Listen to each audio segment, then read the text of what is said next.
Let's see if we can dodge the rain. Right, Ted's just gone inside for a little bit. It's absolutely pouring it down with rain. Ladies, gents, teddy bears, welcome to the Ted Coningsby channel.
Welcome to the Ted Coningsby channel, live here at Ted HQ.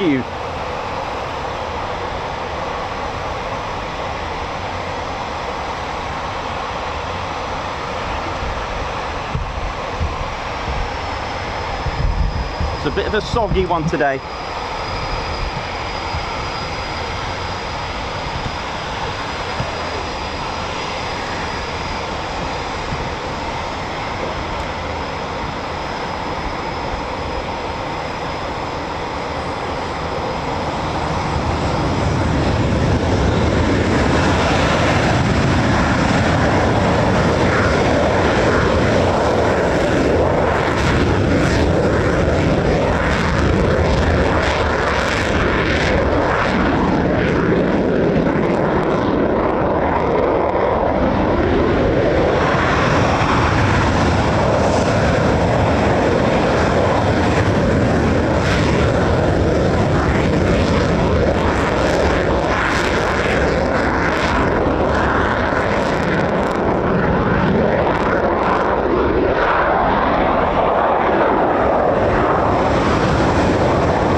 Moggy looking a bit soggy.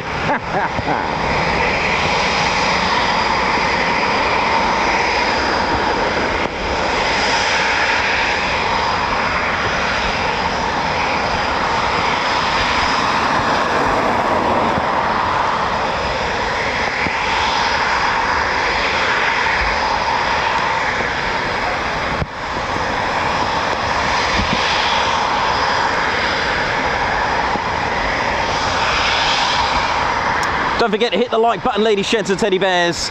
And of course, welcome to the show, Ted Coningsby channel back. Always a pleasure to be back home at Coningsby. It's Ted's home. And it's Ted HQ, as we call it. As Ted loves to see his own squadron, 29 Squadron. And we should be able to see some pilot checks very shortly. You can see the pilot getting in there now. Now, leading off from RAF Valley. So we saw the Texan and then the Hawk. So this is the next stage. So once a pilot has successfully passed their fast jet training, if they're tuned to the Typhoon, they will come here and train with what's called an operational conversion unit. And the operational conversion unit is 29 Squadron. And it's an ultimate pleasure to be here.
So the pilot will do their external checks, so check for any leaks, any cracks, anything that doesn't look quite right with the aircraft, any loose.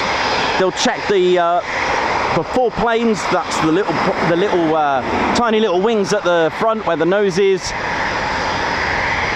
Checking for any loose ordnance, like even the external fuel tanks if it has any, to check if there's a literally having a visual external inspection just to make sure that the pilot feels happy.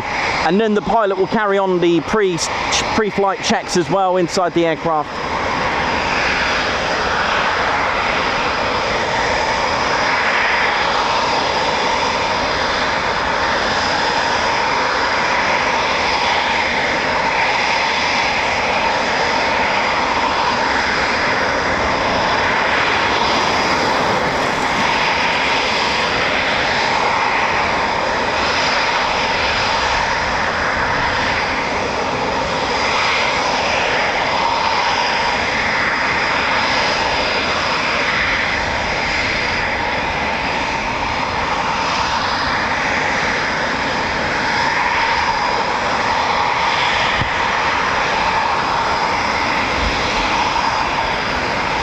Ted Coningsby channel, live here at RAF Coningsby, and we're in the spotters car park.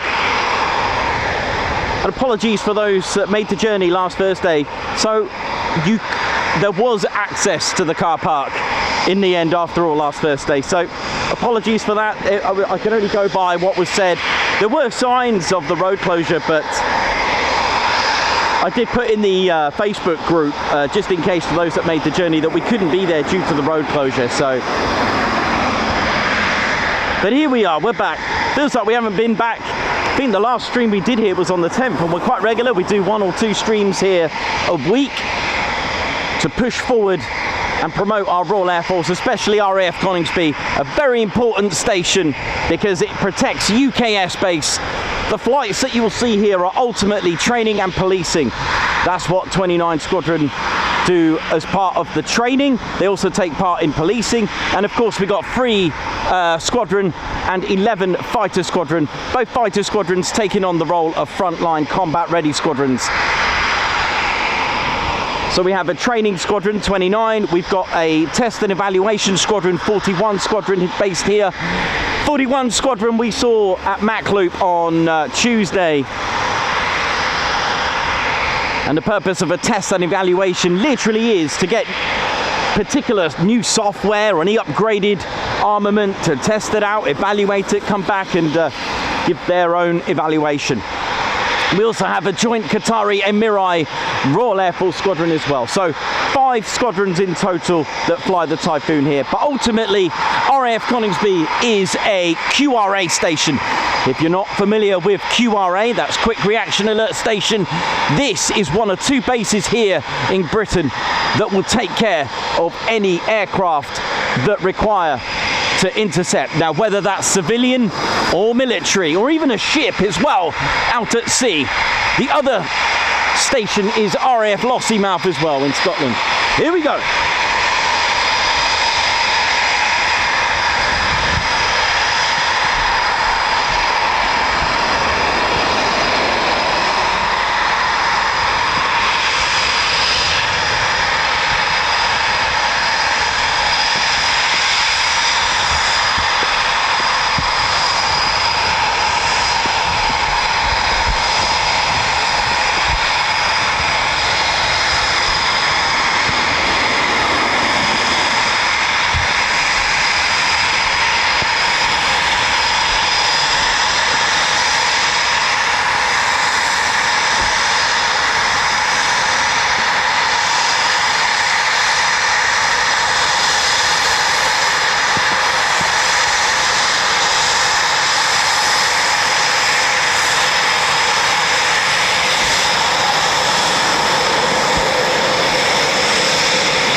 Typhoons out.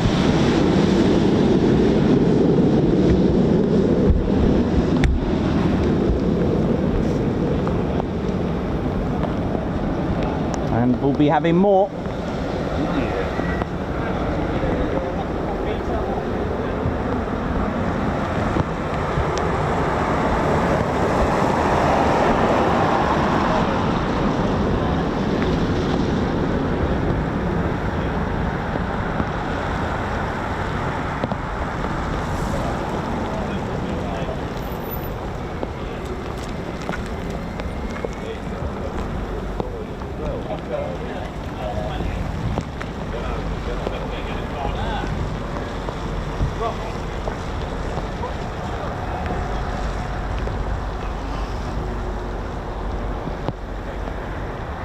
Well, standard streaming weather for the Ted Coningsby channel.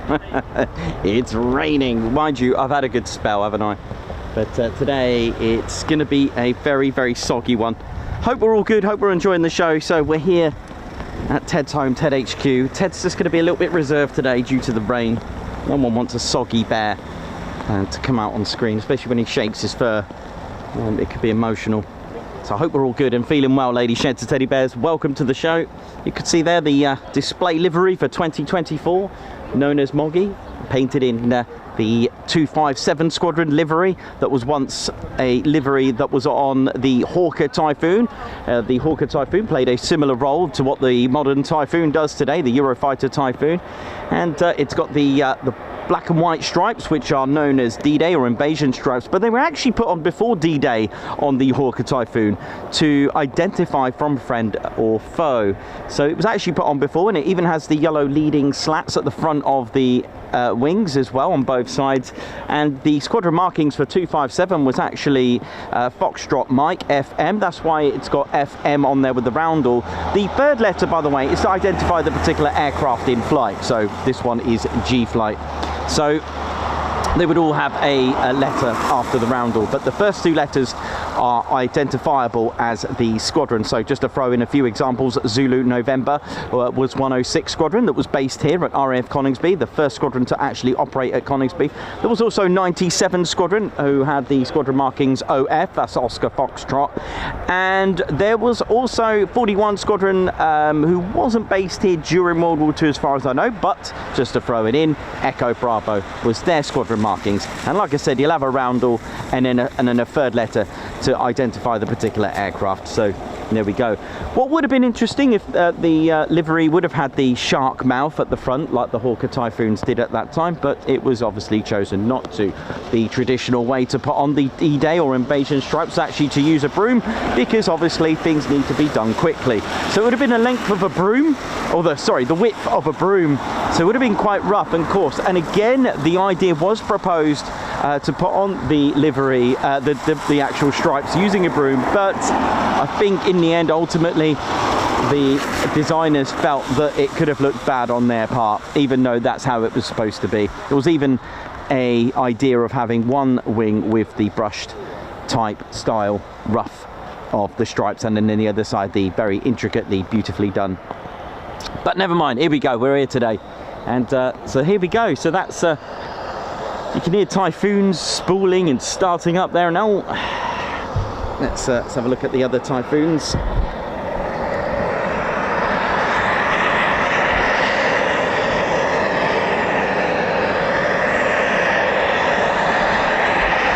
Ted Coningsby channel always communicate with the base, so they are aware that we are here, so don't think that we just turn up and do this kind of thing. We do communicate and let them know while we're here.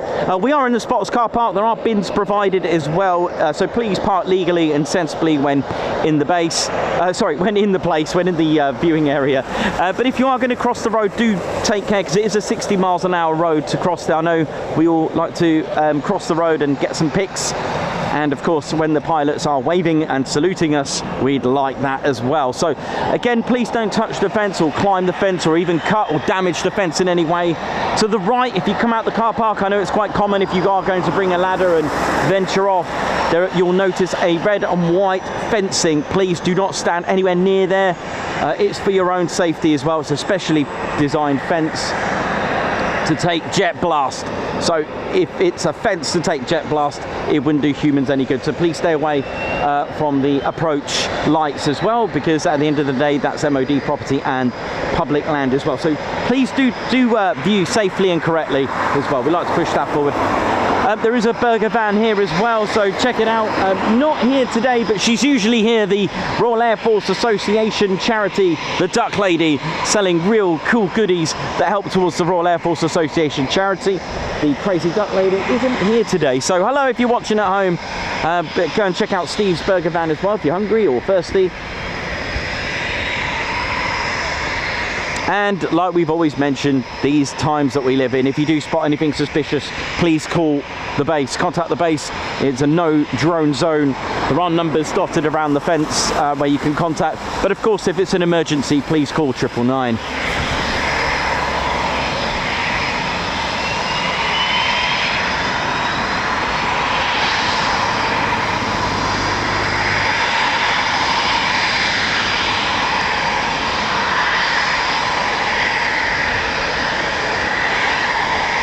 So again, like we've always said, Lady Sheds and Teddy Bears, when you do come here, we've mentioned about the day and age that we live in. Things do happen in this crazy world that we live in.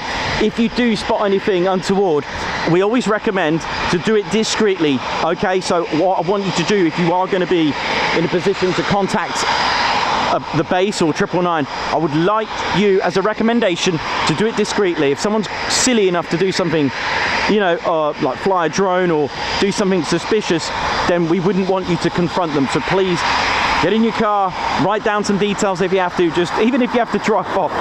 Please, we always like to make sure that you know, that we look after each other.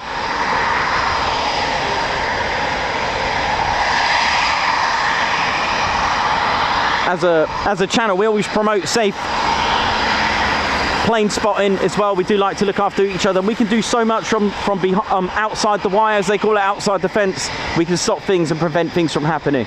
We are the eyes and ears. I do see myself as a extra CCTV and protection for the eyes and ears for the base as well. And of course, even other things as well. If you spot like a carrier bag or an umbrella go flying over the fence, do call the base, let them know, because again, it's a bit of an engine killer and it can save lives just making that call.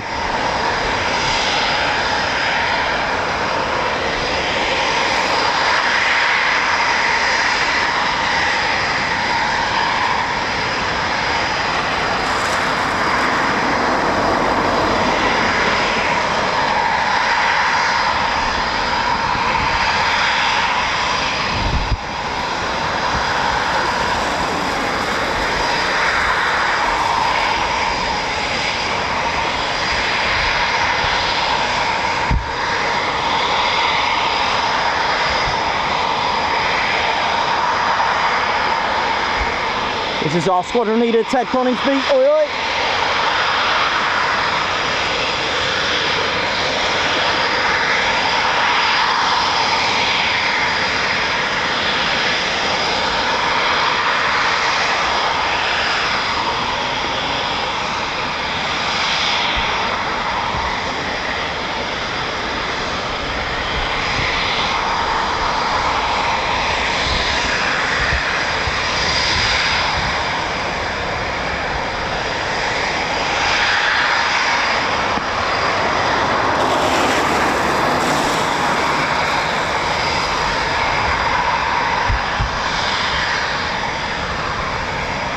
Trying to work around the rain, it's not the best to work in.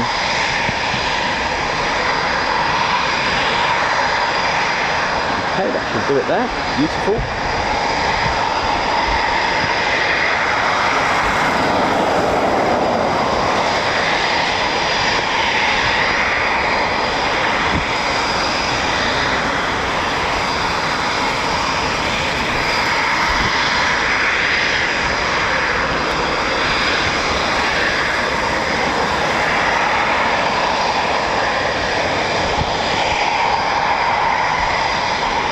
How we're doing, how we're feeling. Hope we're good. So again, as we were at RAF Valley, like I said, just one step before that, the pilot would have been at Cranwell, or RAF College, Cranwell, for example, flying the Prefect. or any of the tutors at the University Air Squadrons or Barkston Heath, for example, but then ultimately it'll be RAF College Cranwell, and then the next stage is to go to RAF Valley, which we were there. The pilot will then go on to the Texan, which we've seen, which was the propelled aircraft, and then onto the Hawk T2. And then after that, ladies, gents, teddy bears, it's 29 Squadron with the Typhoon. But of course, if the career path is F-35B, then they will go to Marham and fly with 207 Squadron, the operational conversion unit for the F-35B. Ladies, gents, and teddy bears, those are four kind of like stages of aircraft. If you are watching this and inspired to become our future generation of RAF pilots, do it. Do it. Go for it. You can do it. The Ted Coningsby channel will back you up. We will. Start off if you're at a young age, want to join the cadets, join the air cadets, go for it. Take each step as it comes, because it is a mountain to climb. My recommendation is to do one step at a time. Don't look at the 50th goal. Look at the first, second, then the third, then the fourth. And before you know it, it'll be halfway. Get yourself flying. Get yourself doing it. This is the Ted Coningsby channel. Loving life. Promoting our Royal Air Force. And of course, those of you in the US or any other country, join your Air Force. Go for it. Own the skies. Woo! Oh, does it stop raining?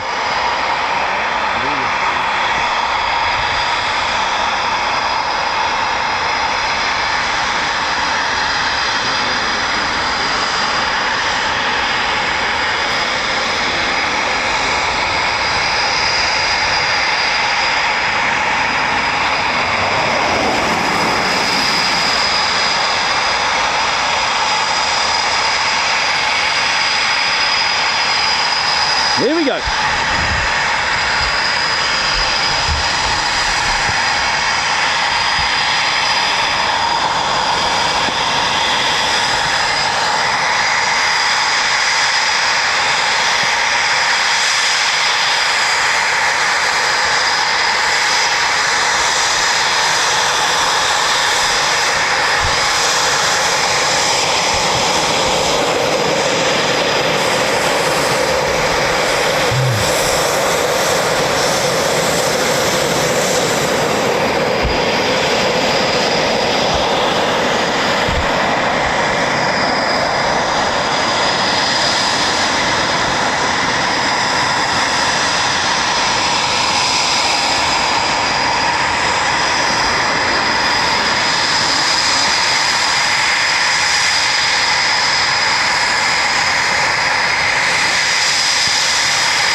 Yeah.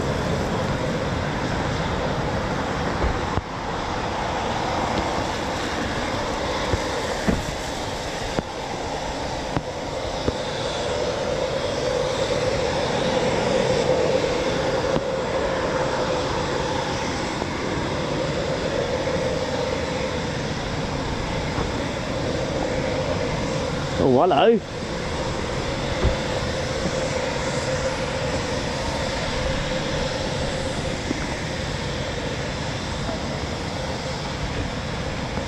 Thumbs up. This looks good.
Doing, ladies, gents, teddy bears, how we doing? Hope we're all good.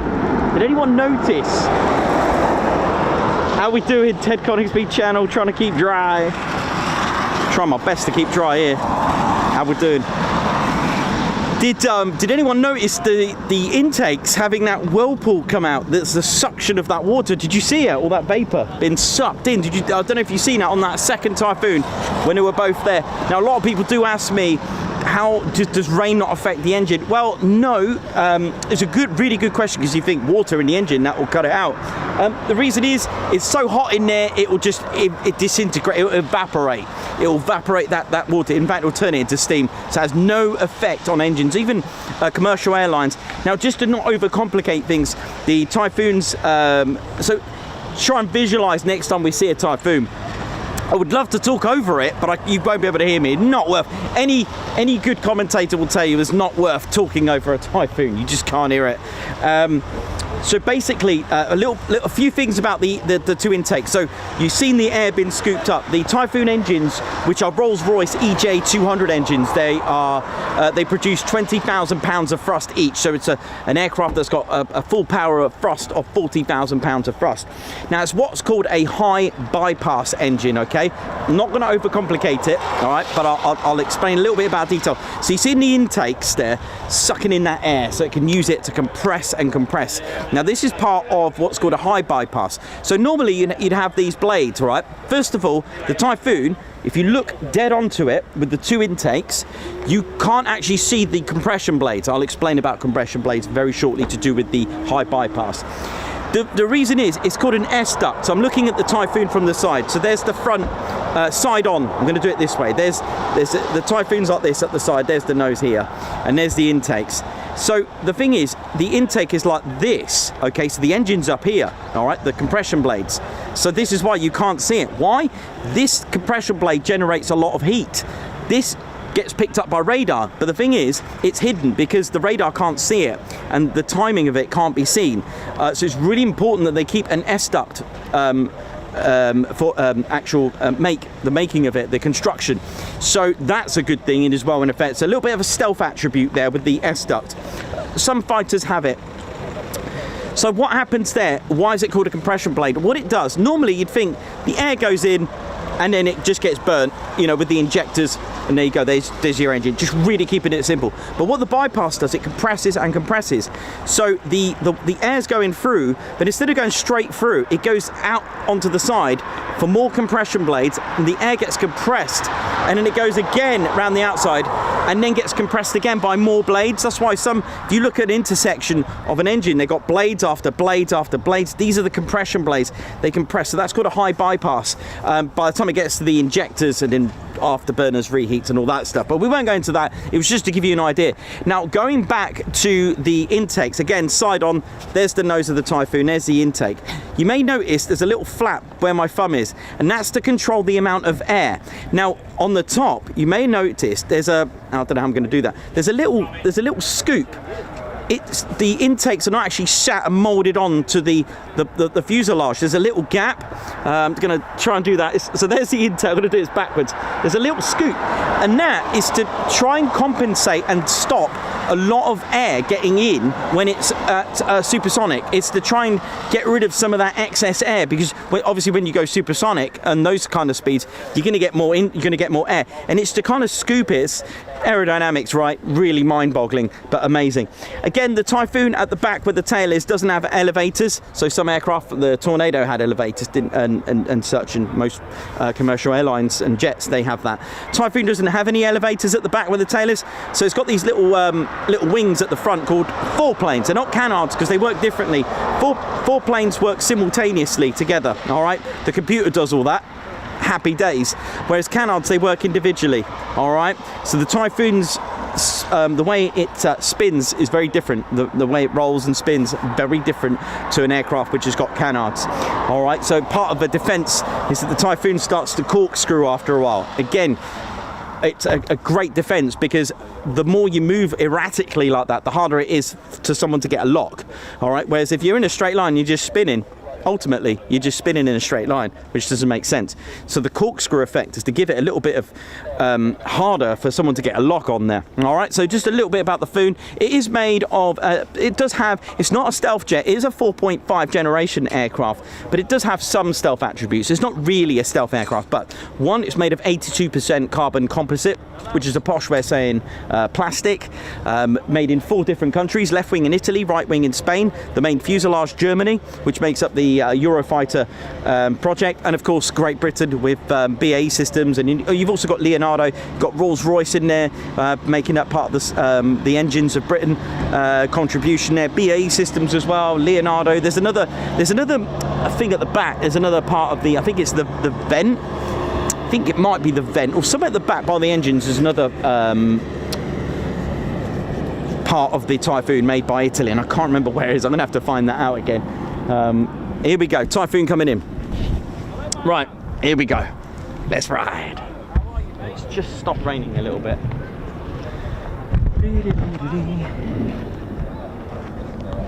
Welcome to the Ted Coningsby channel. We're live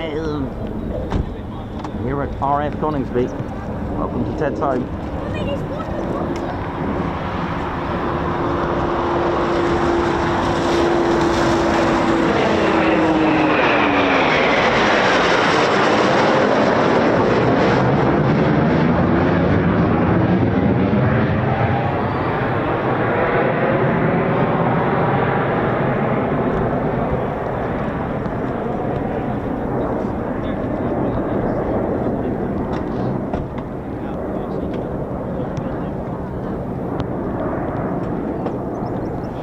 So see if you can spot some of those things that I mentioned about the intakes where possible.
Smooth like salmon there.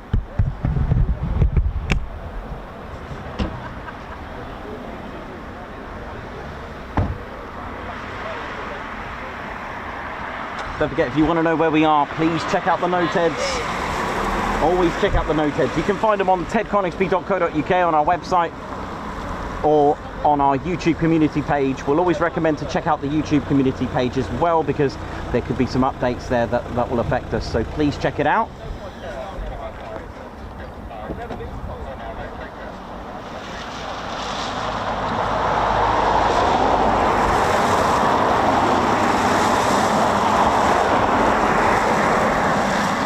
Typhoon has phenomenal BVR, that's beyond visual range, which means it can get a lock onto an aircraft from hundreds of kilometers away. It is that good.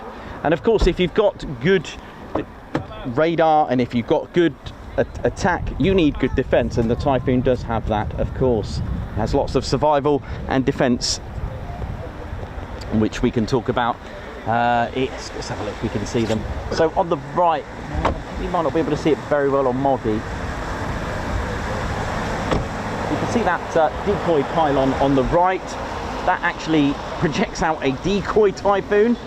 That's right, a bit of a lanyard. Right, two Typhoons looking good up here. Like a lanyard. It's got chaffing as well, which are bits of metal to mess up radar.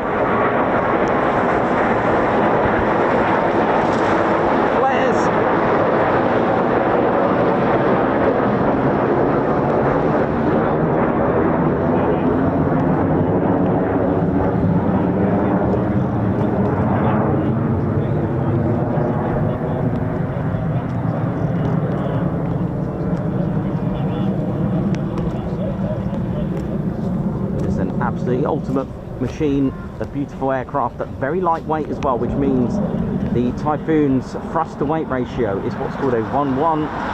This actually means that the thrust produced,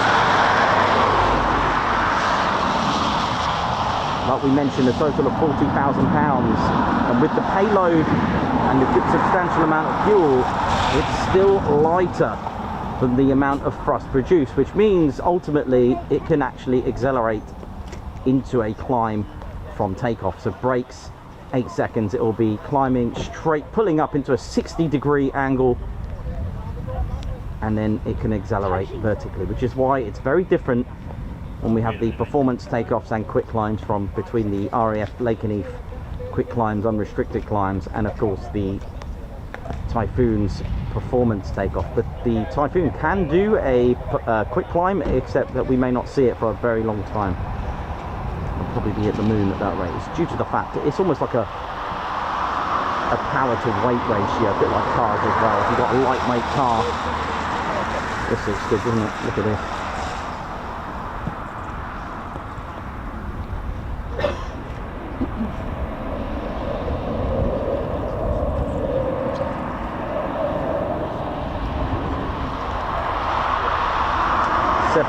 Squadron of the Royal Air Force, with the first two being control, and the first to operate the Typhoon arrived here in 2005.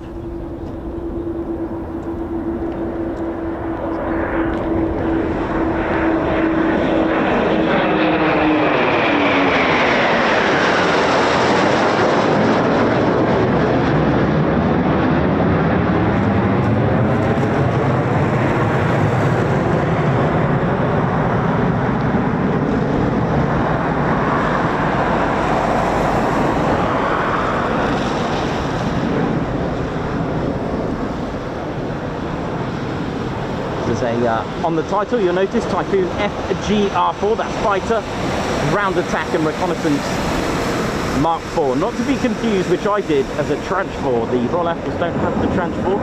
We got to tranche 3. What are tranches? Well, basically they are airframes, types of airframes. So tranche 1, the original, and you'll find those anything with serial number ZJ9. Now sadly the tranche 1 are being retired, so therefore ZJ914, our beloved Blackjack, has been retired, and of course Moggy will too. It's ZJ913. Any of the ZJ9s are the original,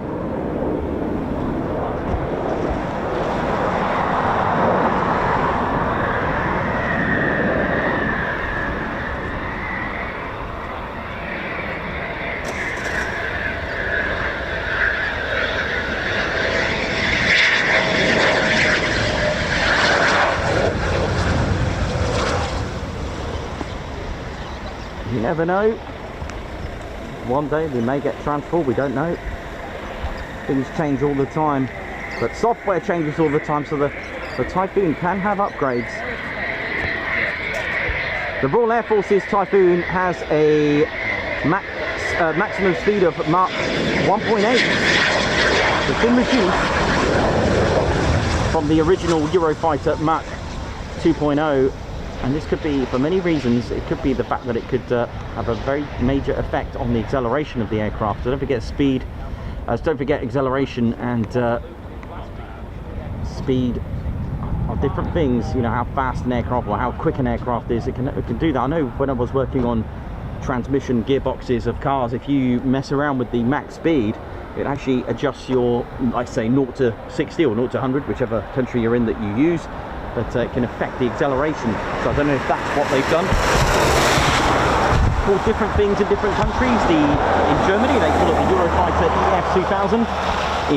Of course in the UK we call it the Typhoon FGR4. In Italy it's the F2000A, which is the Typhon, and then in Spain I believe they just call it Typhon. Sure, it's with a little accent. How we doing, ladies, gents and teddy bears? Hope we're all good and enjoying the show. So there's ZJ917 now. Again, ZJ9 is an older airframe, a Tranche 1, and also this is technically the spare Typhoon display aircraft, the ZJ917. So this is what you'll usually see at air shows. You're probably thinking, okay, what's all these markings about? So that's XXX. Now in Roman numerals, XXX, that makes 30. Doesn't quite make sense, does it? Because 29 squadron, 29 should be XX1X.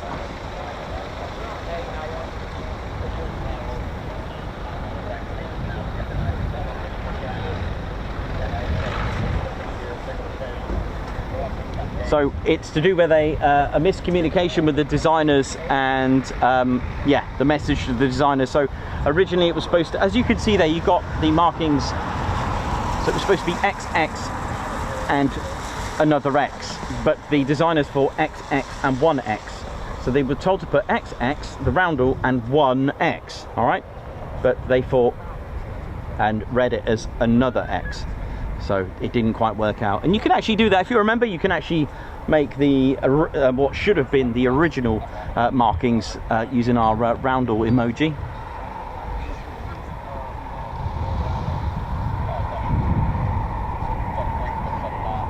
Seek and destroy. 41 squadron there, the test and evaluation. You can see there that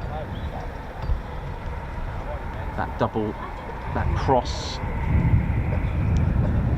famous cross with the crown, I believe.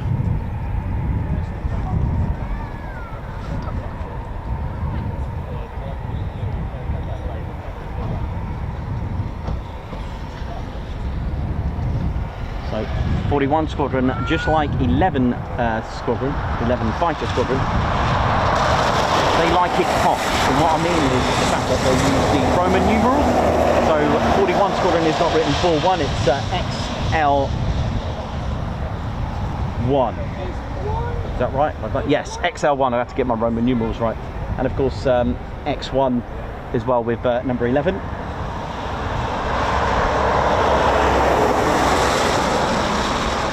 So it's on the squadron badge.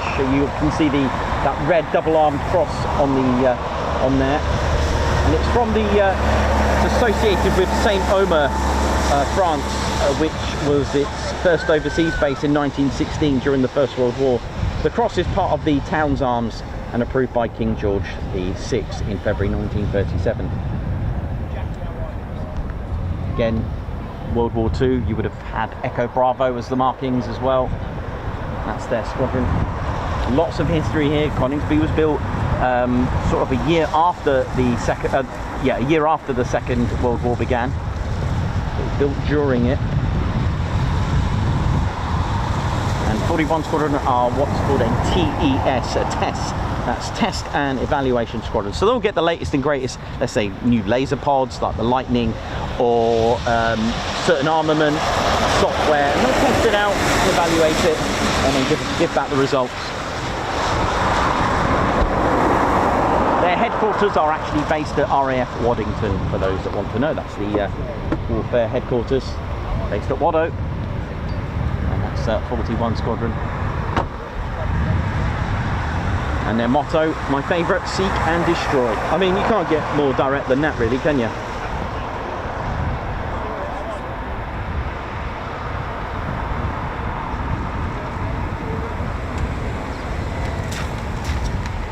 And it was in 2013.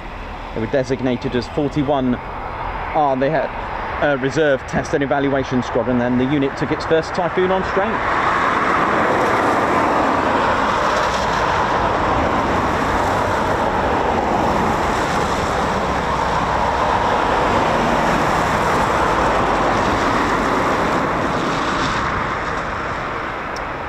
The squadron's Flight Lieutenant Eric Locke was the highest scoring RAF pilot during the of the Battle of Britain as well.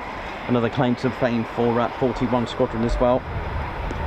Started life off, as we said, in 1916 as a Royal Flying Corps, because the don't forget the Royal Air Force wasn't founded until as an independent until 1918. In fact, April the 1st. The first aircraft to operate was the Royal Aircraft Factory FE8 operator.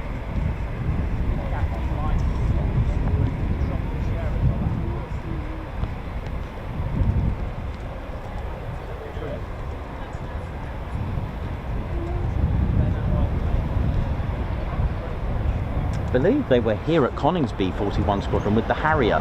Pretty sure they had Harriers here with 41 Squadron. By, I think they had some like landing and pads for the Harriers near Crash Gate 1. I'm pretty sure it was there. How we doing, ladies, gents, teddy bears? Hope we're all good. Ginger Bailey, how you doing? Craig Davis, how you doing, man? Oh, loving the 41 Squadron emblem with Craig Davis. Nice one. We were just talking about 41 Squadron there. That's pretty cool. I mean, just to give you a sort of like an insight to 41 Squadron, like we said, they started off 1916. A year later, they began to re-equip with the Air Code de Havilland 5 in June, and it was fully equipped with the Superior SE-5A by mid-November. Now, although they disbanded on the 31st of December 1919, it took about 4 years for them to reform at Norfolk in 1923, and that was on the 1st of April. And they were flying the Sopwith Snipe and re-equipped with the Armstrong Whitworth Siskin in 1924 before converting onto the Bristol Bulldog in 1939. Now, just before the Second World War, they began converting onto Spitfire Mark 1s in January, and 17th of October, so just a month after the Second World War, 41 Squadron claimed the first aircraft shot down, which was a Heinkel HE 111, and it was by Spitfires based here in England. Were they based at was it Catterick? If I remember correctly. I'm trying to remember 41 Squadron Spitfires. Is it Catterick?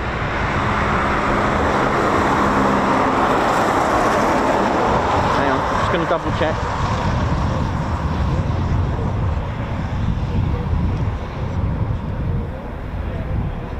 Yeah, I'm sure it was. I'm pretty sure it was at Catterick where they were based. Pretty sure. I'm going to go with it. Is that your final answer? Down, down, down, down, down, down, down. But anyway, so where were we? Just So 1940, they operated out of Hornchurch. 41 Squadron. They flew top cover for the Dunkirk evacuation for 12 days from the 28th of May. The unit flew throughout the Battle of Britain and in November converted onto Spitfire Mark IIAs. 1941, they began flying the Spitfire Mark 5Bs. And a year later, they supported the Dieppe raid in August. 1943, they converted onto the Spitfire Mark 12 in February, and they were one of only 2 squadrons to use this variant. Now, as we move on to D-Day, 1944, 41 Squadron's focus is they switched from bomber. They switched from bomber escort to anti-flying bomb patrols, and it destroyed 53 V1 flying bombs in a 9-week period. Now, by September, it transferred its attention to attacking V2 launch sites. And while re-equipping with the Spitfire Mark Mark 14s, in December it moved to a forward base in Belgium, ending its war station in Germany. They did disband in 1946, but they reformed 1st of April back in the UK for the Spitfire F Mark 21 operator. They were re-equipped with the Hornet during August 1947 and became a Gloucester Meteor unit in 1951. They even operated the Javelin towards the end of 1958, and in 1965 they reformed on the 1st of September as a missile defence unit equipped with the Bloodhound Mark II surface-to-air missile, but they disbanded on the 18th of September 1970, but reformed 1st of April 72 as a Phantom FGR4 unit. Now in 77 they disbanded on the 31st of March, but reformed next day on the Jaguar. So Craig Davis with mentioning Coltishore, that's probably related to this. And in 1991, 41 Squadron, they took part in Operation Granby in Iraq. Now subsequent deployments in support of Operations Warden and Resonant North continued until 93. In 93 though, they were deployed to Italy in August for Operation Deny Flight over Bosnia. The commitment continued until August 1995, during which time 41 Squadron Jaguar became the first RAF aircraft to drop a bomb in anger over Europe since World War II. So again, 41 Squadron enriched in history. In 2003 they did take part in Operation Telic in Iraq, again flying the this time the Jaguar flying it was the GR3. 3 years later, in 2006, they were scheduled to disband in April, but 41 Squadron instead became 41 Reserve Squadron as the new number plate of the Fast Jet Weapons Operational Evaluation Unit. And they operated the Harrier GR9 and Tornado GR4 and F3, and which they found themselves at Coningsby during their time. And it wasn't until 2013 they were designated as 41 Reserve Test and Evaluation Squadron, and the unit took its first Typhoon on strength. So lots of history with 41 Squadron, and again their motto, seek and destroy.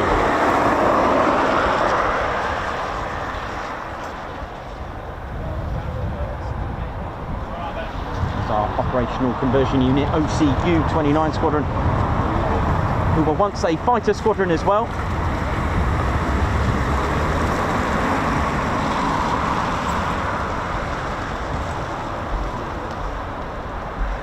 The very first jet aircraft that Coningsby received was in 1953, which was the English Electric Canberra. How cool is that? Beautiful aircraft, used as a medium bomber.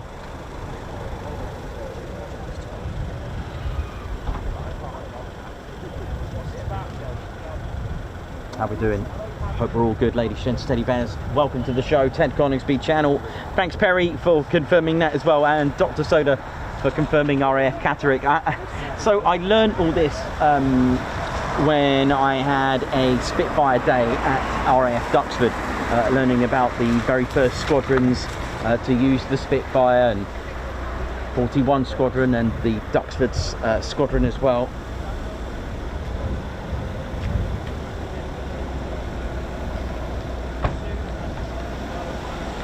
It was really good to learn all that.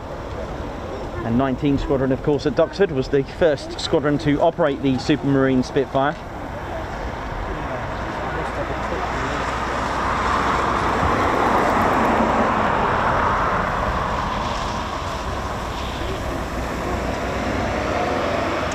You see a Spitfire with Quebec Victor QV. That was the squadron code. To make it even more complicated for me, I did notice apparently they do change or had periods of changing, and I guess you're probably wondering why is it so sporadic and random. It's again a defense thing. You don't want to advertise who you are, so special code was used, like QV. How does that go to 19? ZN, how does that go to 106?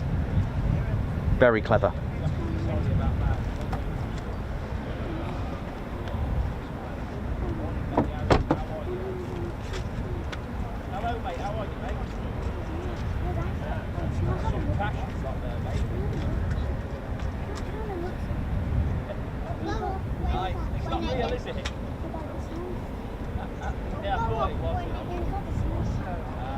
So how we doing, ladies, gents, teddy bears? Welcome to the show. Thank you for joining us. Ted Coningsby channel. We're live here at RAF Coningsby. John Minter, Argan, Mayhem, Marshy, Davey, Lorraine, how you doing? And also just want to say a massive thank you to, I found out who you were now. Thank you for my absolutely wonderful clock, by the way. It was lovely to meet you, and Roxy as well. So Sad Sack Designs, who I met at Valley, John and Alison, thank you so much. I hope I got your names right. I remembered Roxy as well.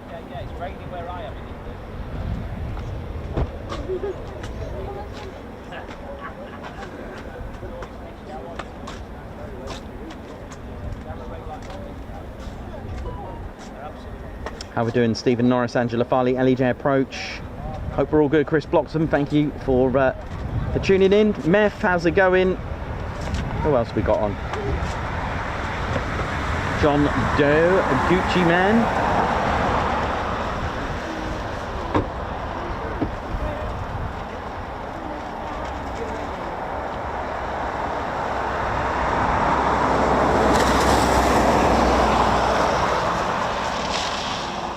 Paul Spillman, how you doing? Dr. Soda, Chris Bloxham, how's it going there now? Hope we're all good. Welcome to Ted's home, RAF Coningsby. How we doing? We are in Bomber County, Lincolnshire. Hope we're all good.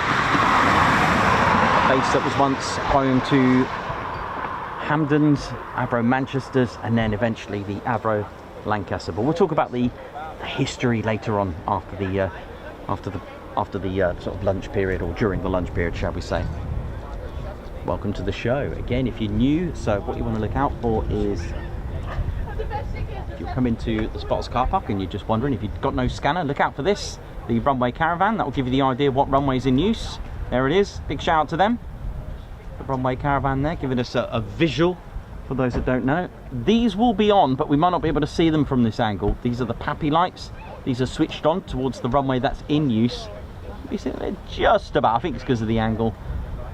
Again, precision approach path indicators, a landing aid, which do change colour, but they actually cleverly are angled at 3 degrees, the lenses between white and red, depending on how your altitude on approach. So it gives the pilot that 3-degree glide slope, or 3-degree glide path.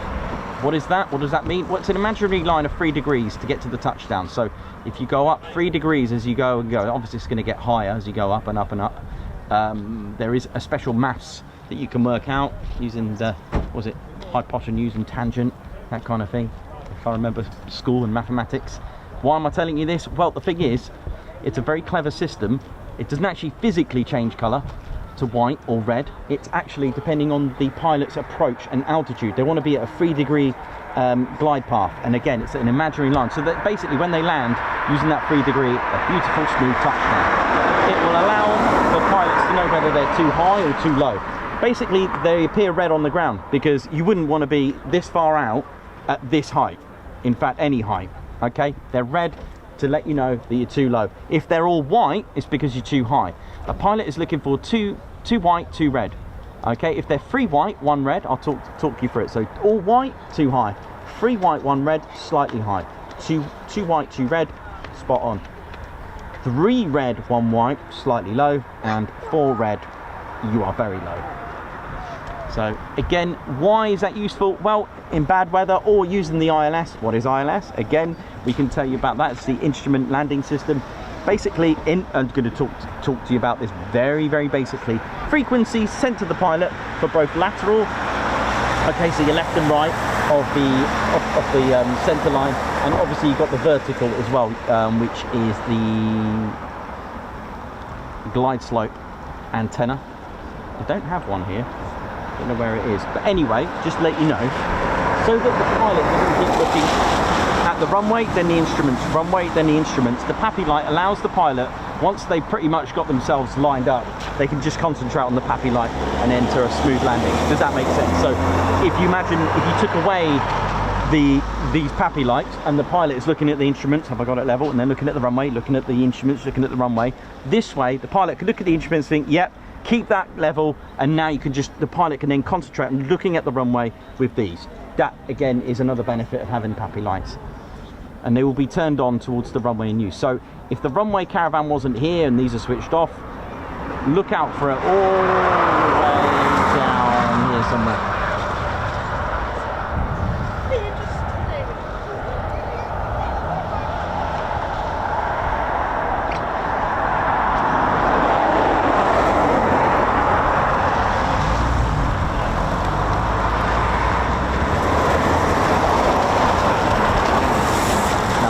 against Teddy Bears. Hope we're good. So, plenty of Typhoons still out there at the moment. How are we all doing? Hope we're all good and enjoying the show. Plenty of history to tell you later on. We'll do that about lunchtime.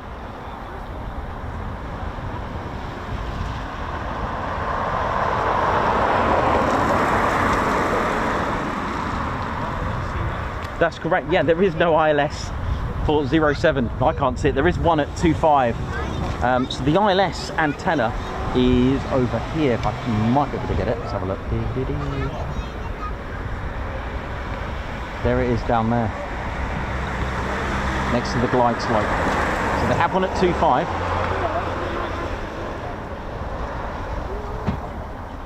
Now localizer. Tell you what, I'll have to do some research if I can see a localizer as well. Now the localizer giving you your left and right frequency opposite. I actually worked that out. It's actually done opposite. So the localizer for runway 25 will, if there is one, will be in the field just to my right.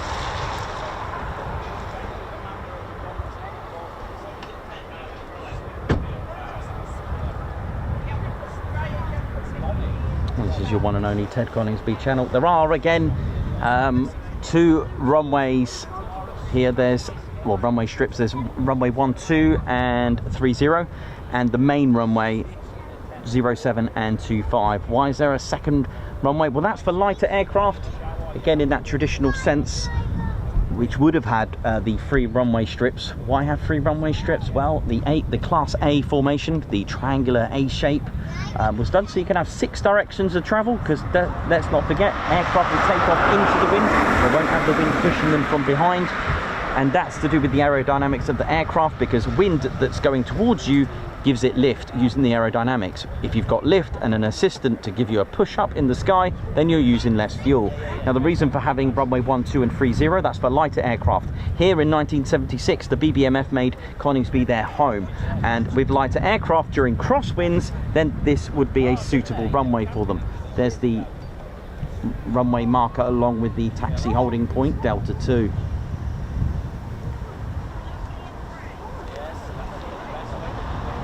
And again, opposite it, there'll be runway 30, which is tucked in, if I remember correctly, somewhere over there.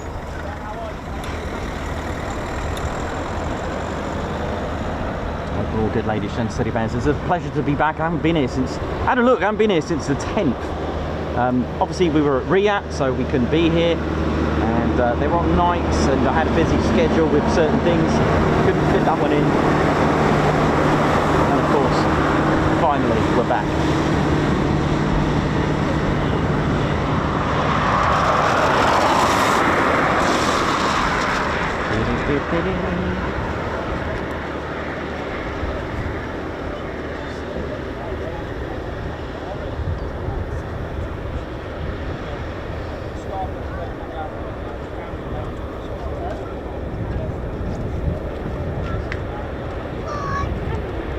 Lorraine at Nomadic Ramblings, how you doing? Hope you're good. Welcome to the show. Thanks for tuning in.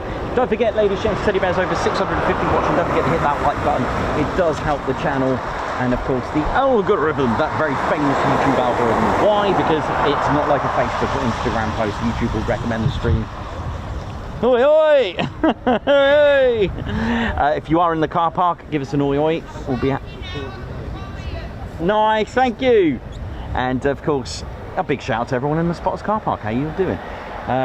So yeah, nice one. So yeah, YouTube will recommend the stream. It's not like a Facebook or Instagram post. It does have an impact on our channel. When you start smashing the likes, and when we tip over 1,000 likes, then YouTube will start recommending it. Especially the chats, if it's sweet and neat and happy, then YouTube will recommend it. Once we get recommended, that means more exposure, and that sounds good. See, hitting the like button makes a startup. Listen to this. And of course, if we are giving out more exposure, then that can be more viewers, and more viewers can then lead to more subscribers. And it's such a good feeling to be back. Ted's happy now the rain stopped, because no one likes a soggy bear.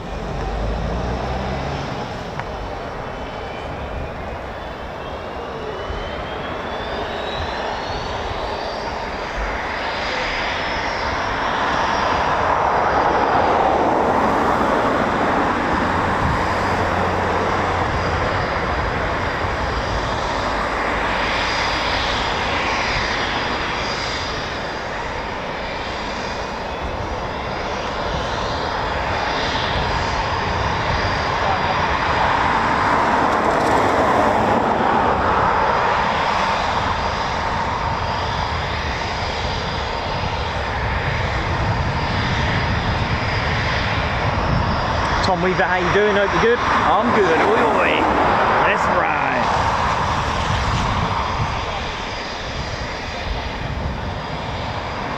Sandy Wynn, how you doing? Oi, oi to you. Gucci Man, Derek Reed, how's it all going? It's time to get the Teds out. Let's go. Phil, how you doing, man? Hope you're good. Big shout out to AWCU.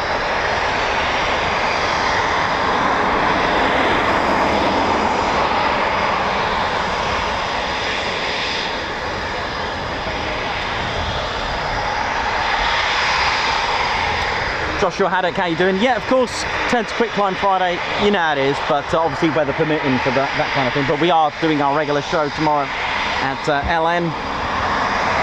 Thank you everyone for getting the Teds out. Derek Reed, LC, how you doing? Nat Sav, how you doing? Davey, Adrian, Orford Peace, watching from Northern Ireland. Angela Farley, oi oi. Jeff Hughes, Gary Brown, Derek Reed, Jonathan McD, Colin Scrim, JK H2000, Gucci Man, Paul Heathman, how's it going? Hope you're good. Let's ride. Sally Cullen. Lovely to see the Blue Skies badges next to your names. Look at you, everyone getting Reggie's out as well. Nice.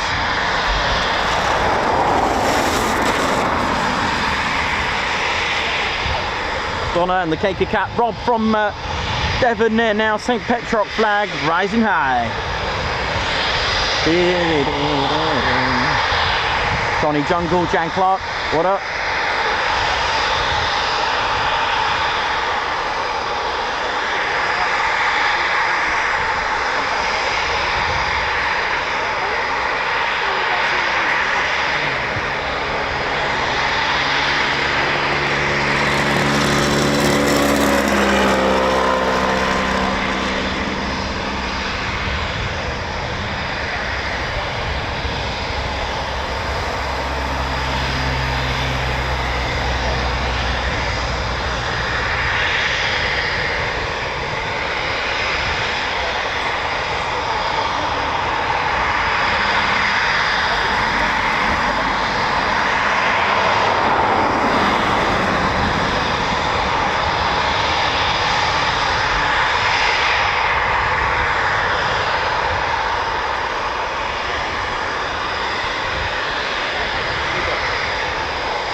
Sure, yeah, it's alright, thank you. Thank you very much. Hi, alright? Yeah. Good, thank you. Yeah.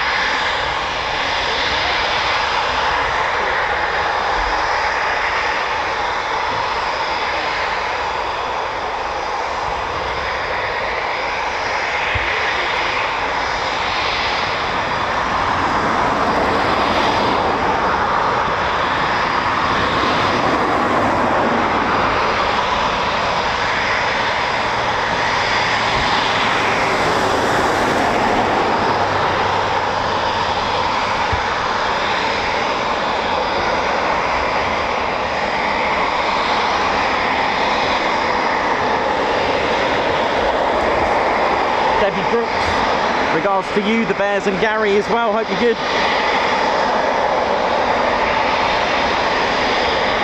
Colin Patterson, how's it going?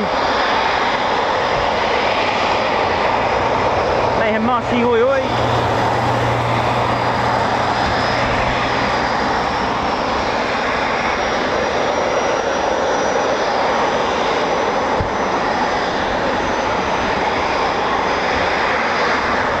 Good to know you're doing well there, Debbie. Nice one. Johnny Barra, how you doing? Perry, how you doing? Paris Matman Bush, oi oi.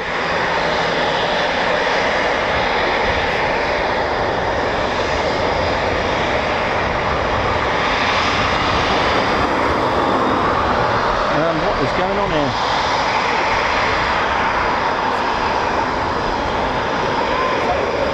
Smoky.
Oi, oi, Ed, you too, man. Good to see you as well, man.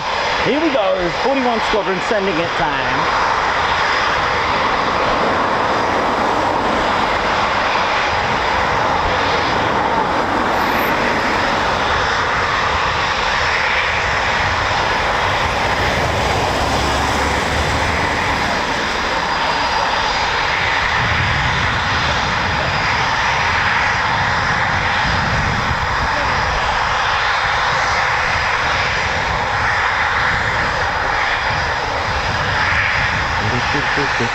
So you'll probably notice the radome, the nose, let's say, and the very tip of the tail, a very different grey. They can't really be painted, so because you don't want to affect any of the intelligence of the radar systems inside in the radome.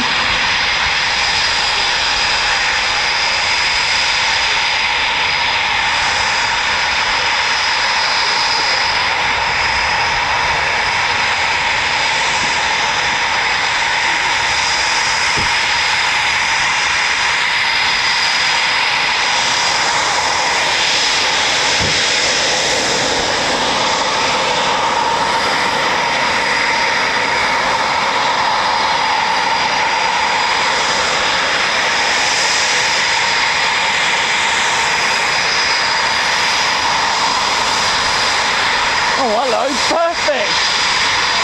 Yeah! That's a nice shot, isn't it?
those that are new to the show and haven't seen the Embraer that came in, which was the white aircraft, like a biz jet, that's the ERJ, it's an Embraer ERJ145. Now, that's come from Wharton Aerodrome, and that's home of BAE Systems. So you will get it's basically a work bus to bring and take back the personnel of BAE Systems, hence the BAE Systems parts on the Typhoon, or in the Typhoon. So it will even go to Lossiemouth as well. So you'll see that twice, sometimes maybe more, but at least twice a day, in the morning and then in the afternoon, to take back the personnel back to Wharton, and obviously go to Lossiemouth and collect staff from there as well. Oi, oi.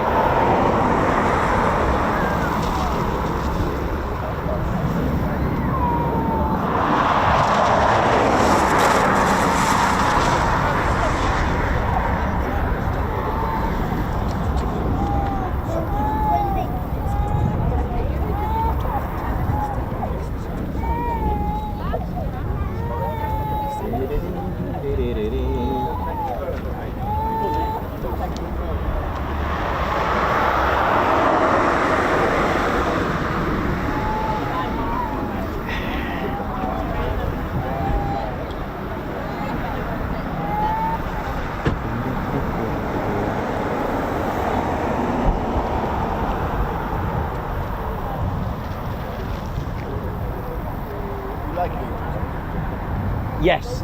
Yeah. You come in? No. Okay. We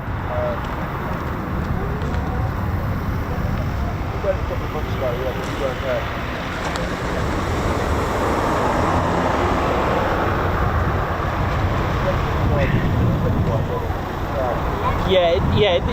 The weather gets the final say, so we'll see.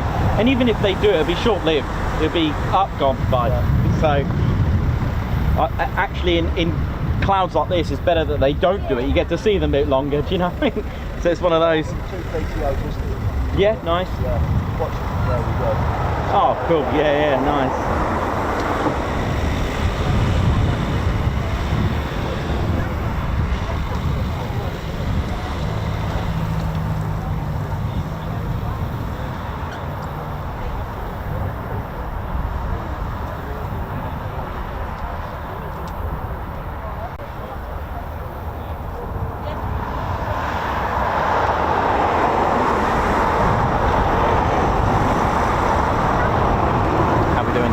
Teddy bears, hope we're all good. Thanks for tuning in. I'm just having a cup of tea.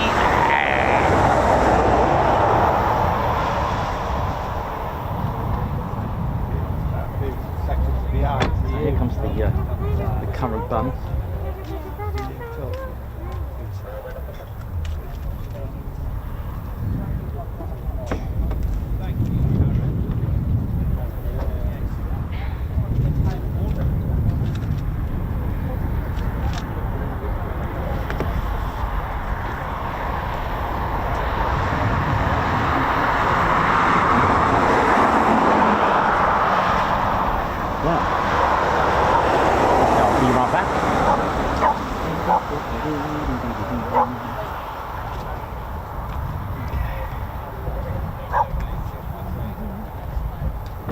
Hello mate, how you doing?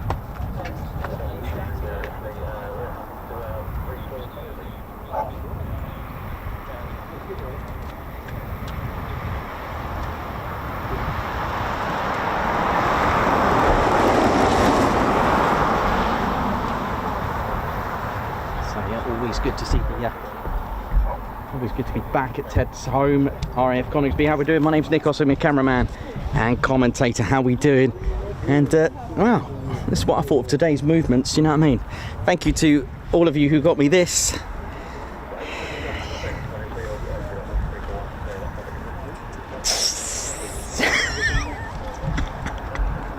Love it.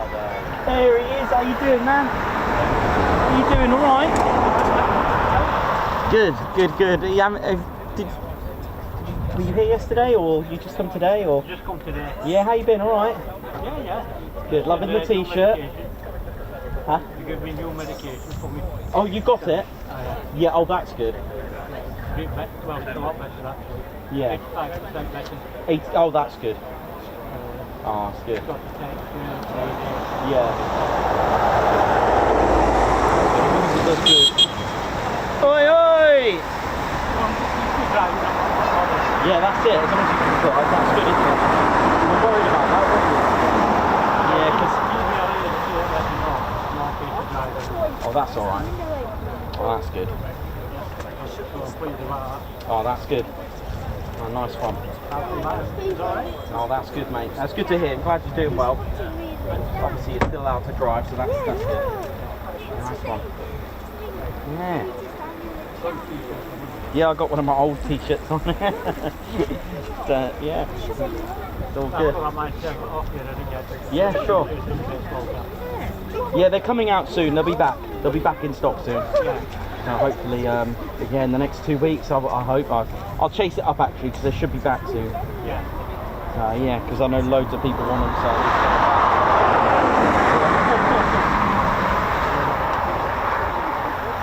Yeah, that's a good point. You have reminded me actually. I'll need to chase that up.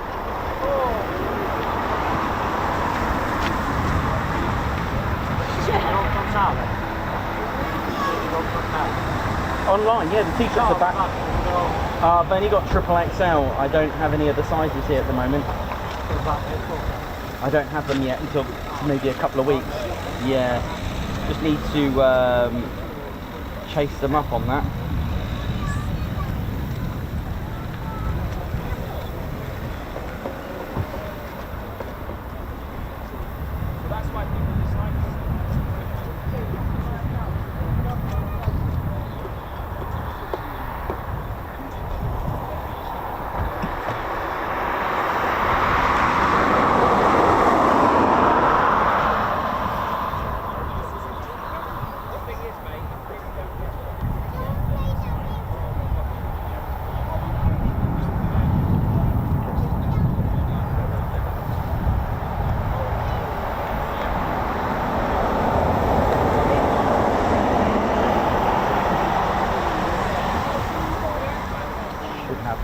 Somewhere out here somewhere.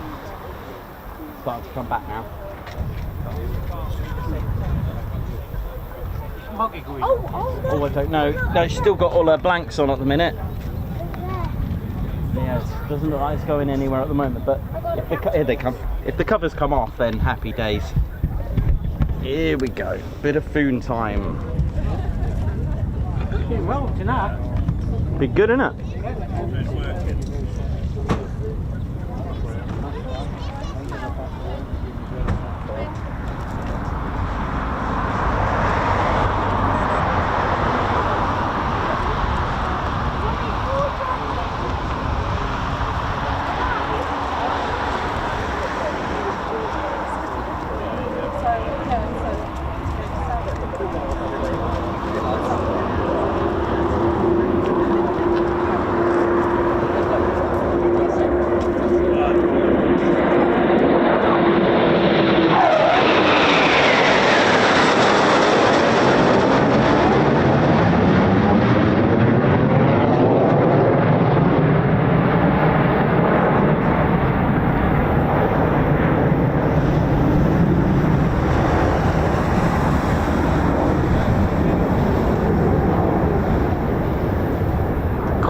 On the offside, that one, sorry about that.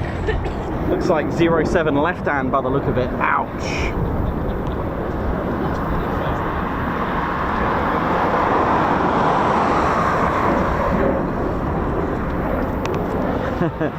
Yep. Always check out if it's left hand or right hand. They were clearly left hand.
approaches, one land. Excellent. Starting to smell a food tower in here.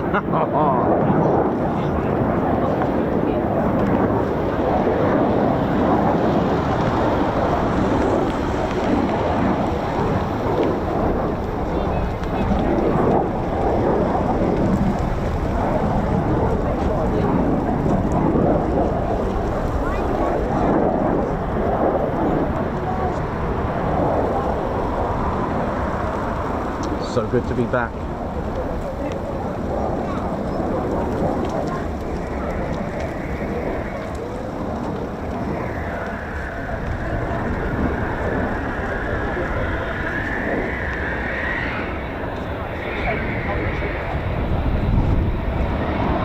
Low approach.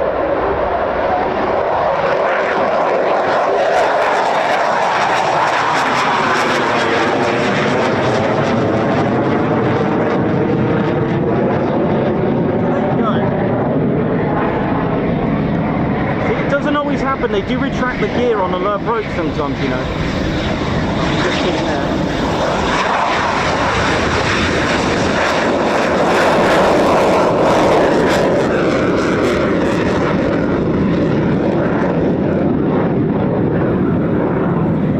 There you go. Another two like that. Because I know a lot of you, a lot of our, you know, our fans have said, why do they just leave the gear down? And Lakenheath, if they don't, they just retract it. But that's 2 out of 2 there.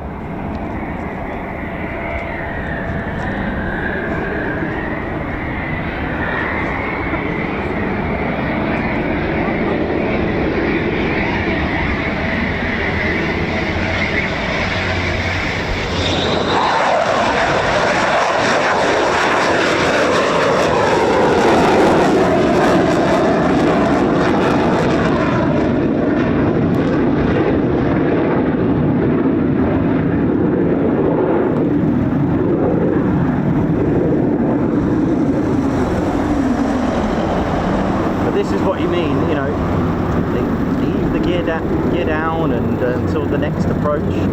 Now, if the other two have gone left, then that's normally the case, which I think they have. So that's probably why. That's the only time when the gear will be retracted is when they are not going straight to the circuit like this. Look. So the gear's still down, like you mentioned before.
Goes way out of the circuit.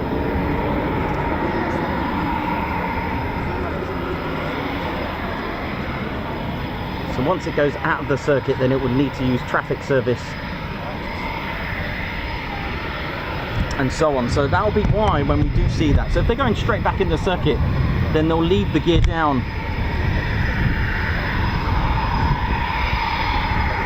And if they retract the gear, then they are obviously not going to go straight back into the circuit. They're going left or just away. Best for the time being. Oh, here comes the Typhoon behind me now as well.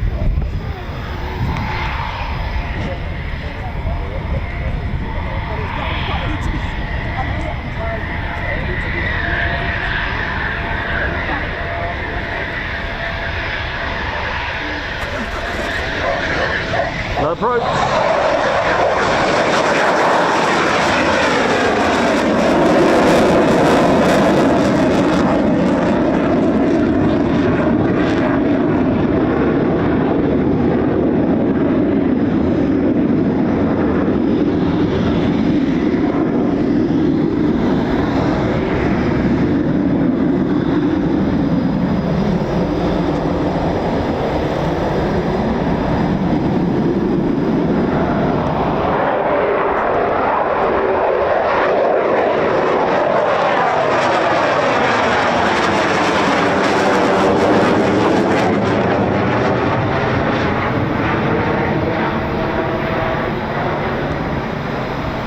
Again, this should turn right back into the circuit.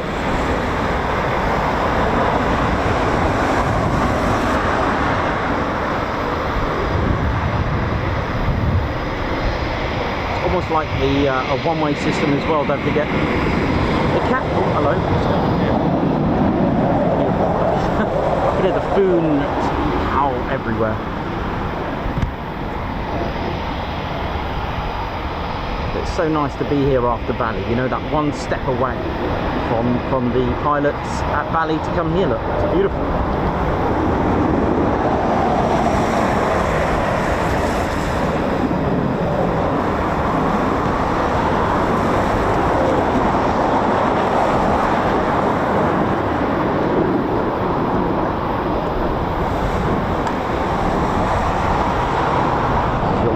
Ted Coningsby channel live here at RAF Coningsby.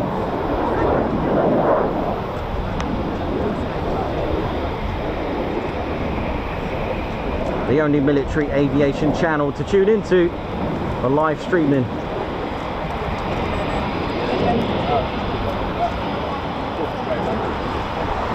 And of course we post regular videos, and of course don't forget to join in the Sunday shorts. Now, no, it's not the ones that you wear, but you can do if you want. If you want to wear shorts while watching our YouTube shorts, they're like short clips and highlights of the week.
So we've seen this at Bali as well, but this is done at a different level, and it's good that they keep doing this. A good pilot is always training. Train, train, train. That's how you do it.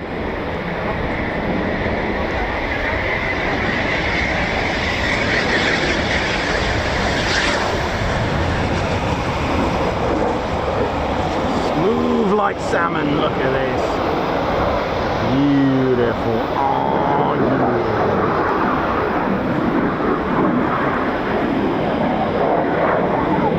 Another go around.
you know, if there's a situation on the runway, or can be used on the battlefield as well to avoid SAM's enemy runway, reconnaissance, anything like that. But of course, if there's an emergency on the runway, these split decisions, these quick time, second nature decisions, they're trained at the top level to make them the very best. This is the Royal Air Force man.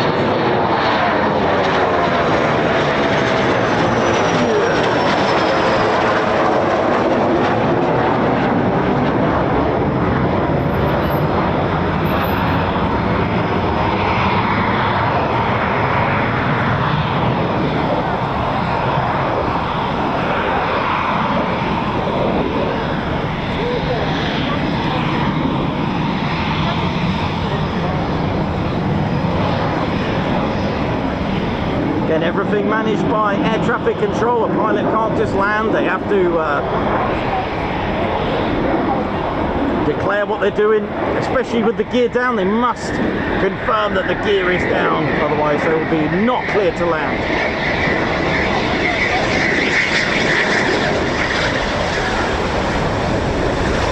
Oh, look at this. This is your smoothest Orkney salmon there, look at that. There's the Embraer, ready to go back.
More in the circuit.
Low approach.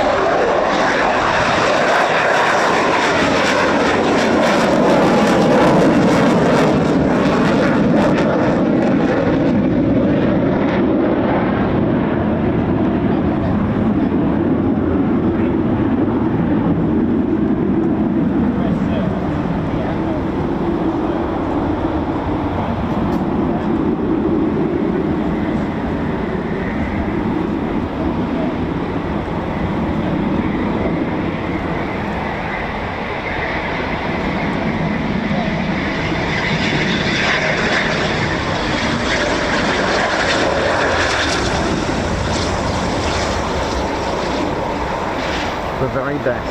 Look at this.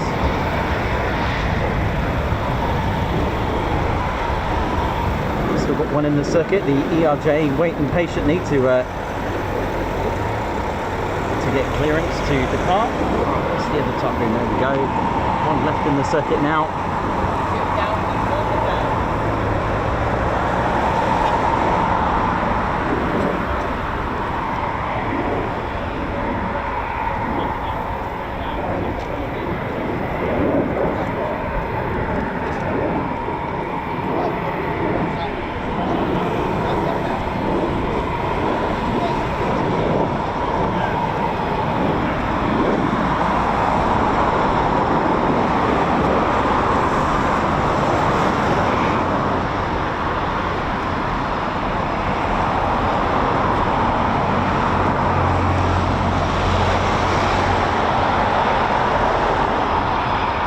How we're doing, ladies, gents and teddy bears? Ted Coningsby channel live here at RAF Coningsby. Hope we're all good.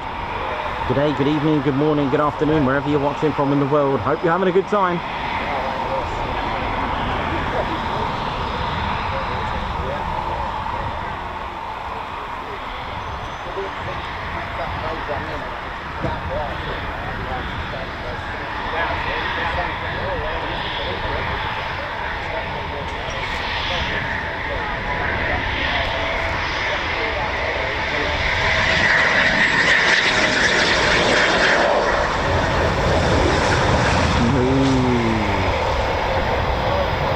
Wonderfully smooth. Look at this. Aero braking.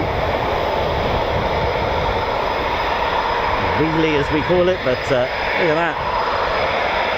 Using all that area to create drag and bring the aircraft down to save a bit of stress. Straight on the gear there now.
Got a beautiful rate of climb as well. It's a beauty, and it sounds great as well. Listen to this.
Beautiful.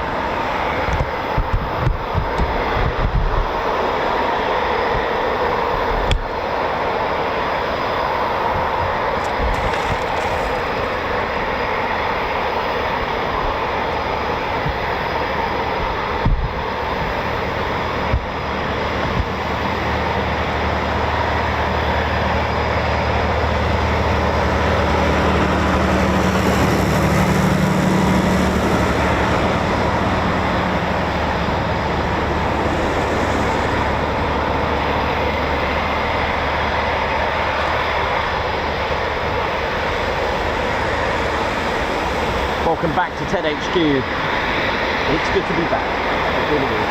I have missed it.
Try not to walk into your tripod.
You what, mate?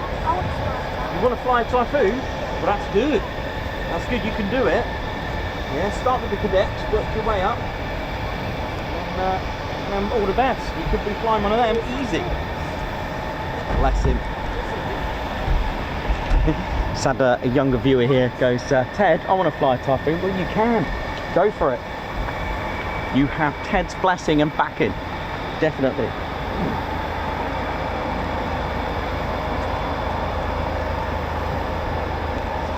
Do you know, it's such a special place here because, you know, this is where it all started for Ted and I. This is where it all began. Ted, you good, mate? Ted's loving it. Ted's loving his Typhoons. This is where it all began for Ted. On that one day of driving to Woodhall Spa to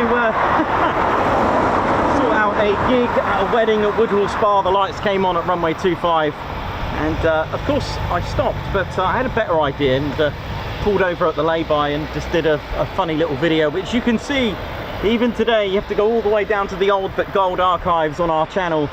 And Ted was in my car. Ted was basically a car mascot at the time. And I decided to do a video of a Typhoon just coming into land with Ted looking at me like this. And we saw it land at 2.5. And yeah, I must admit, the lorry driver, fair play, two things. One, he didn't impede my view. So he actually stopped a little bit before the lights because he obviously thought, man with a bear and a phone, this could be interesting. So fair play to that lorry driver, whoever you were, thank you. And we posted it on social media and it had a really good reception. So that was, and then of course, as I got to know what Coningsby was all about, I still thought the Tornado was still flying and the Typhoon was a Mirage 2000. I had no idea about the base really. And then I discovered there's a Typhoon display pilot. So I went back a few months later. Actually, when was that? March, April? No, it would have been April. It would have been a month later, Ted. And we decided to do a little video with Ted on a mobile phone with Ted watching Saintie's practice display at Reedham Lane, in fact. And I posted that, and then all behold, later on that evening, we got a message from Flight Lieutenant James Saintie, the 2021 Typhoon display pilot, and asked when Ted could get his medical by. But I assured that, of course, Ted did a medical, but Ted is equipped with naturally born with anti-G fur. So he was able to pull some Gs, and not only did Ted go flying with Flight Lieutenant James Saintie, but Ted went on the maiden flight of Blackjack, the very first flight, 28th of May 2021, which was to be a very historic day for the channel. Ted went up in a performance takeoff and did a few barrel rolls as well. In fact, you can watch that on our channel as well. Ted's first flight, absolutely brilliant. Where possible, we can get and privileged to have in-flight footage of Ted flying around. There's some really fun footage of Ted in a spinning sortie in a shooter. Ted flew at Wittering as well. Ted kind of did things in reverse, but he has done the whole fast jet training. Started life off in a Typhoon, then went Hawk, and then shooter. So Ted has done it all in the respects of the training. You did skip the Texan, but you never know. You might get a flight in the Texan soon as well, Ted. In the meantime, how we're doing, don't forget to hit that like button and make sure you are subscribed to our channel.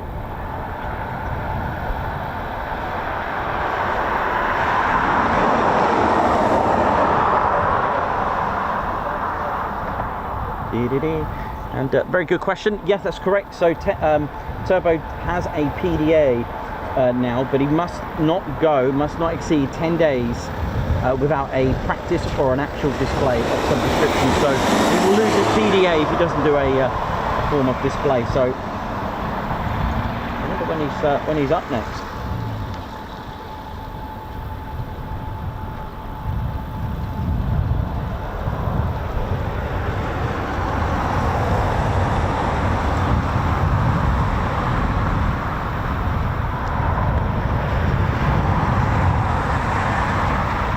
Channel, as you can see, has come a very, very long way from using mobile phones.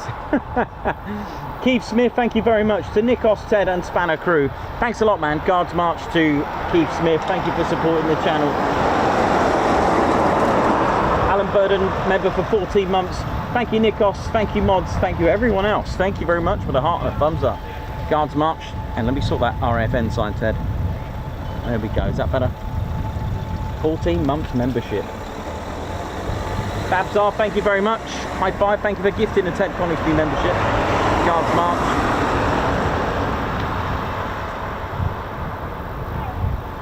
Keith Smith, high five. Thank you for gifting 5 Ted Coningsby memberships. Thanks, Keith. Guards March. Andy Postil, thank you very much for the super. Guards March.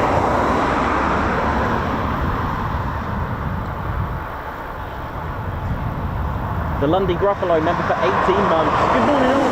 How time flies when you're having fun. Wow. Lundy Gruffalo, thank you so much for being a member for 18 months. Thanks for the 18 months loyal service, man. Adrian Orford Peaks, member for 3 months. Oi, oi, oi. Happy August. Hope it's a good one. Guards March, thank you very much for your 3-month service, man. Martin Hall, high five. Welcome to the Ted Coningsby Squadron. Thank you so much. Thanks for joining us. Keith Smith, thank you very much for the super. Guards March.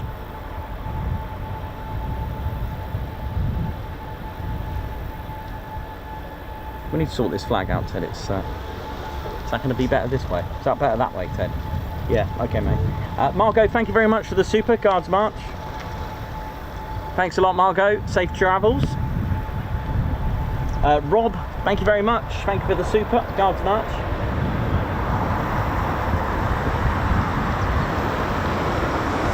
Jonathan McD, congratulations, celebrating 15 months membership. Oi, oi, and good morning. Jonathan McD, thank you very much. And thank you for being part of our TCF as well, Fighter Squadron. Thank you so much. Margot, high five. Thank you for gifting a Ted Coningsby membership. Guards March. My girl, the AV spotter, member for 2 months. 2 months of pure joy. Ted Nikos, make me so happy. Thank you very much. Ted's excited about that one. Thank you very much. Guards March. Rob, high five. Thank you for gifting the Ted Coningsby membership. Guards March. Keith Smith, member for 2 months. Thank you so much for your 2nd month service. Celebrating 4 months is Nat Sab, enjoying in Cornwall. Couldn't miss Ted's home. Thank you very much.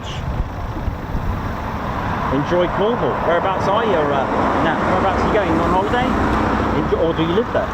Keith Smith, high five. Thank you for gifting 5 Ted Coningsby memberships. Guards March. Oi, oi! Thank you very much. Ginger Bailey, high five. Thank you, man. Thank you so much. Hope to see you tomorrow. Hopefully the weather stays good. Thanks a lot, Ginger, for the super. Rachel Blanchard, upgraded membership to TCS Posh Officers. Guards March for Rachel.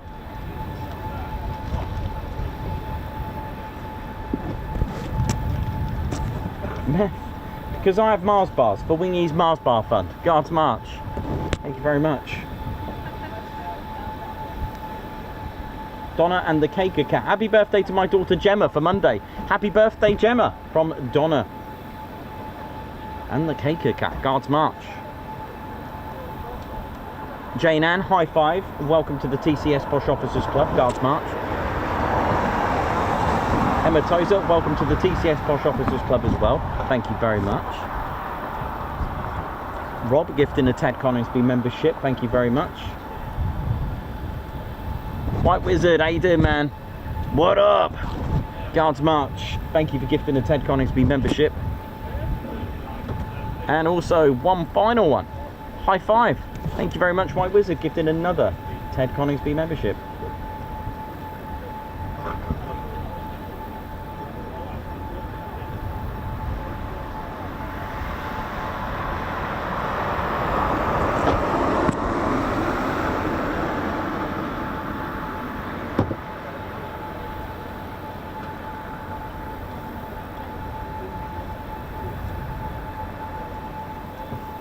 Jonathan McD, oi oi. How we all doing? Hope we're good. Ian, how's it going? Mandy Kettle, oi oi. Alex Black Cat, how's it going? Joe Fagan, good morning. How you all doing? Hope we're all good and well.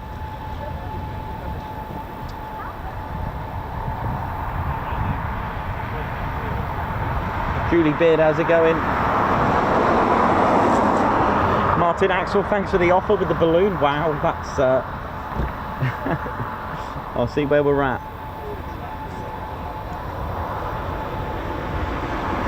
Liam Ward, oi oi to you. Craig C, how's it going?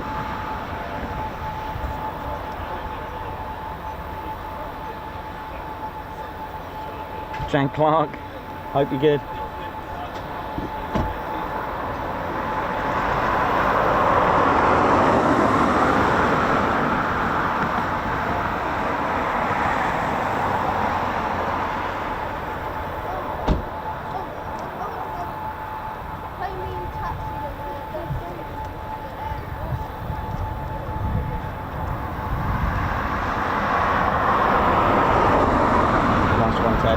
Well done, mate. Good lad.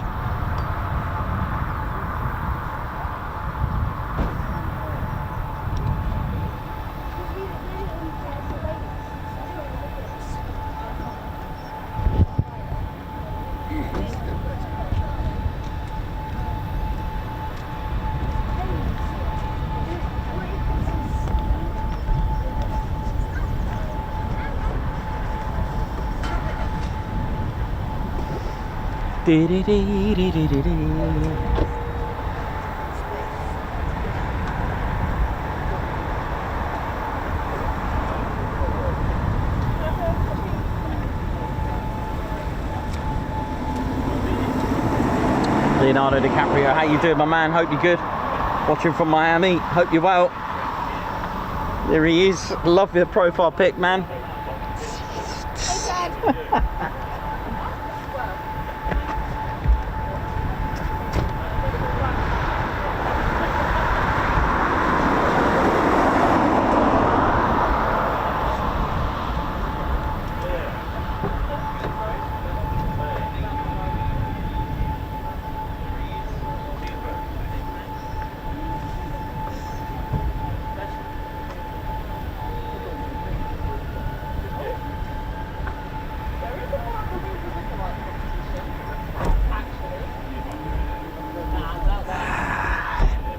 Hope we're all good, ladies, gents, and teddy bears. Right, here we go. So, my very good friend Leonardo DiCaprio has tuned in. Actually, I've just catch him watching from Miami.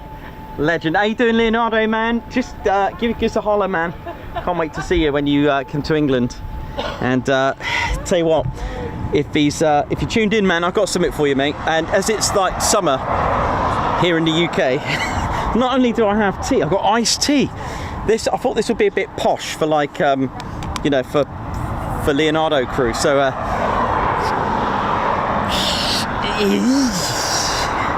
Leonardo, my man, celebrating with iced tea. Oh dear.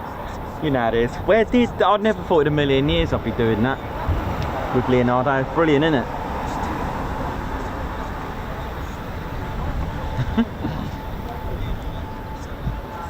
There we go. That's our beautiful Typhoon.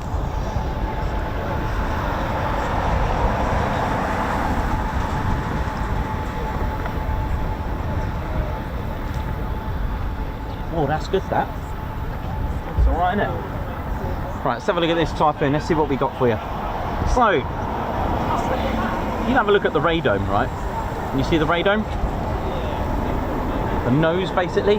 Where it starts, so not the tip, so where the cockpit finishes, underneath, so where you can see like almost like a red smiley face. Now there are two covers that protect these little triangle Pitots, they're called, right? That's called the aircraft data Pitot. Okay, there are 4 of them. There are actually 2. Can you see that little red smile just by the nose there, look, right? So they'll take them off. It's really important that you protect and cover Pitots as well.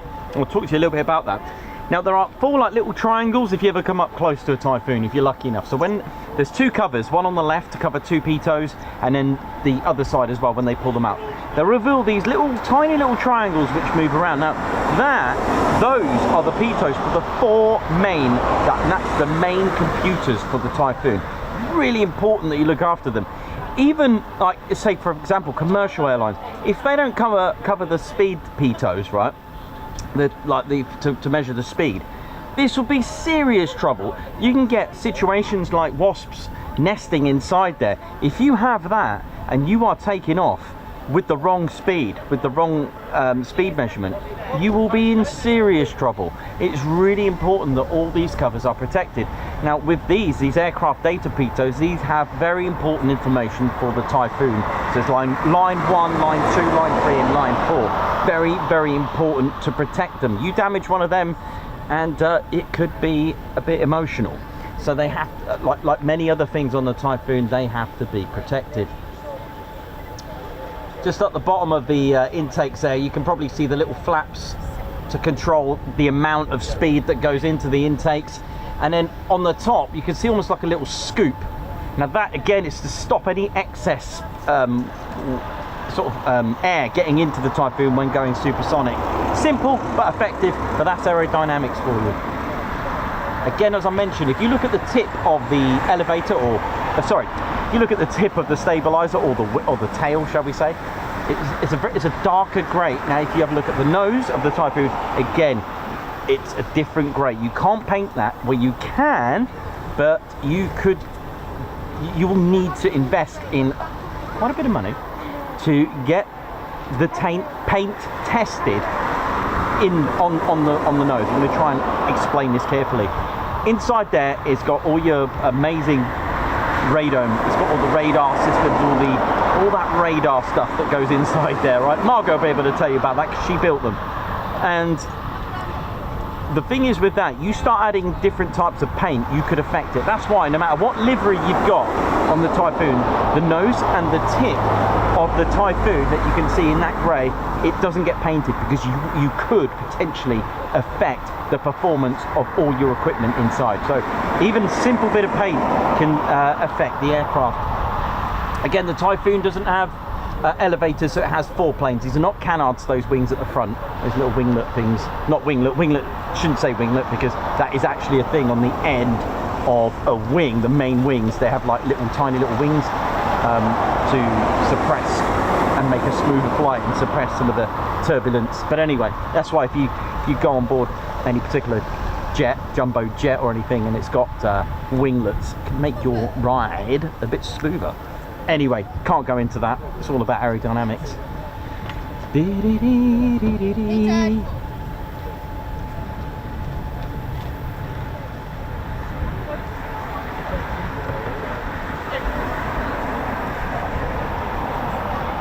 Thanks a lot, everyone. Don't forget to hit that like button and do subscribe to your one and only Ted Coningsby channel.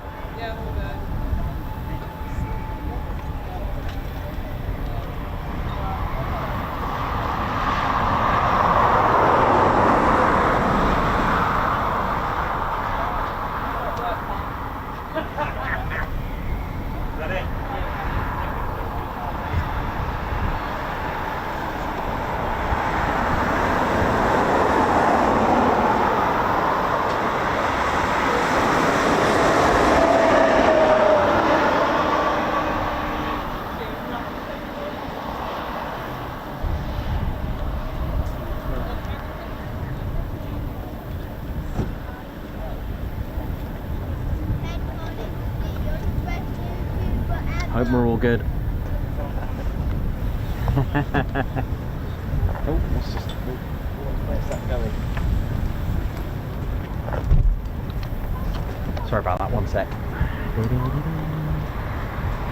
That wind's just picking up a bit, knocking things everywhere, but here we go.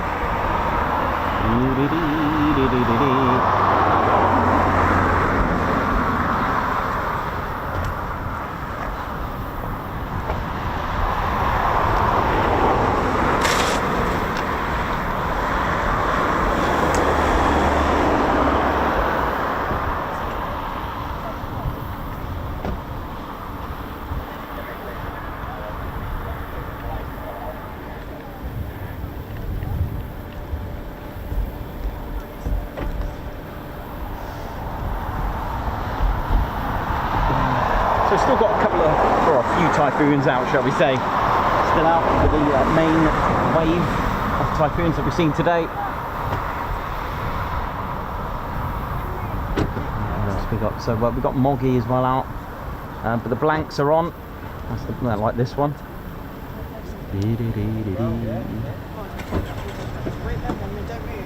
Yeah, the blanket's still on there, look. Cover, so that's not going out anytime soon. Beautiful livery.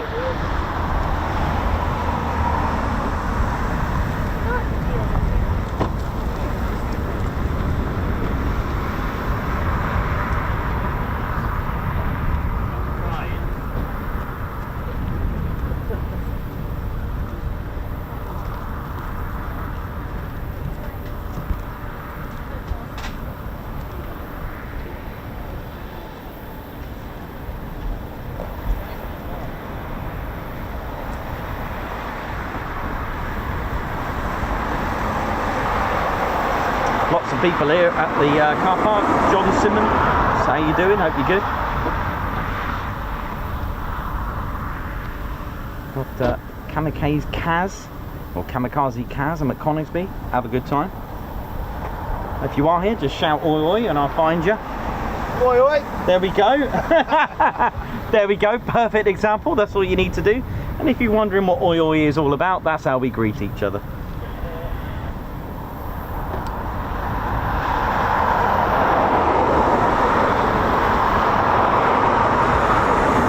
Right, let's have a look what we got on our tracker. See if we've got anything coming. Oi oi! Oh, yeah, we've got a wave. There we go. That's how you do it.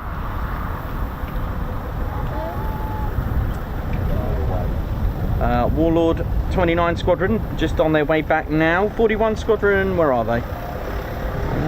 Let's have a look. We've got the Apollo flight and Warlord flight currently at the moment, so they're the ones out at the minute.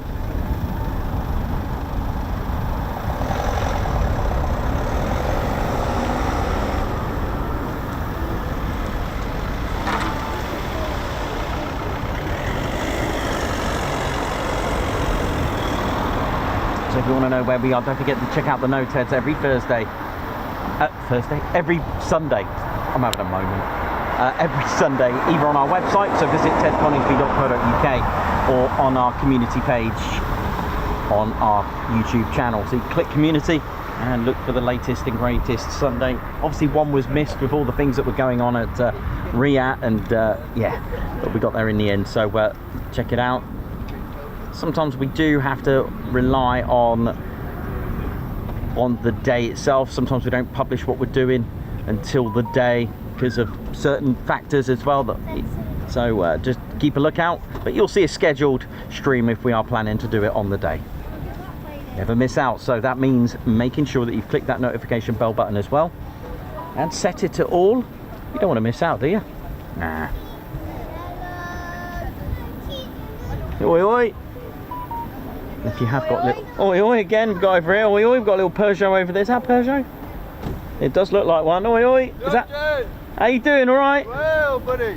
Good times, good times. And of course, ladies, gents, teddy bears, please be careful of that main road. They do go 60 along here.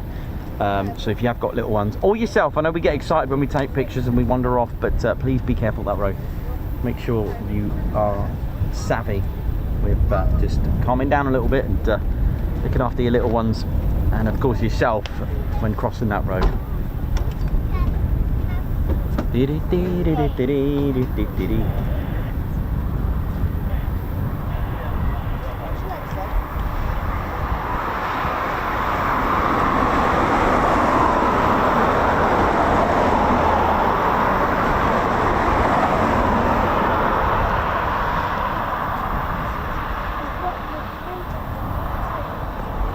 So I think we got, yeah, so we got 41 Squadron and 29 Squadron still airborne.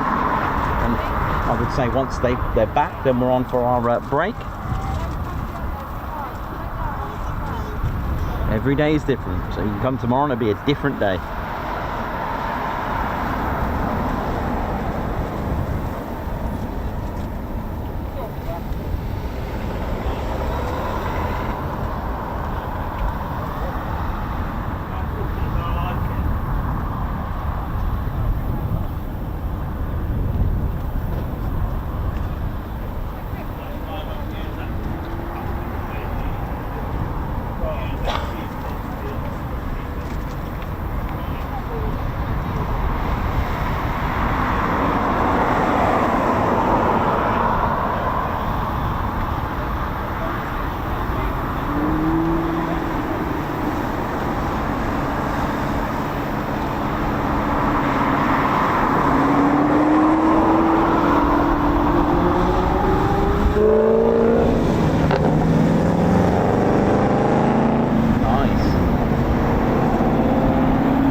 Sounds like Warlord flight heading back eventually. Should be with us very shortly. Might be able to see them now. Right, let's get ready for them, shall we?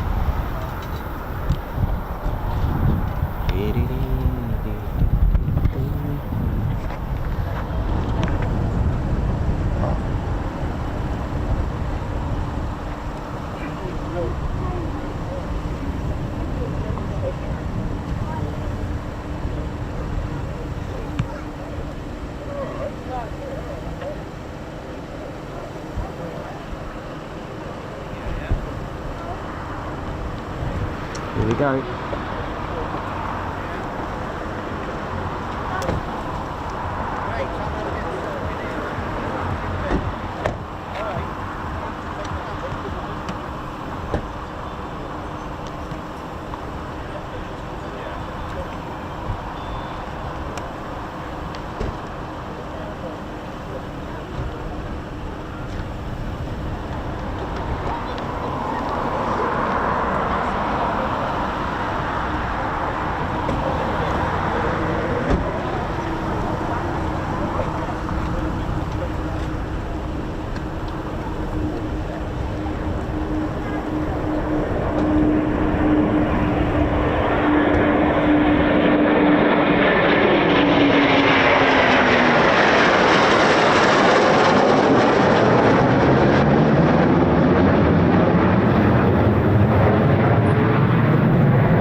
Beautiful.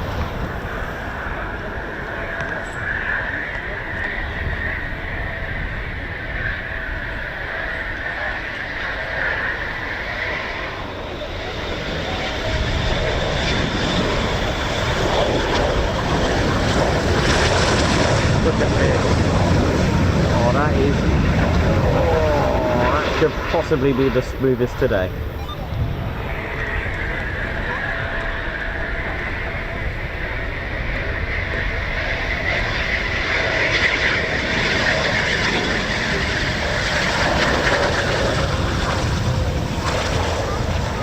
Yep, they've been smooth. They are the operational conversion unit.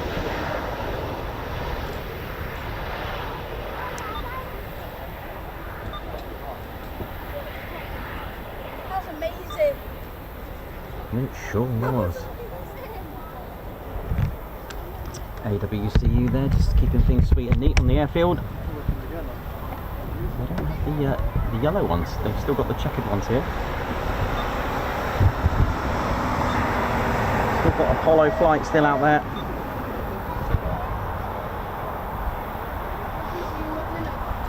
Big shout out to the AWCU, that's Airfield Wildlife Control Unit, and we deal with a lot more than just birds as well.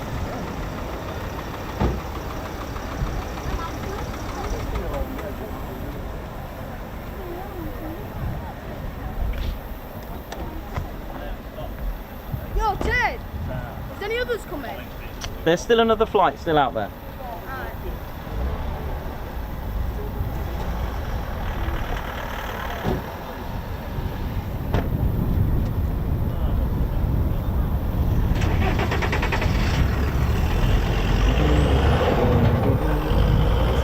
So like Apollo flight eventually heading back from Wales. How we doing, ladies and gents? Teddy bears, hope we're all good as we see back 29 Squadron's Warlord flight. The squadron can be determined by the call sign. So Apollo is one of the 41 Squadron call signs. Got 29 Squadron, they have, try and name it off the top of my head, you've got Warlord, Gunfighter, one or two. You can also have some of the Typhoon ones. I can give you the list as well, and put that on Discord if you want for all the Squadron ones.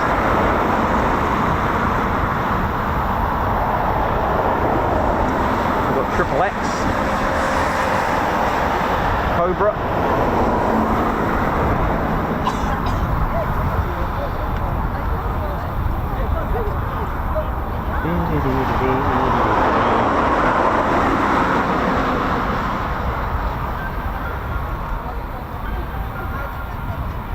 no way. He's got the Just One Tornado song out. Just one tornado. You must have seen our react streams then. Oh, you see that? I couldn't believe it. I was like, I could hear the song. That lives in Ted Coningsby history, that ice cream band song. Just one tornado. You got me started now, man.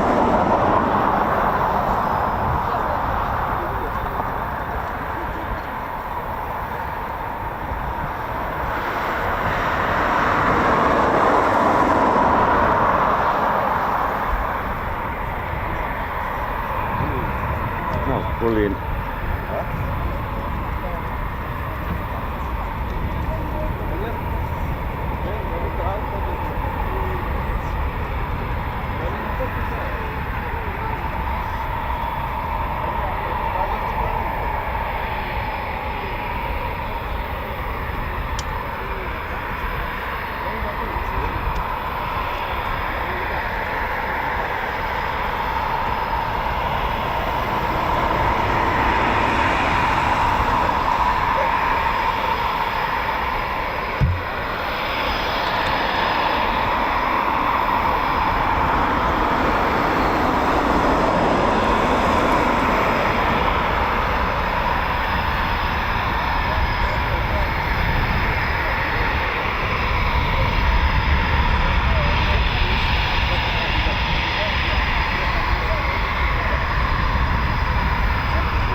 So they've you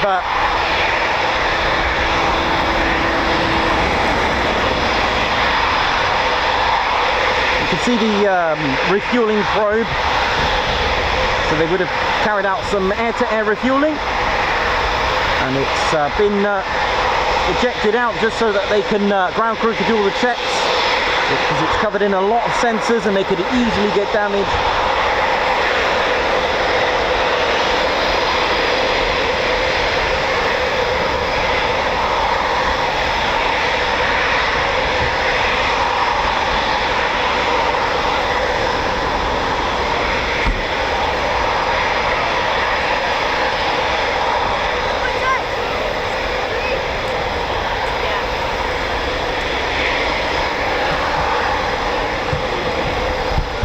very much, young man.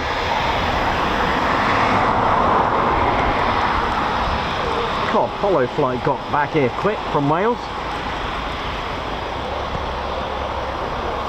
No, that's not Apollo flight. Look at this.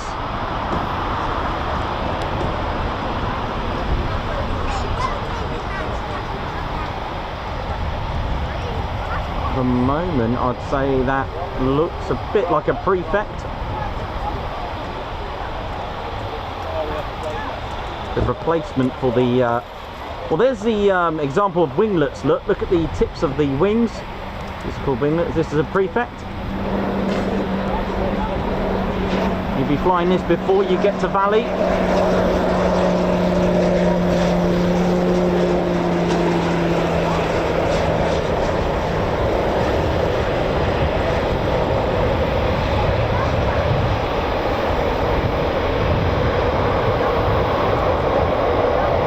Nicely done. Beautiful. So that is the aircraft that you start off with. You better believe it. You'll be starting in one of them. Get yourself to College Cranwell. And then it's RAF Valley.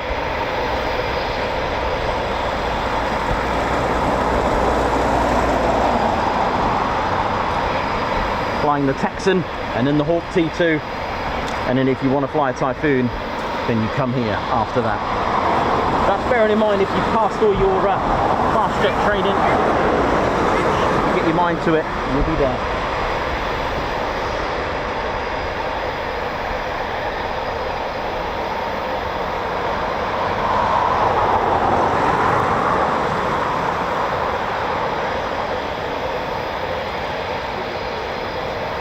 Yep, really smooth landing, beautiful, nicely done.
So many of you have asked me in the past as well, but you may be wondering as well about the sort of that soot, that black sort of soot on the left or port side of the Typhoon, and that's where you plug in the aircraft into its APU. That's the auxiliary power unit. So you can actually plug the Typhoon into this almost like a generator, almost like a power unit, and you can start up a Typhoon at a push of a button externally. Now that's used in QRA, so before the pilots will even get into the aircraft, they can start a Typhoon at a push of a button. Now that black soot is literally the fuel that disperses out and it creates that sort of soot. So that burnt fuel. I'll tell you what, I do enjoy making that sort of soot. using a cotton bud when doing model aircraft. Really good fun, love doing that bit. I mean, I know you've all got your own ways of doing it, but I used to like getting a little cotton bud, get a little bit of black paint and just make it really, really dry, and then just sort of create that sort of soot effect. Pretty cool, love it.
Tom Cruise there, just biking away.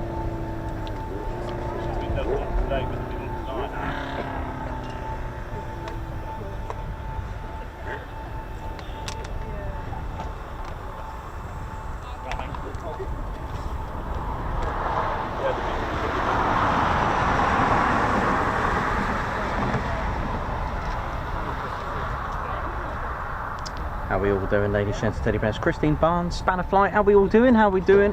Hope we're all good. Marco Baxter, Mayhem Marshy, Davey, Argan, Dr. Soda, LEJ Approach, Chris Bloxham, how are we all doing? Hope we're feeling well. And of course our members, how are we all doing? Jeremy R, hope you're good. Julie Beard, Colin Patterson, how's it going, man? Got an oi from Dallas from Richard, the WN guy. Tech Ross, Jonathan McD, Meth, Rich 901, Jace 976, Drew Martin, Julie, Edward Coates, and of course good to see you, Ed Butcher, at the Cross Foxes. Gucci Man as well. Sorry I didn't see you then. I'm just literally just scrolling down. Gucci Man, how you doing? Hope we're all good. Just scrolling. It's a little bit different, my my chat, because it can only go so far, and then you can't go back after that.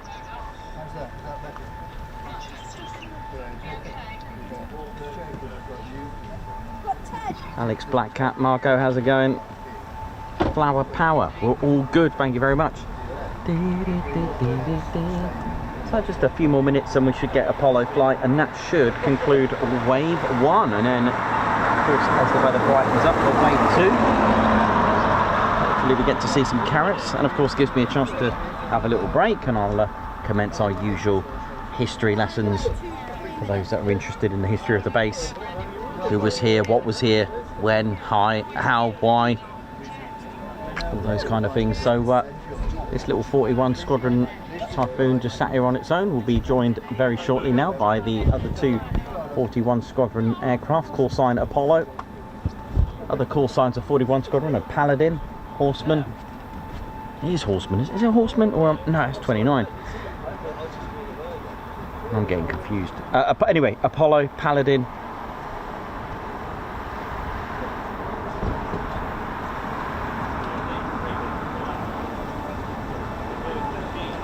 Rebel. I think off the top of my head. It's easy when you're not asked to give them out, and then when you're at home you can do it. It's easy, and then when I'm here I'm like Anyway, I forgot what Horseman was now. Was it 41? Or was it 29? Oh, do you know what? That's got me. That has, I'll be honest with you. Horseman. It's not one I hear a lot, but I have heard it about twice this year. It's either 29 or 41. Maybe someone will know.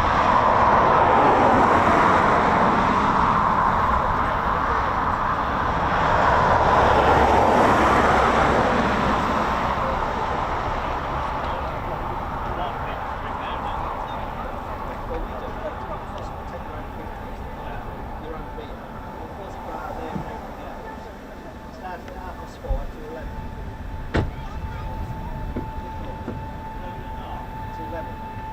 we've been drinking that. That orange. You've been drinking that. DJ's on and a 32-piece orchestra.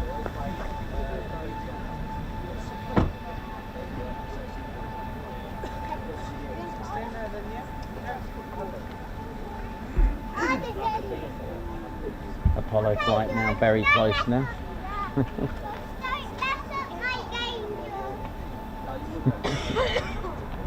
So our last Typhoons of wave 1 just coming in now to land.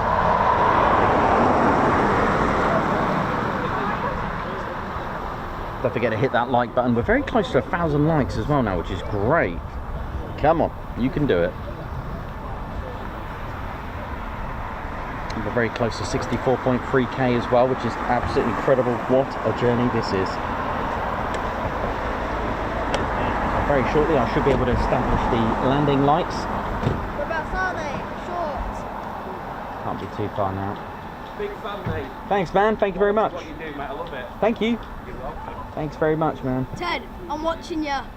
Oh, cool.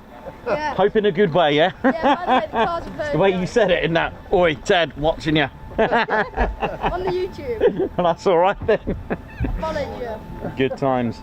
Right, any minute now. We should be able to see the landing lights. Let me just grab the cam. Right, let's have a look what we got. Right, should be a flight of 2, Apollo.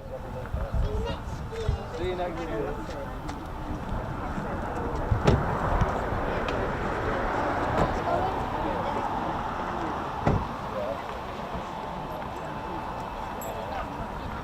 How you doing, buddy?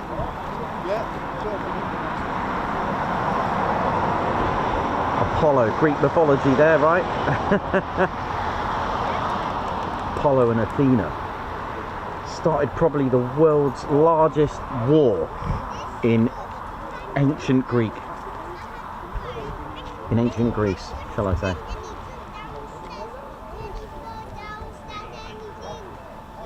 Anyway, we'll talk about mythology another day, shall we? Right. Right, where are you?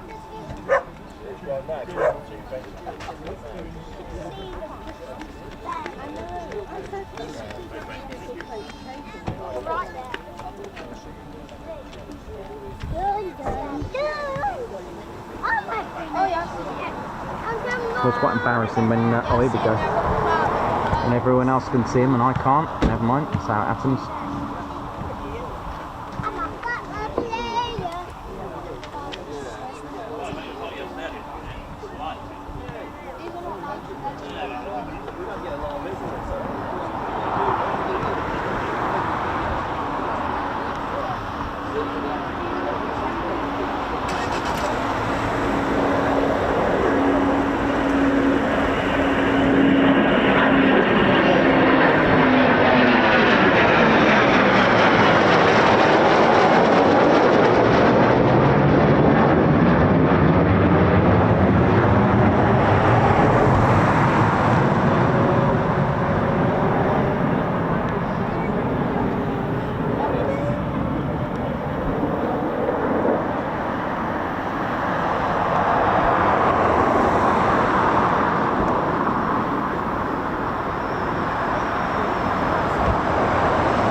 Nice one, thanks everyone for getting us to 1,000 likes. Oh yeah. Get in.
salmon smooth landing.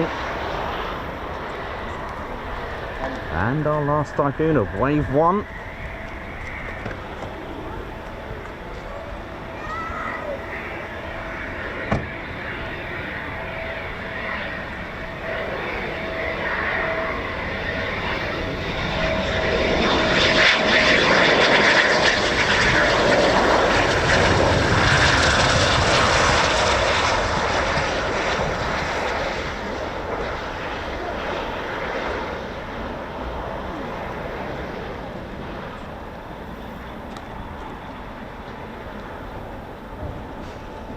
Nicely done. That's, as far as I know, that's all Typhoons back from wave 1, which means we've got a bit of a, well, not always, but traditionally got a bit of a break now between sort of now and sort of 2 o'clock roughly. If there's no guaranteed time. Sometimes you can have like 1 or 2 going off in between the wave, between wave 1 and 2. It's not, it's just the way it is. So again, 41 Squadron will taxi to the left and come towards us.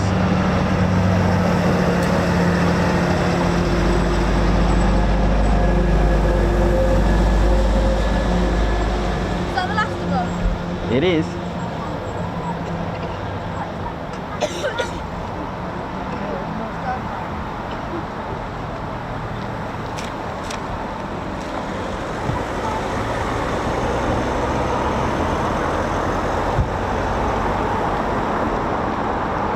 Paul Burrows, how you doing, my man? Hope you're good.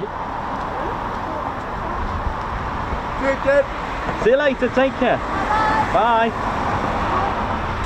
Elsie, how you doing? Hope you're all good.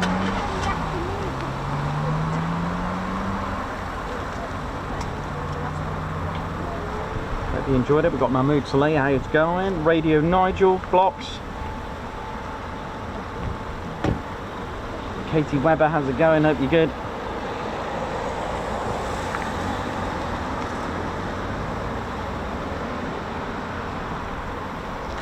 Hope we're all good. Margot, safe travels. Just not long to go. Don't forget, ladies and steady bands, you can subscribe. It's free to do so. And we much need your support to help us climb. And what's been a very, very successful year with potentially a massive bang at the end of the year. Can't tell you too much just yet, but they've still got. If you thought Riyadh was big, then hopefully if it does happen end of the year or beginning of 2025, then you know what I mean, you'll know what I'm talking about.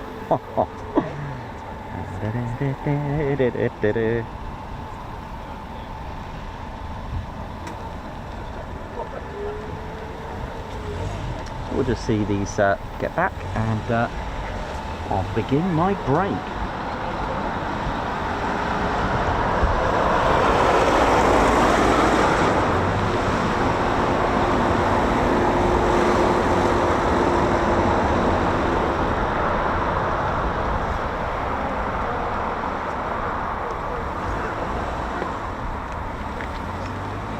Oi oi to you, Phoenix Models, how's it going? Hope you're good.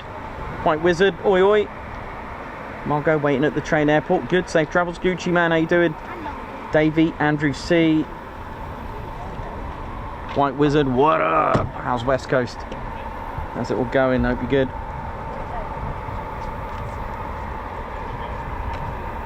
I love this new emoji I've just put on recently. That's our latest thing for us. I like that one. It's pretty cool.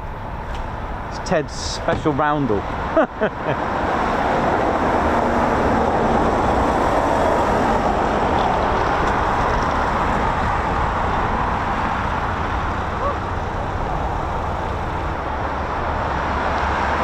Chris Morton, how's it going? Hope you're good.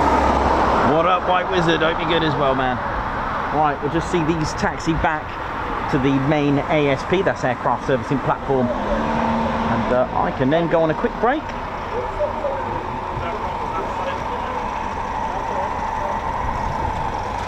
And we'll come back, do a little bit of history, and I hope I can do it. I'm a bit rusty because I haven't been to Coningsby for a couple of weeks. We're usually here once or twice a week, just for your info, but with all the airshow season going on, it's becoming a little bit sparse at the moment for me, but trying to fit as much in, of course, getting to Wales, getting to the Mark Loop, and RAF Valley, which we had the most sensational 48 hours ever. That was really, really good.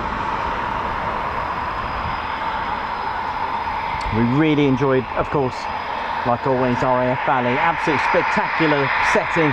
If you haven't been, please do so. Again, like Cranwell, it's a very, very special place because they are stages, steps away from becoming in control of one of these.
How we doing, ladies, gents, teddy bears? Hope you enjoyed Wave 1, Ted Coningsby channel live here at Ted's home, Ted HQ, RAF Coningsby. Hope you enjoyed Wave 1. So we're going to just go on a quick break. I'll leave you with the beautiful sound of the shutdowns. But in the meantime, be on the chats and we're going to go for a quick break. So my name's Nikos, I'm your cameraman and commentator.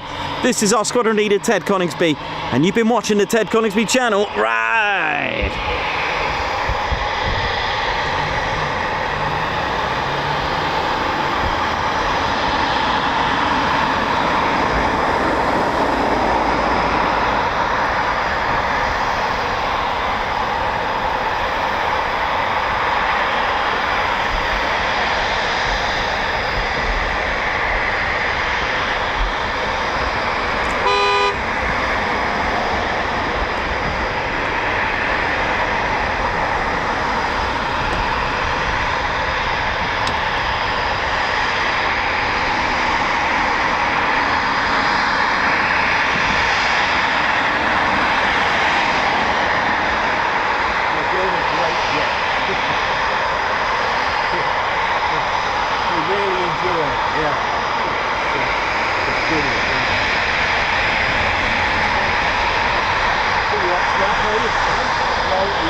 React and getting an interview done.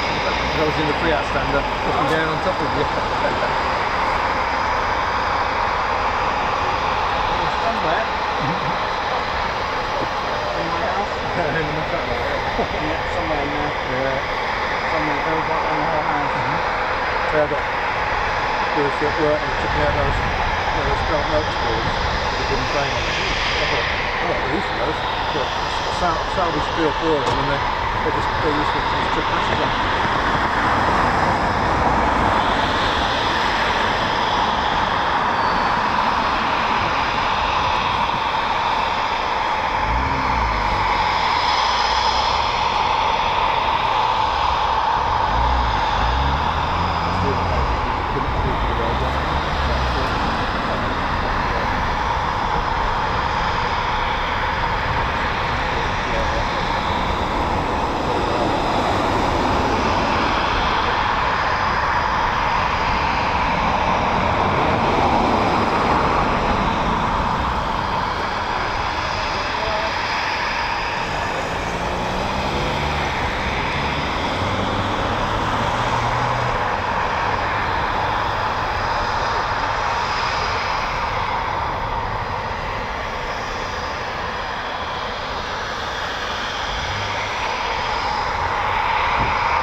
Disturbing the peace.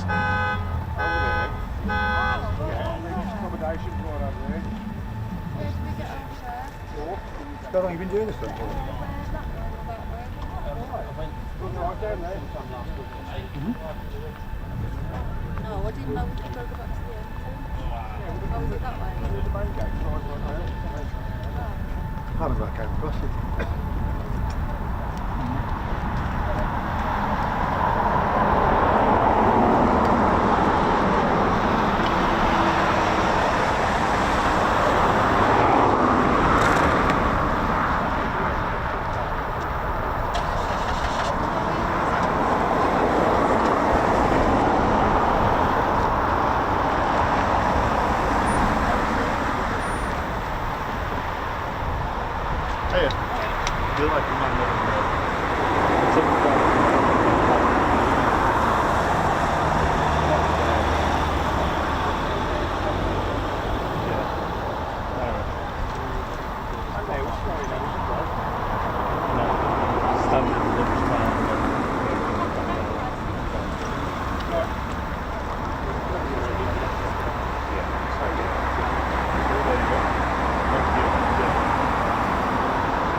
We're already passing through and you're going to give, like, I'll give it as long as you can before we have to move on.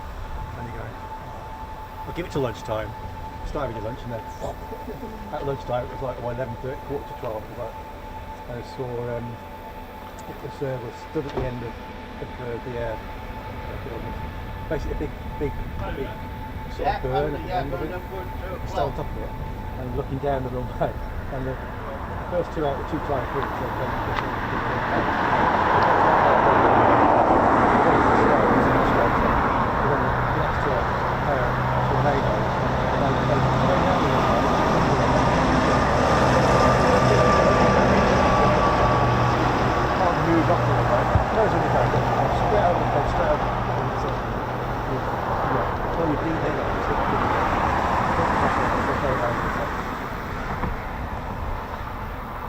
and then that was it, because they buggered off to go up and do something up water, wherever they were going.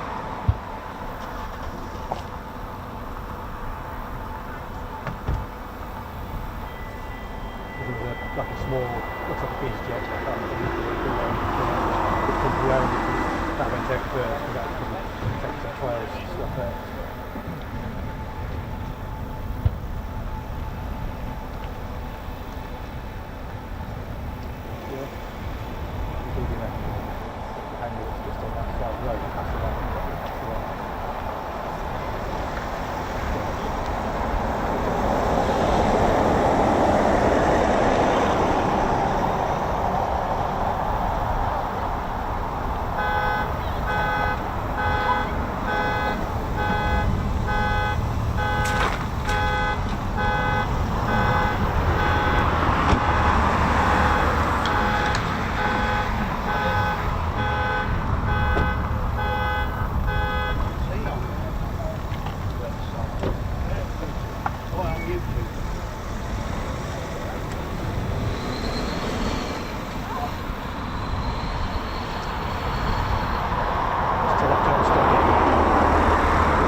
So I just ended up to have a stunt double.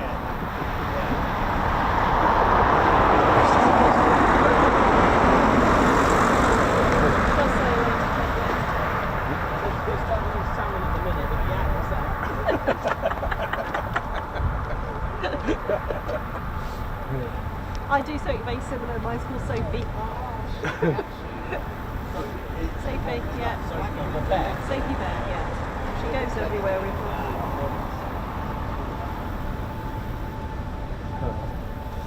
She's had her photo taken in quite some strange places. Went to the world tour. Was it world tour? Was it? Yeah. Yeah, world tour because the eye fell out. Went back to Stife to be prepared, and then went wandering around. Walk about for about 6 months, wasn't it?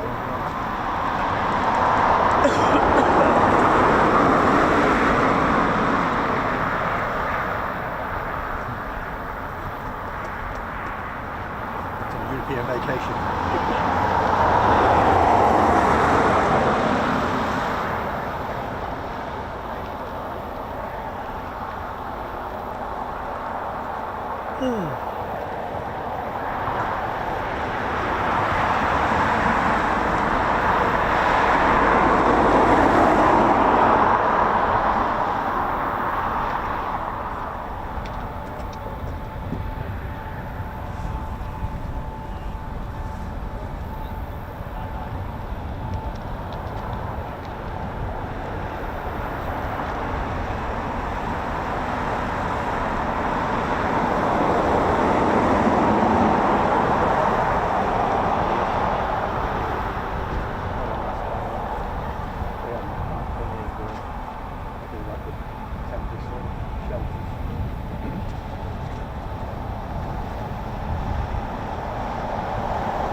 Oh yeah, because we have to get a size of green to start. That's what the green I've got cut over.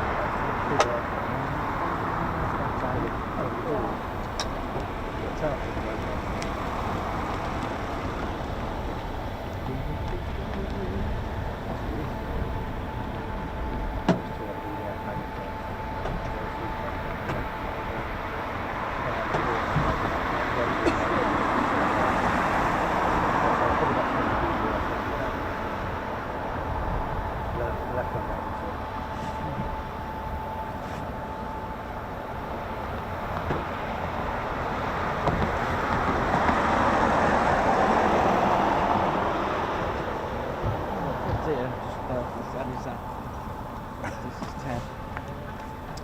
There he is. Oh yeah, he's just having a good time, enjoying the ride. Enjoying the stardom, I think.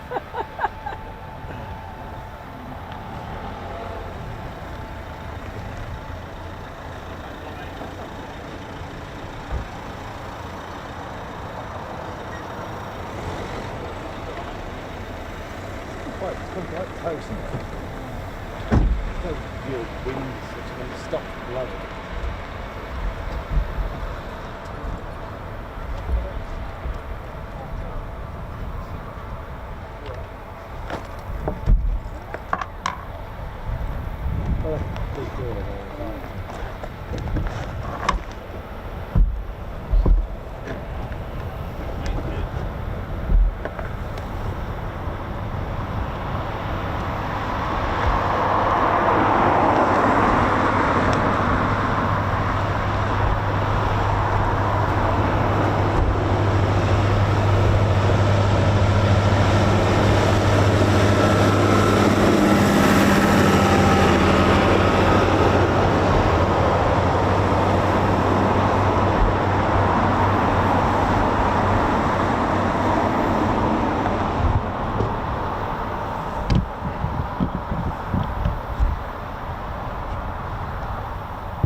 I spent the whole day at Valley when you have to be air show waiting for departures. Nice to meet And you you, sit mate. there all day Good with mum seeing you. comes in the car, sits in the car. Going alright? Alright, yeah. When are we going? Yeah, my lad's got a friend. Exactly 10 hours later.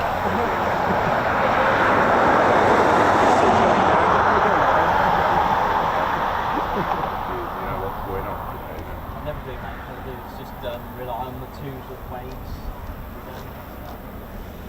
It's a nice day. you? Well, I'm hoping that we're going to delay it.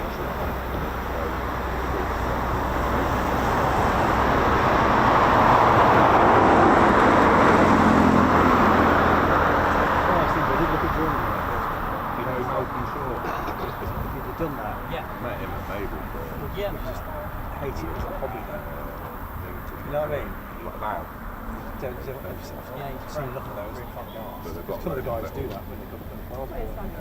few of them do it, yeah. So Yankonia, could you think this is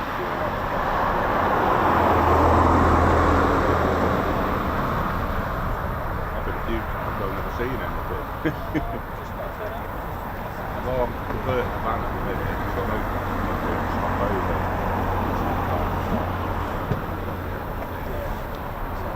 Obviously, I don't know if you get a jet there. Every time I do an airstrike, I get a chance to deal with too many people. Yeah, nice meeting you anyway, mate. Keep your videos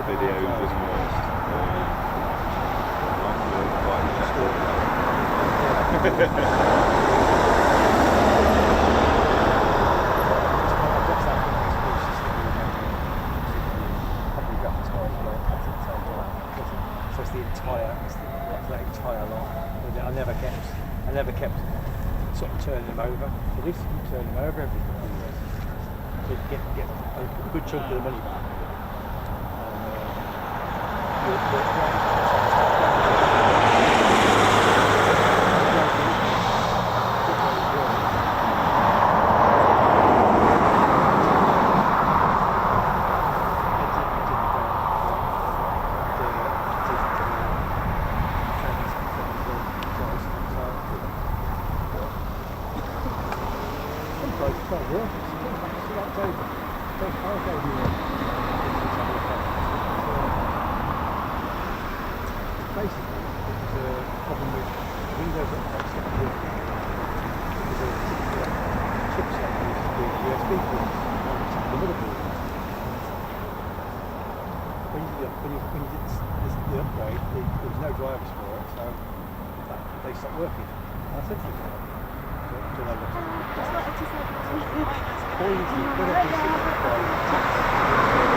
Because I keep, you know, your punchline, what you say.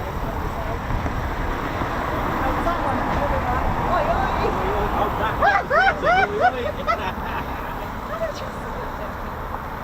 Is that you screaming? It's you, was that brilliant? I recommend that you do it. So we know you're about. It's like it's turning out to be a war cry. But the sad thing was, my Facebook account was hacked 4 weeks ago, and the only video of me here, watching the light take off, and you can just see me die. Yeah. And my son was like 12, and he sweats more. Every other dad saying to my son, wave, to me. And it was so nice to hear his voice, and he lost it all. But so lovely to meet you.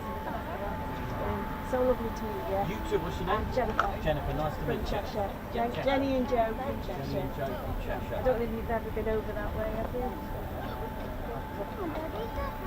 Yeah, Alton Park where they do the racing, car racing. And then like Brands Hatch and all that, you've got Alton Park. I think I went to Anderson.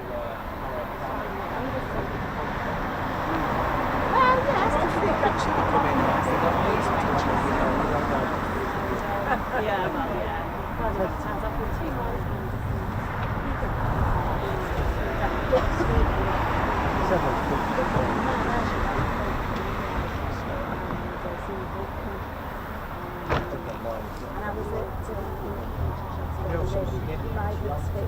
Seen him in this area. We get to try out.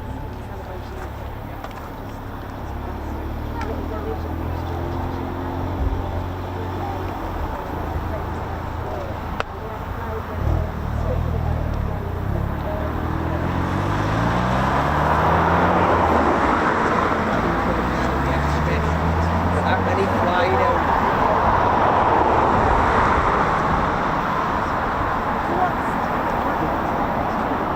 Sod snow, isn't it? But with you being here, there's got to be some.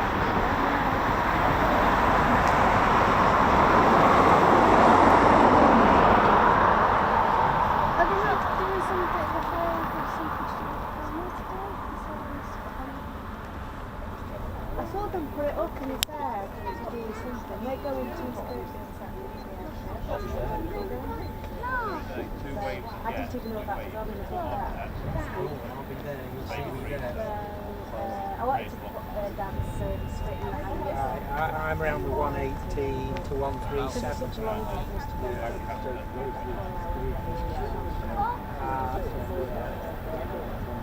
Come back again. Very emotional coming. So when you see the sign, you see the sign with the light. All the things.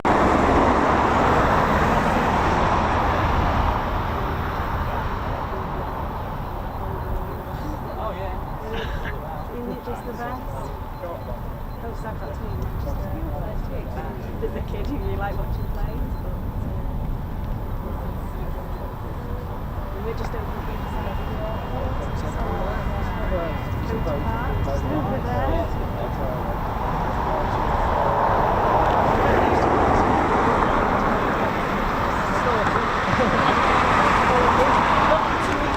Enjoy your day.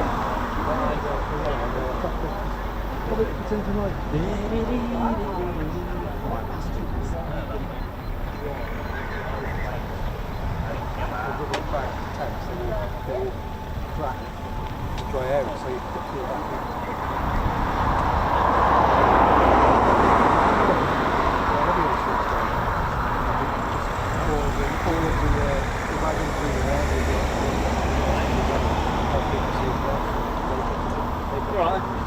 Yeah, how's it going? All right? Yeah, of course, mate. Yeah. Want to look at it? That's all. Just want to have a quick peek. That's all. Okay. Yeah, sure. Tower 1, 2, 4, 6, 7, 5, so you prefer this one. I don't know. So they told me that.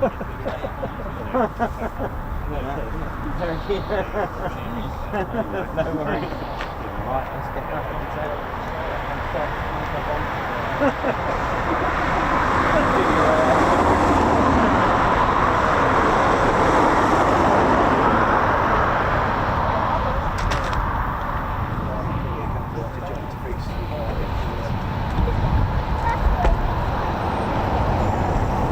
Right, how we doing? Right, fed and watered, all is good. How we doing, ladies, gents, teddy bears? Hope we're good. Right, so we've got a bit of a wait, maybe another hour perhaps until the next movements. Sort of around 2 o'clock will be your next movement. So grab some tea, coffee, or whatever it is that you want to drink. Right.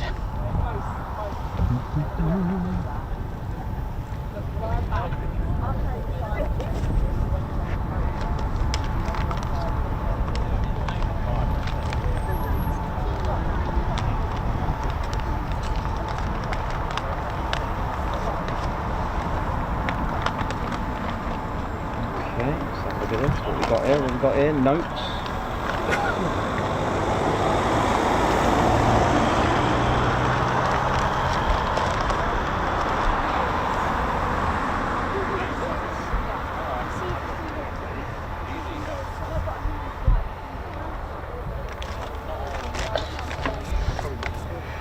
welcome to the Ted Coningsby channel. We are back, finally, after our RIAT adventures and everything else that's been going on. Hope you all enjoyed RIAT. It's, let's go that way. Yeah, hope you enjoyed RIAT. It was pretty cool, wasn't it, to give you that coverage. And like I said, Saturday, took some time out to, you know, just to enjoy the air show as well. It's really good. If you just joined us, my name's Nick Oss. I'm your cameraman and commentator for the Ted Coningsby channel. Hope we're all good. Let me just get myself into position. Hope we're all well there now. All is good. So welcome to Ted's home, RAF Coningsby. And it's always a pleasure to be here. We're usually here once or twice a week. And like I said, with all the things that have been going on with RIAT and everything else and adventures in Wales, we finally got here, so all is good. Hope you're all enjoying the show. So welcome to Ted's home. Now, ladies, gents and teddy bears, so let's have a little talk about the history, because it is quite a spectacular history here. So plans began just before the declaration of war during World War II for Britain's involvement. Actually, plans began in sort of 1937 to actually prepare for a airfield to be built here back in 1937, and eventually the Air Ministry did a compulsory purchase in the end, and it was finally built in 1940. It fell under the command, and it was a bomber command area, so you may have heard the term bomber county, and that's because of the amount of bomber command stations that were in Lincolnshire. So Lincolnshire was renowned for that. So of course you also got fighter command as well, but Coningsby was chosen to be under number 5 group. 5 group is just trying to think, it's not, no, it doesn't exist anymore, just trying to think. Now originally 5 group was actually headquartered, and it began in at RAF Mildenhall, believe it or not, and it was on the 1st of September 1937 that they actually founded number 5 group, okay, which was a bomber command group, and eventually it moved to Moulton Hall in Swinderby in Lincolnshire, so again getting that sort of bomber command and bomber county name. Now let's go back a little bit in time. So it was on the 1st of the 9th 1939 that Britain's involvement began, just 2 days after that date, so the 3rd of September, once the invasion of Poland began. And during that time, it wasn't until it was finally released to be operational, and that was on the 4th of November 1940. The base opened during World War II. So let's have a look. So over a year since the war. So Coningsby was kind of active just after the beginning of the Second World War, and Coningsby, again, like I said, it fell under number 5 group, and the first to operate here, there were aircraft with 106 Squadron and 97 Squadron. So the first to arrive was 106 Squadron with the Handley Page Hamdens. Their squadron markings are Zulu November. I like to give you a little bit of extra detail with that as well, where possible. So it was Zulu November, and they operated the Handley Page Hamdens. And also joining them were 97 Squadron with Oscar Foxtrot, so that's OF. So you'll see that, those 2 letters, and then the roundel, okay? Really, really cool stuff. If you can remember them, that's really great. I mean, trying to remember all the squadron markings, that's pretty difficult, especially when after certain periods they would change them as well. But the main squadron markings during the Second World War, these are them indeed. Now, 97 Squadron were operating the Avro Manchester. Now, the Avro Manchesters were basically just before the Lancaster. Now, it had a bit of a reputation, the Manchester, for being underpowered and unreliable, and that's all because of the 2 engines. Now, the problem with that is the fact that it kind of was a bit of a morale sort of down. It was sort of the morale not lifter, it was a downer really for that, because at the end of the day, if you've got an aircraft that you're not confident with, then what good would that be? If I remember correctly, the Handley Page Hamden, see later, were nicknamed the Flying Suitcase because the fuselage was 3 foot. That's it, 3 foot wide. I mean, that's not a lot. That is quite crammed. And it was the other problem with the Handley Page Hamdens, the fact that the layout where the pilot was, should the worst happen and the pilot got killed, then it was very difficult for another crew member to kind of take control. So it was known as the Flying Suitcase due to the 3 foot width of the fuselage. So February 1941, 106 Squadron came here, Zulu November. Now, they were the first residents at Coningsby to arrive, and then it was the following month, in March, so they only got here 4 weeks later, straight into combat, and they actually flew and took part in the raids over Cologne. In fact, many aircraft took part in many raids from Coningsby, and I'll talk to you about most of them as well later on. Now, in April, during that month of those raids in 1941, so 97 Squadron were here as well, with Oscar Foxtrot as their squadron markings. So they joined 106 Squadron, but like I said, they had the Avro Manchesters, again the 2-engine version, but they did build a 3-engine version, as we all know, as the Avro Lancaster, but we'll get to that. In 1942, 106 Squadron was to have a new wing commander. Guess who was here, ladies, sheds and teddy bears? He doesn't need a lot of intro. Aged just 23 and assigned to command 106 Squadron. Ladies, sheds and teddy bears, I give you Wing Commander Guy Gibson, who took command of the squadron. Now, that was a major boost, a major morale boost for 106 Squadron to have Guy Gibson as their commander. The squadron were awaiting their new Lancasters as well, so it was that anticipation, that buzz ready. Not only have you got a class wing commander, but you've also got the Avro Lancasters, getting ready to operate very shortly.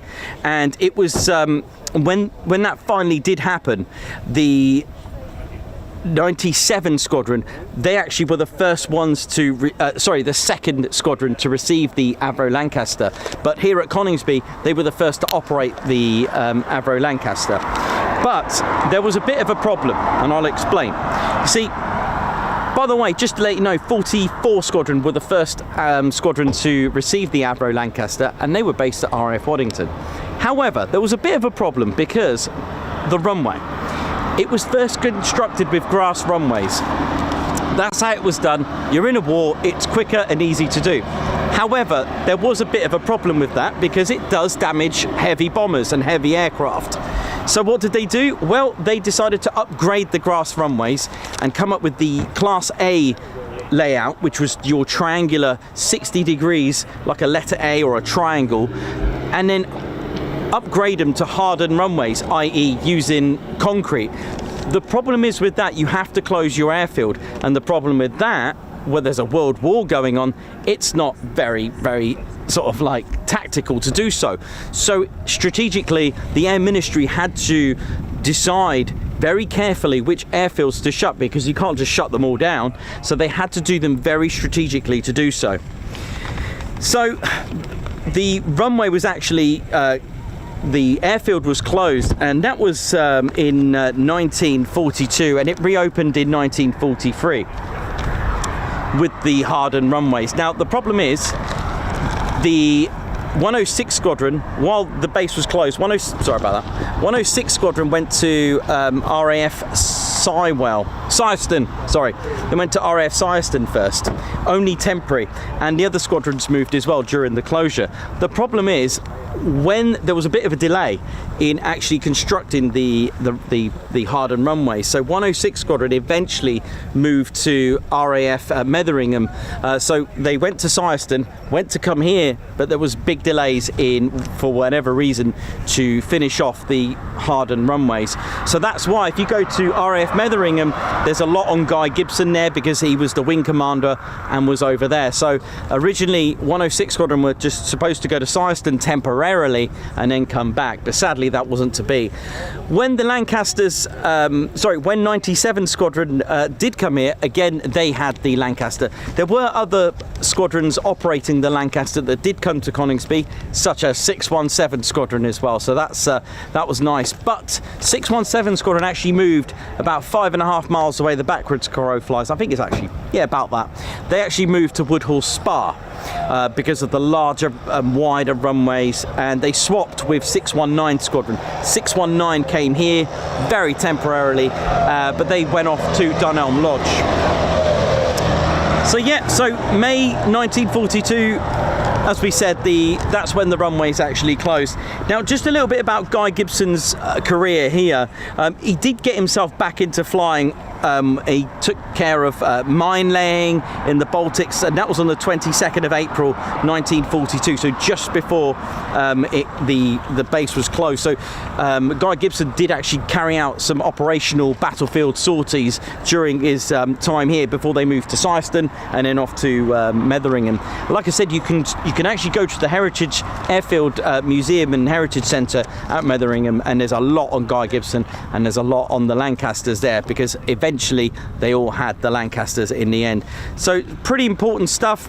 And so yeah, finally the crew received their well-awaited, much-awaited four-engine version of the Manchester, which was to be renamed as the Avro Lancaster. So it was pretty amazing. A little bit more just before that, on the 30th of May 1942, Coningsby's aircraft did actually take part in the 1000 bomber raid. Now these were free nighttime sorties as well, against German cities during the time of World War II. So lots of aircraft did actually get involved in World War II and the sorties here. So you got the 1000 bomber raid, the raids over Cologne, lots of sorties. There's other sorties you can look at as well. The BBMF have got some excellent stories in there to do with the Hamdens as well. So it's really, really important. But finally, like I said, 1943, the grass runways were converted. They had the A-shaped, Class A as it's called, runways that were here.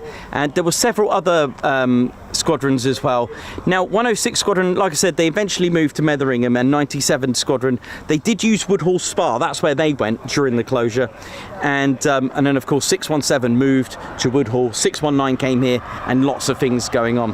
Now just to give you a little bit more details of something that happened. Now when Coningsby finally opened in September 1943, the first to arrive here, just to make this point, it was 617 Squadron, so the Dambusters were here as well. How cool is that? And don't forget the actual formation of 617, the Dambusters, they were specially made for the Dambusters raid. They formed secretly at RAF Scampton, and it was nice to have their sort of trait here as well. Really, really awesome. Now with further Lancaster squadrons making Coningsby their new home, 617 Squadron's residence was short-lived though. They swapped with 619, and then other squadrons decided to swap over.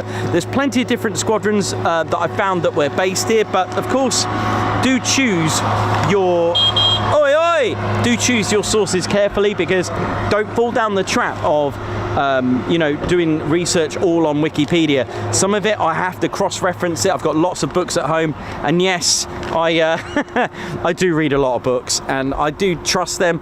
Again, trying to get the sources correctly, and that's why I won't mention all the squadrons. There were several other squadrons, but I like to cross-reference them. Sometimes you'll find that squadrons are only here just for a month or two, just like 617 Squadron. So finally, Coningsby started to receive Mosquitoes as well, the Mosquito bombers fighter as well, and they began operating out of Coningsby until the late 1944. And it was on the 19th of September 1944. This was the last time anyone would ever see Wing Commander Guy Gibson. Now, although Wing Commander Guy Gibson was with 617 Squadron, and there was a mission with 5 Group, and they were to initiate a bombing raid over Bremen, and for whatever reason Gibson went to Woodhall Spa, all right, and used a 657 Squadron Mosquito, which was KB 267. There's a lot of controversy about what actually happened that day, why he went over there, why the particular aircraft was not used, but they ended up using KB 267. Sources suggest that the raid didn't go too well. In fact, the Pathfinders, or the little flare targets, it didn't go too well. In fact, although Guy Gibson did try to carry out that bombing raid, the problem was is what happened after. Guy Gibson's aircraft crashed at Steenbergen in Netherlands, and it was around 22:30 local after the raid. Woodhall Spa said that it was not unusual for Guy Gibson not to have a delay. Coningsby were wondering he's probably gone to Woodhall Spa. Woodhall Spa were probably wondering he came here. Sadly, this was not the case. Sadly, witnesses saw Guy Gibson's aircraft crash. Sadly, it was KB 267, and that was the last time anyone had ever seen Wing Commander Guy Gibson ever again. Rest in peace, sir. Further Mosquito squadrons made Coningsby their new home as well, such as 109 Squadron in 1946 and also 139 Squadron. Towards the once we start hitting in the 1950s, different types of aircraft. And by the way, just something interesting for those who don't know, when the Mosquito bomber was being constructed, the government brought out a wood rationing, furniture rationing. Can you believe that? And I found that out from the village of Lakenheath itself in Eriswell. There was a ration on wood. Because why? Because the Mosquito bomber is made out of wood, the Mosquito aircraft. So they had to, they basically, oi oi! So they had to ration it. They had to stop, and you could only buy wood or timber or furniture if you were newlyweds or if you were bombed out from raids. Just thought I'd throw that in. So in 1950, the Boeing Washington was based here. These are basically B-29s. Don't forget, in different air forces, they have different names for different aircraft. The Boeing Washington is a B-29.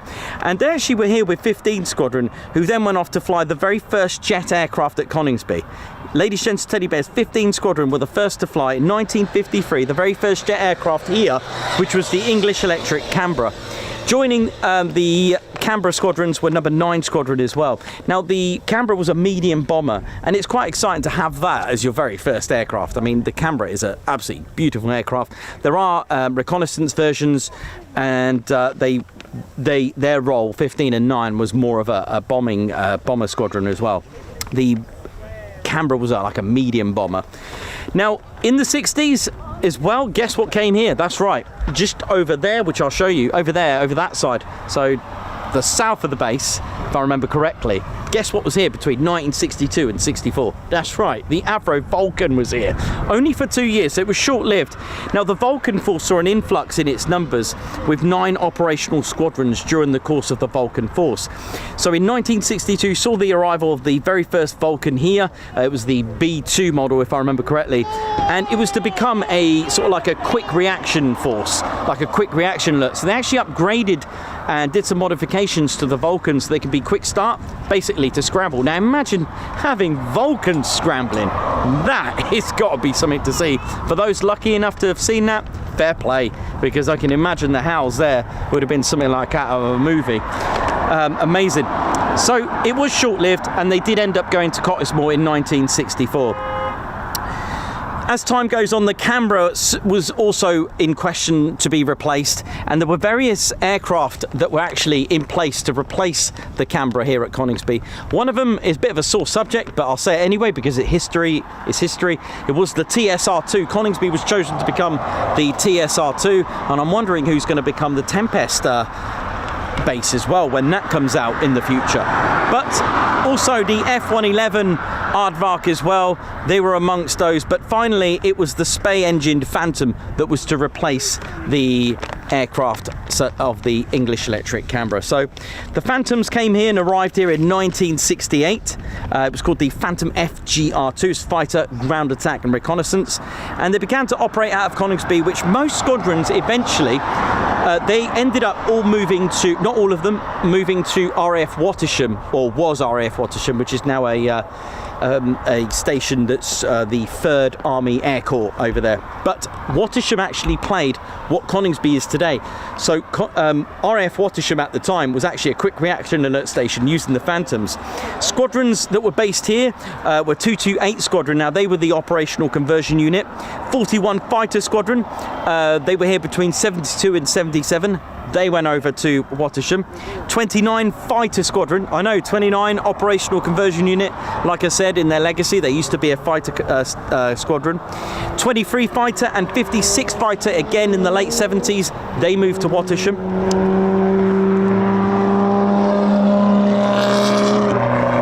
Oh, it's a bit like Fast and Furious out here. Rest in peace, Paul Walker. The BBMF arrived here in 1976 as well, so they made Coningsby their home, and so that was an important time during the end of 76 as well.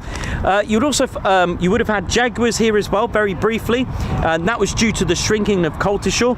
Harriers also operated here with 41 Squadron.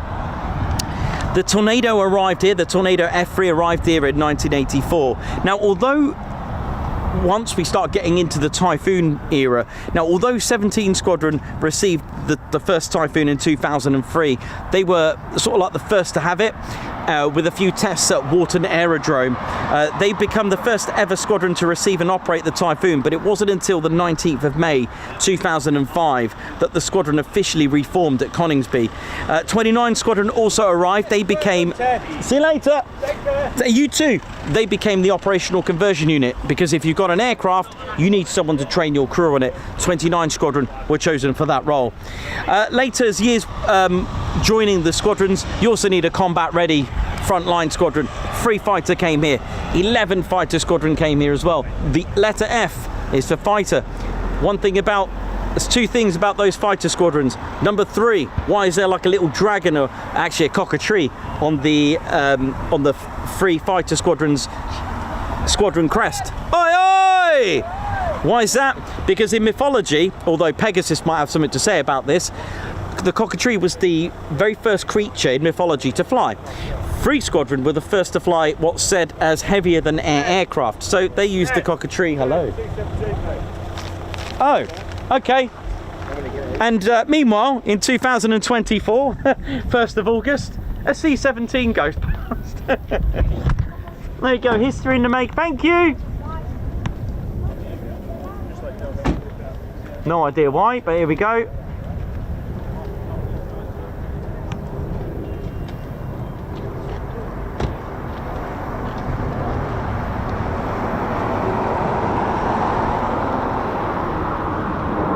Check this out. Yeah!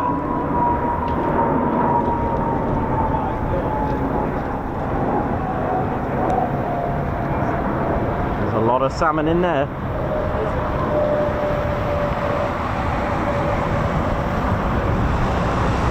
So yeah, 3 fighter and then 11 fighter. They are the world's oldest dedicated fighter squadron. 41 Squadron came here, and then finally number 12 Squadron, and that was in 2018.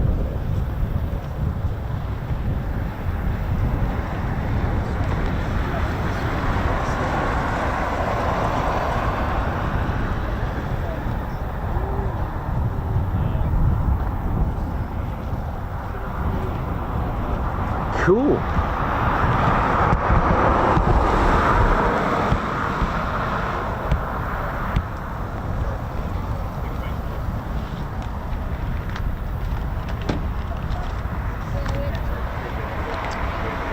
Sorry, 12 Squadron, by the way. They stood up as a joint Qatari Emiri squadron, but they didn't actually come here operate until 2020. And then here we go, today's date. Here we go.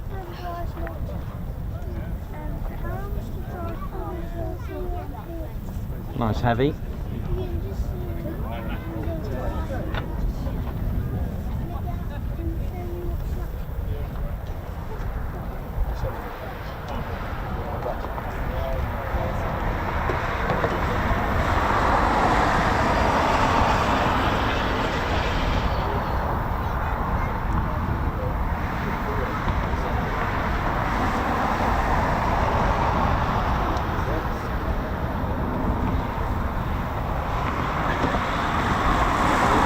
How you doing? All right? Good.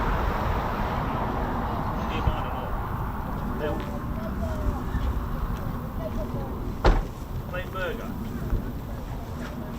Hey.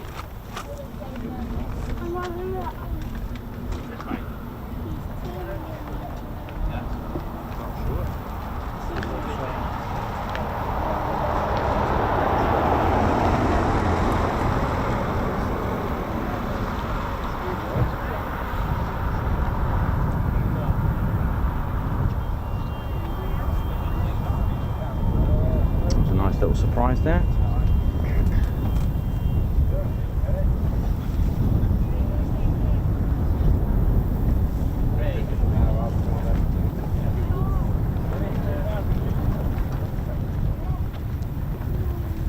Stuart Skeggs, how you doing? Hayley Gilby, Claire Bear, how's it going? Jan Clark, oi oi. Ian Thompson, hope you're well. Chris Bloxham, Paul Fairclough, how you doing? Tesla Superchargers, oi oi.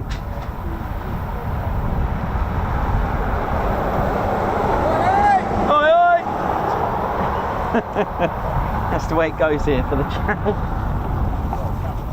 Right, stop this bit of...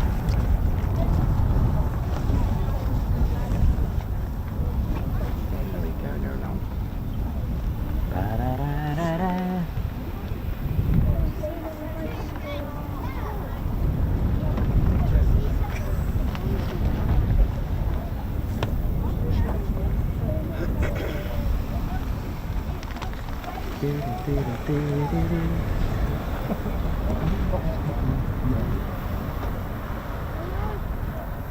Welcome to the RAF Coningsby channel. So we're still awaiting wave 2.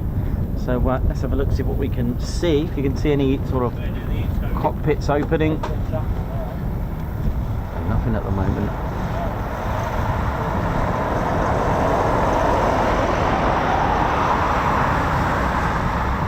So no sign of anything going up very shortly, just yet. But don't forget, we have the south side of the base where there could be other stuff going on that we can't see.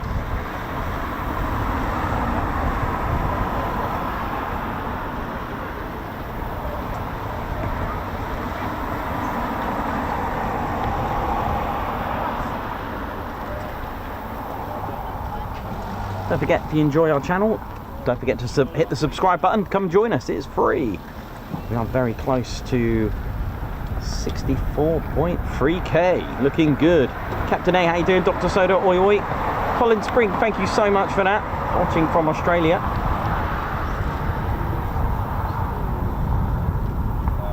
Thanks so much for the support, much appreciated.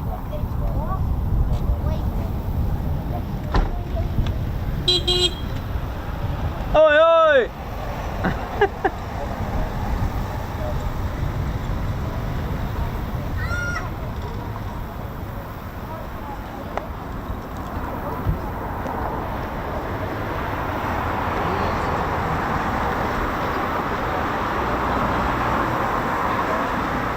You alright? Yeah. Oh, who's that? Someone else is shouting oi oi.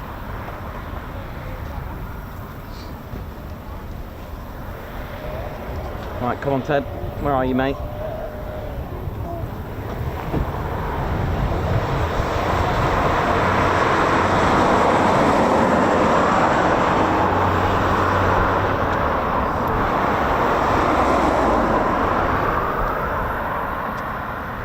So, high five to Obi-Wan Raven. Thank you very much. Guards March, thank you for gifting a RAF Coningsby membership. Thank you very much for that. Much appreciated. And if you are in the area, don't forget to check out RAF Metheringham Heritage Centre as well. And of course, more at home here. Don't forget to check out the BBMF as well, the Battle of Britain Memorial flight. They've got a museum as well, gift shop, and a hangar tour. Colin Patterson, member for 8 months. Oi oi, 8 months of pure enjoyment and friendship. Guards March, thank you very much. And of course, if you are spending lots of days here, so you've got the BBMF to check out, you've got Metheringham, and also East Kirkby as well. In fact, just check it all out. There's the Bomber Command Centre at Lincolnshire. Why not go to Waddington as well? Why not? Let's do it all. So let's have a look. My girl, the AV spotter, upgraded membership to TCS Posh Officers Club. Hello. Guards March. That's my car. I know, Ted, how did we fit all that equipment in there? You don't know. Ted was bundled in there somewhere. Margot, thank you for the super sticker. Guards March. Colin Spring, thank you for that. Thank you for the super. Guards March.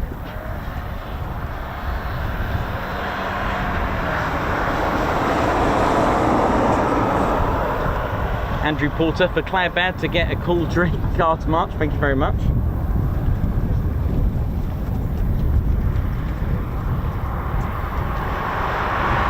And Cox, thank you for the super. Good afternoon, Nikos, Ted, oi oi. Good to see you, and all Spanner crew and TCS. Sorry I'm late on parade. No worries, thank you for joining us. And don't forget, if you are late on parade, you can always replay the action after.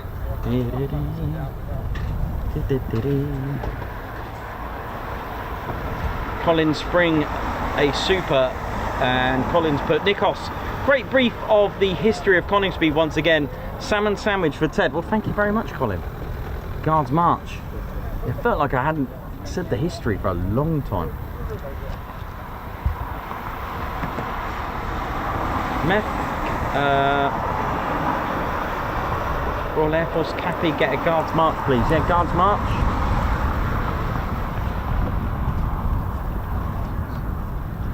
Thanks a lot, Meth. Very kind of you.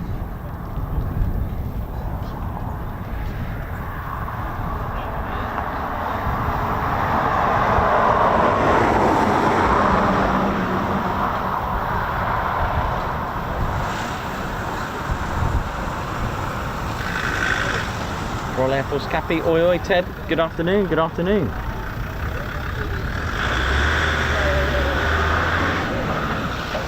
Hope we're all good. Yeah, just waiting for the next movements.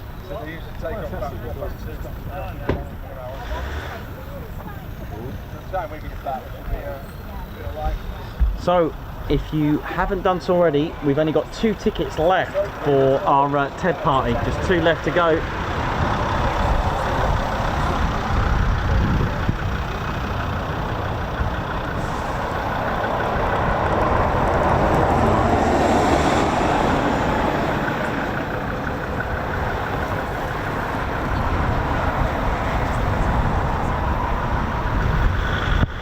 Oh, Ted, careful mate, it's a quite a long drop for you off that van.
They're not here yet. They'll be a couple of weeks. They'll be back. Got all the key tags and patches. 5. Okay. Yeah, man. Do you want me to show you what? I'll show you what I've got. Well, there's nothing going on now. Okay. You alright, buddy? Alright. Yeah, how's it going? Yeah, you alright? Yeah. Good.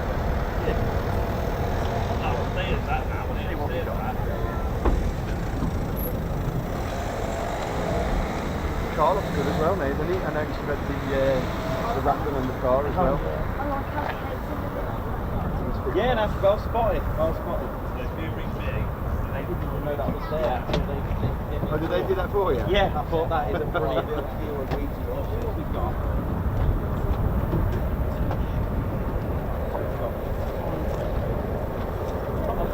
Oh, yeah, I know you're going to want straight away.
Hiya, you alright? Yes, of course. There we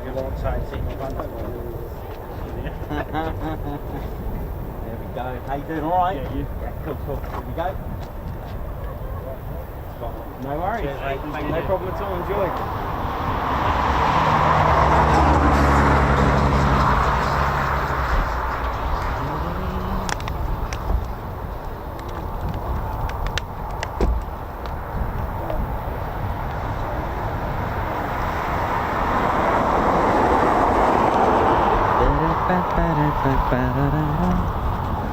How we doing, ladies and teddy bears? Hope we're all good.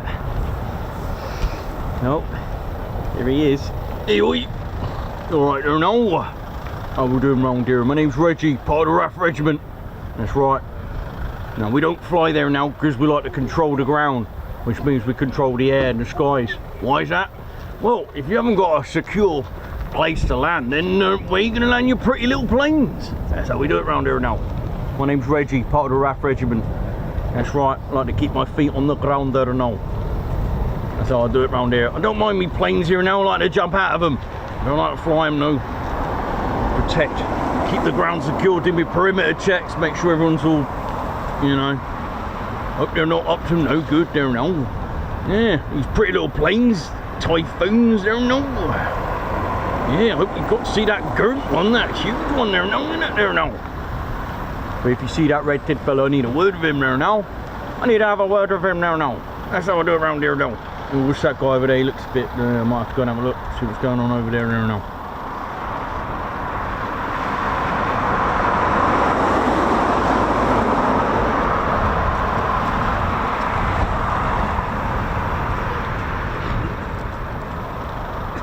Hey, hey, oi. Who's that? Oi!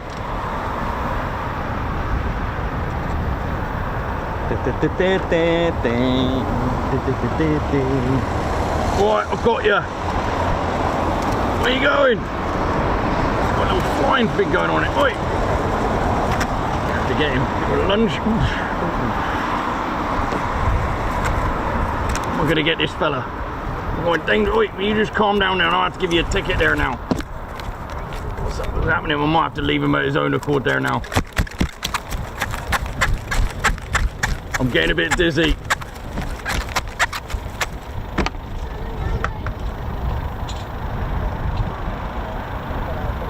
No bears were harmed in the making. They are professionals.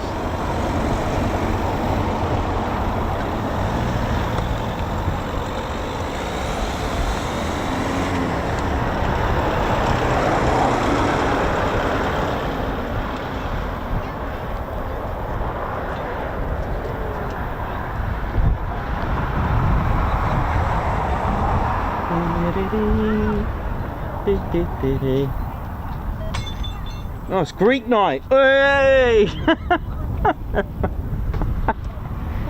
Sounded like Greek night, that one.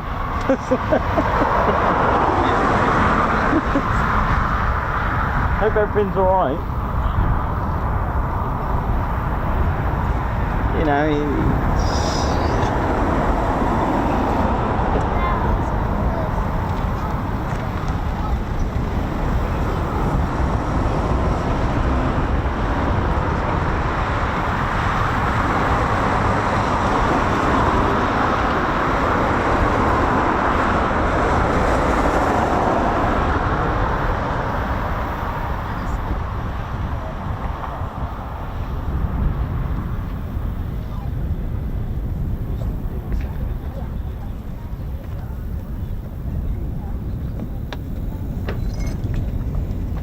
oh no, that didn't sound too good.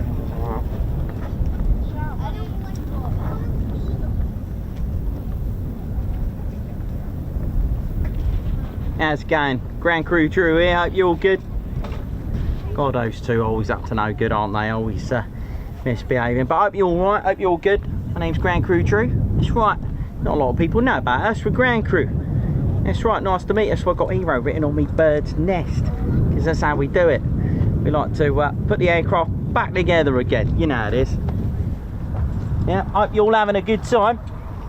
Hope you're all good. Hope you're all enjoying the show, because during this time I'll have a quick break and then it's to put back those aircraft back together again. Because the pilots, man, you know what? They break it, we fix it. Now, what are you doing around here? Yeah, just on a quick break, you know, it's just putting a few bits and pieces together. Glad the wind's calmed down a little bit. It's absolute nightmare trying to like operate stuff in the wind. You know, you get like fuel tanks rolling around and all that kind of stuff. Well, it's a bit like me, you know, there now with me chicken, trying to eat me chicken and peas, and then me chicken's gone flying there now. Not many chickens can fly after I've had a go at it, you know what I mean there now. Well, I think I know what you mean, but yeah. How you going? Alright? You all good? You on your break? Yeah, I'm doing me perimeter checks now. Just finished me break and yeah. Mate, you alright? Yeah, I'm alright there now. I'll sort myself out there now. Yeah, we're going there now. It's not been too bad today. Current bun's a bit sharp there, isn't it? Yeah, you know, I don't mind it. I like it. The moodier the better. That's right. Yeah, should be a good month this month. I think it'll be a little bit wet though, because Nikos is about, you know how it is. Oh yeah, he likes that, doesn't he? Well, what are you doing now there now? Yeah, just having a quick break, then off to the sweet shop, and I'll be back. Do you need anything? Oh, I've got to get some, let me have a little think about it. Chicken, how about some chips?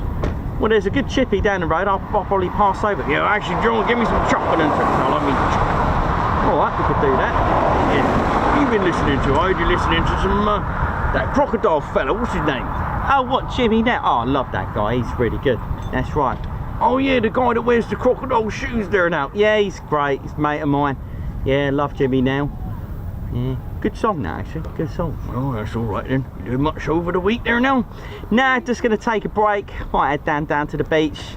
Gonna have a little swim and all that. Have a good time. But other than that, I'm gonna just get on my BM and ride out into town. And I'll be back with your chocolate and chips. If you need any other thing like sweets or anything? No, just chocolate. Any salt and vinegar? Oh no, just plain good old chucking there now. Well, that's all right, I could do that, no problem at all. Right, do you need a lift or are you all right? Yeah, why not? Yeah, hop on there, mate.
How's it going, ladies, gents, teddy bears? Hope we're all good. So we're just awaiting the next wave of movements. When that'll be, who knows? Well, this looks good actually. This is probably looking good. Oh, it's quick. Ground crew Drew getting back.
Take care, Steve. Take care, man.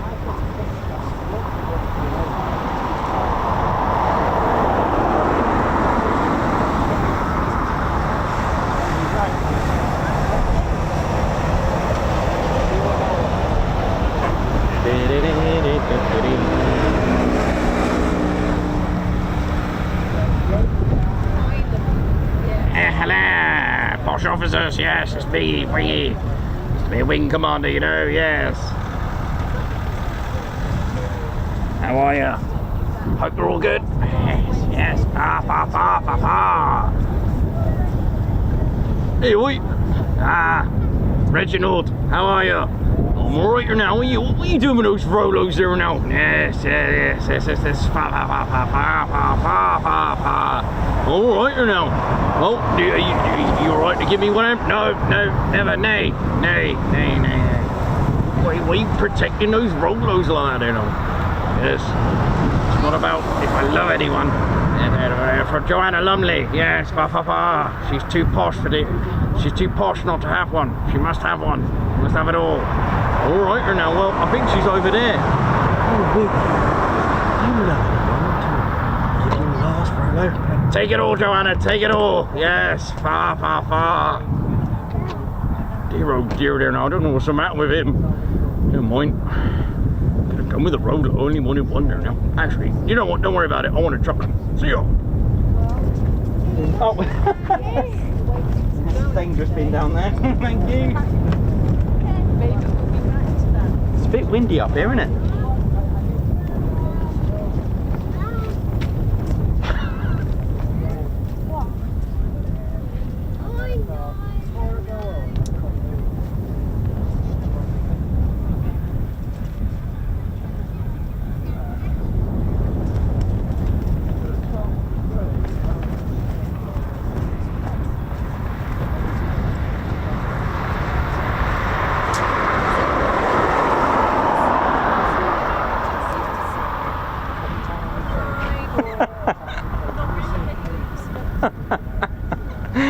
Oh dear, yeah, well I guess Reginald, you're loving the Reginald part, love that. Oh dear, good old Wingy, classic there, isn't he? Always up to something, bless him. How we doing, lady Shanty teddy bears? So hopefully we're going to get some movements later.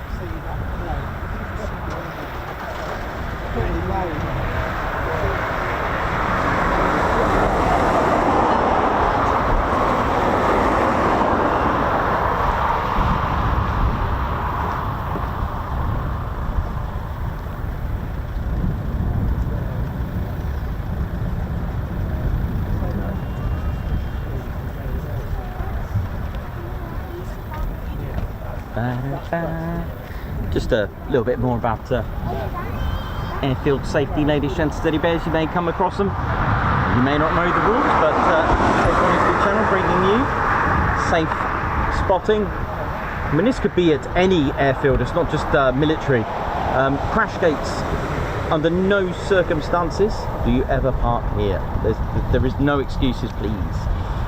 It's not, you know, it's got a crash gate for a reason. Emergency crews will smash through this to recover. All right, so please, you'll see them dotted about, so please don't park your vehicle there. The red and white fence that I was mentioning today, again, this is from the base as well, not just me. As a Ted Coningsby channel, we do like to make sure you're all safe and well. There's a red and white fence. You do not, please don't hang around there at all. Under no circumstances.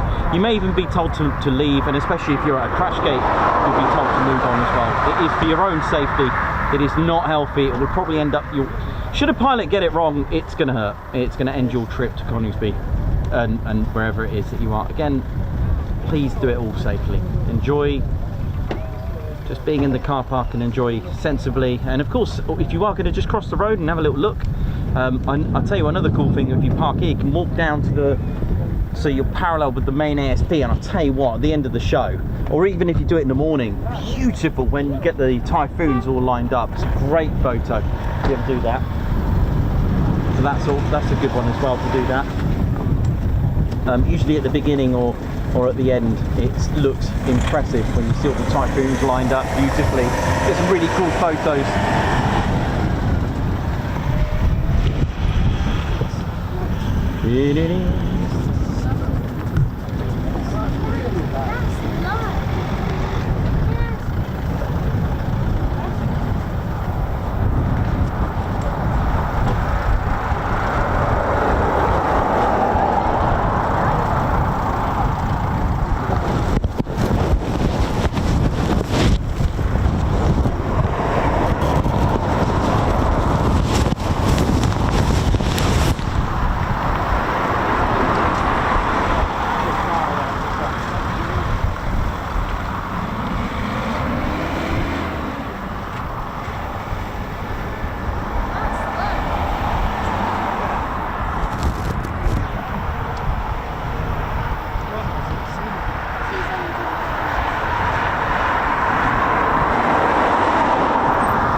There's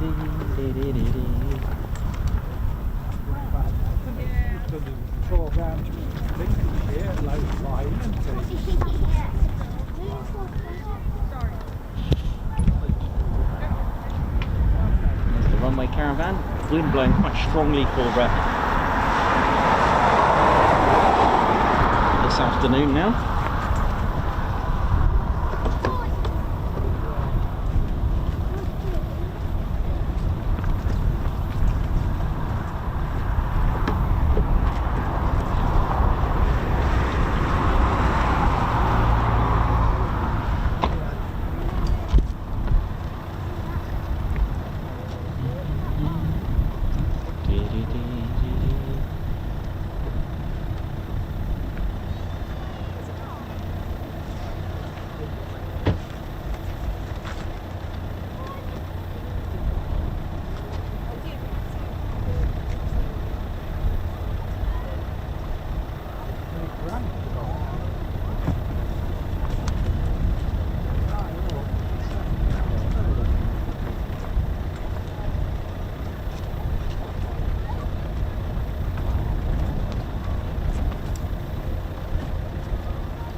Yeah, no, thank you very much. Thank you, appreciate that.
How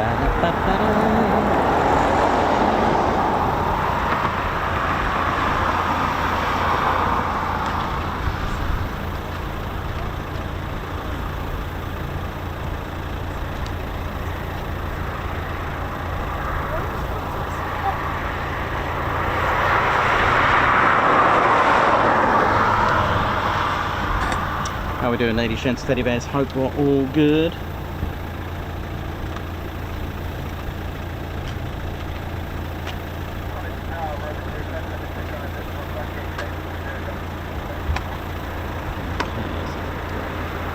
So we mentioned about the radome today.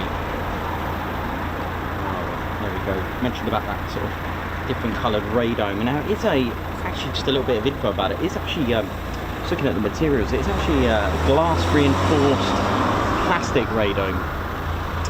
And for those that want to know, it's hinged to the starboard for access. And inside you've got a GEC Marconi Avionics ECR90 Captor multi-mode pulse Doppler radar scanner.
Car alarms.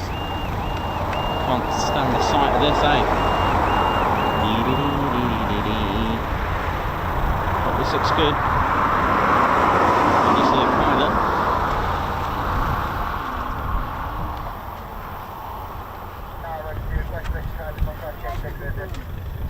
There we go, heading for the ZJ917.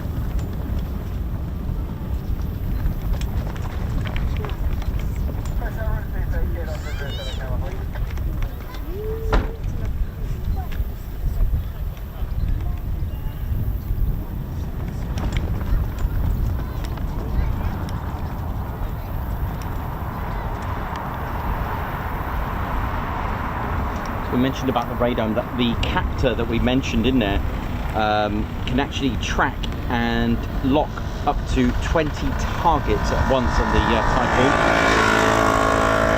or at least anyway. Give you a bit more details. And it can also do 6 targets as a high priority target. So much going on in there, which is why I mentioned that you can't really excuse me, sorry mate, it's bouncing. Can you open there? It's bouncing, yes sir. Sorry. Thanks.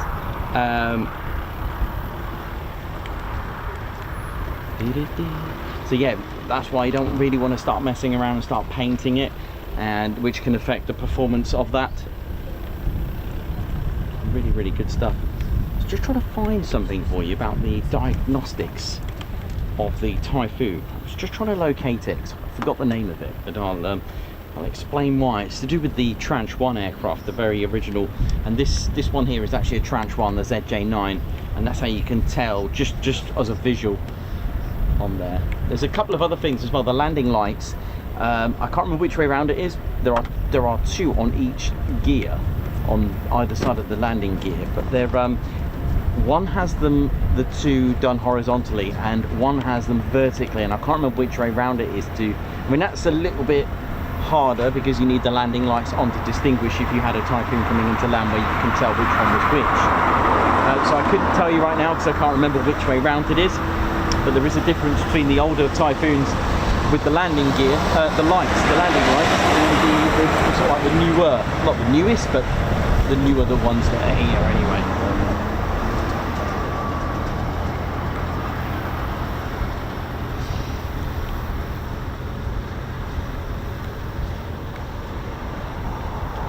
If I can find the terminology.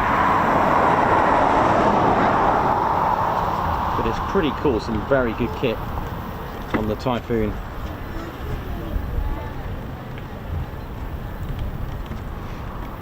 I think I might have it.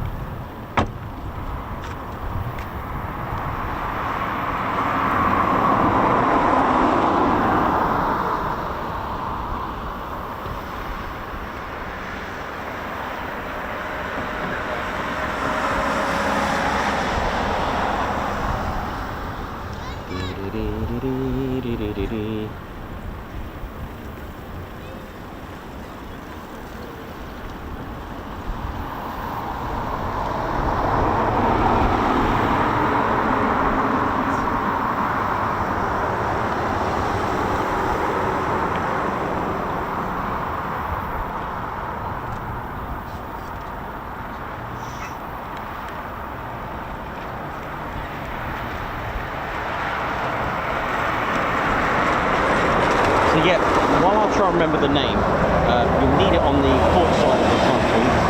Let's have a look, we can see it as a pilot there conveniently on the port side. Where the where the wing sort of starts, let's say, where the fuselage is, so just underneath the cockpit, there's like a little diagnostics computer. Now the Tranche 1 had a touch screen. Now it's all very well latest and greatest touchscreen, looking good, but the problem with the Tranche 1 having that system is, well, we usually get wet weather in this country, so with that in mind it was very frustrating to start messing around with touchscreen. So although it was good to have touchscreen, it wasn't very viable in this country with the weather. Oh, thank you. Yeah, I think that's it. The diagnostics computer access panel. I think that's the one. Thank you. That's what I meant. So where the Typhoon's the canopy horn is when they press it, under there, that was touchscreen, and it was really quite frustrating from what I've heard from ground crew when you're trying to operate that in bad weather, which we usually get very wet weather here in this country. So the Tranche 2 and 3s, I think they went back to old school analog buttons. Good old button there now. Buttons saving the day.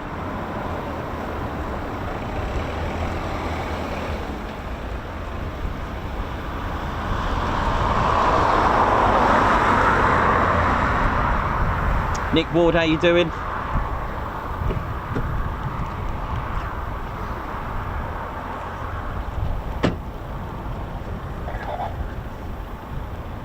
So, movements very shortly.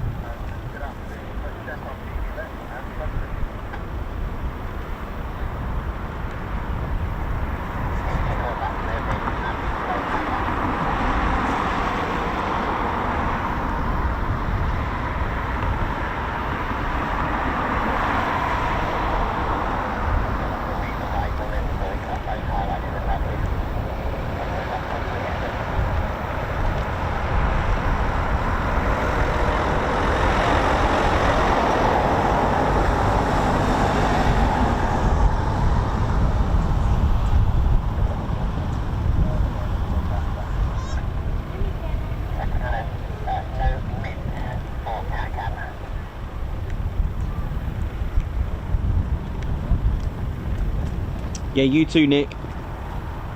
Obsidian Moon, Samantha, how you doing? Hope you're good. Hope you're well. How's everyone doing? AJ Approach, hope you're well. Not long now for movements as the pilots are in their aircraft.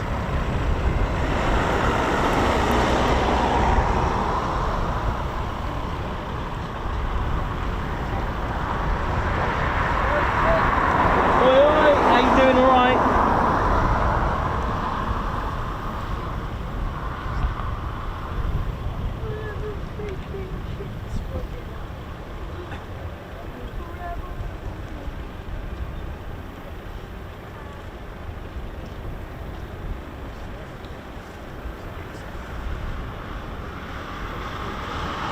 How's it all going? Hope you're good.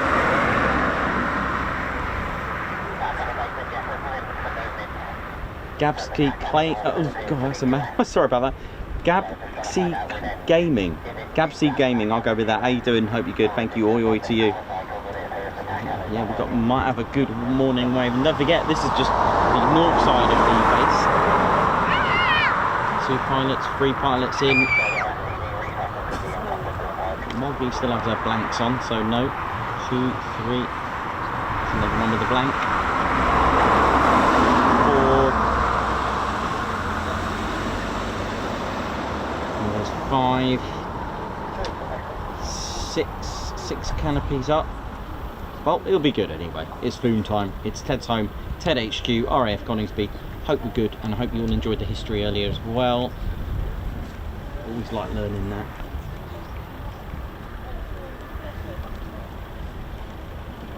Hope you're all enjoying the show. Ribbon's going to, yeah, that's fine. It's all good.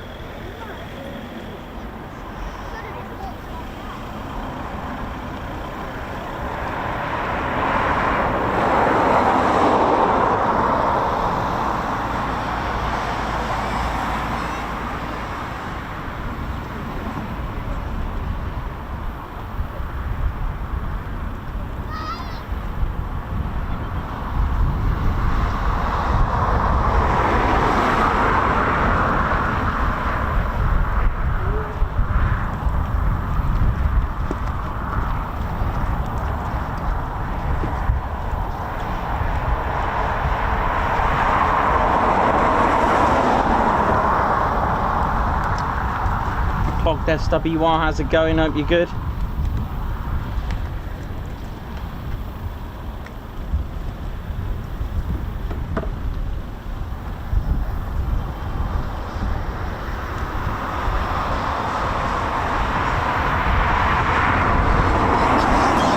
Playing some funky beats.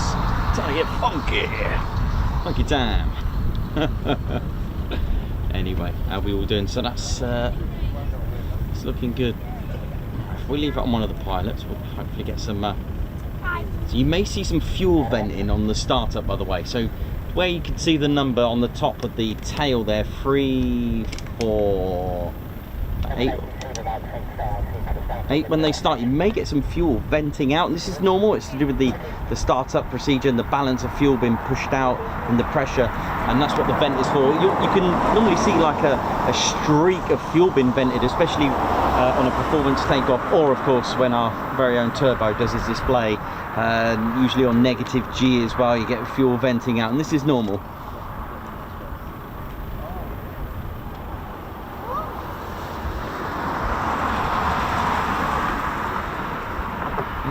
How you doing? Oi oi Ted and all here. Another day at work finished. Hope I've not missed much. Gonna watch while I'm having a fly myself. Well, enjoy Town Terrier.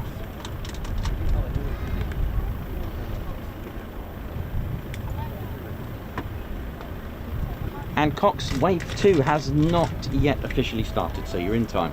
Steve Rowe, how's it going? Edward Coates, Derek Reed, Nick Ward, oi oi.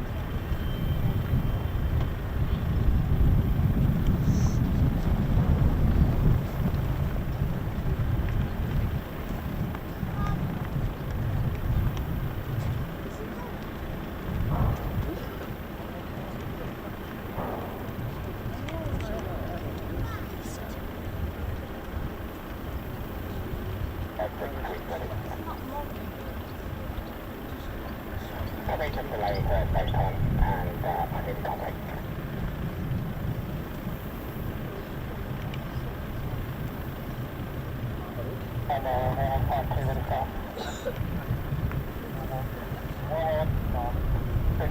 we go. Startups. Get ready. Here we go.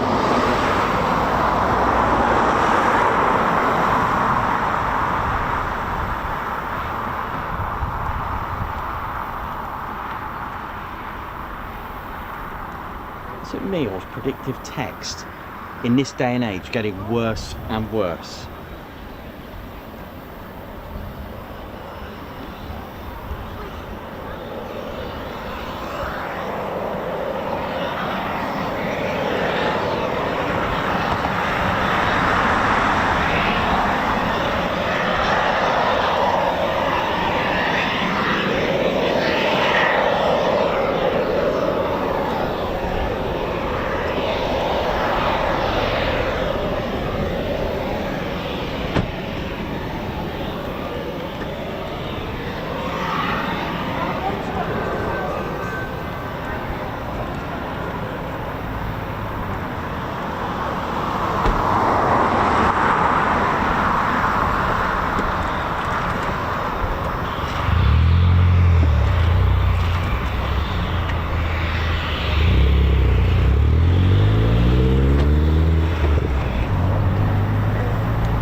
To run.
Right, it's spoon time, here we go.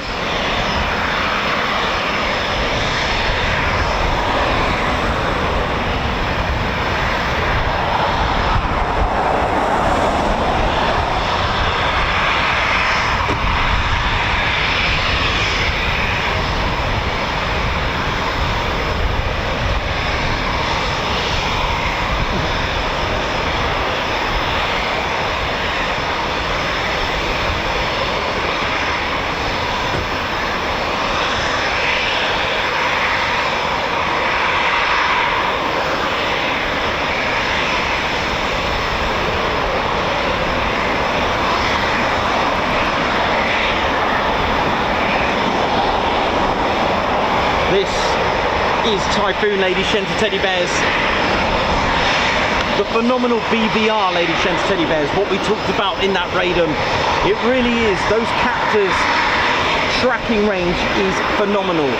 First sight, first kill. That is the way it is. It's as simple as that. With a range of 160 kilometers against fighter-sized targets. That is phenomenal. And yet, with larger, say, civilian-style size, like larger, big, heavy aircraft, it can lock onto 300 kilometers away. That is what I'm talking about. That is the Typhoon. So to sum it up, the captor allows the Typhoon to detect a large number of targets. So we're talking about 30 targets to lock onto, 160 kilometers away for fighter-sized aircraft. This is phenomenal.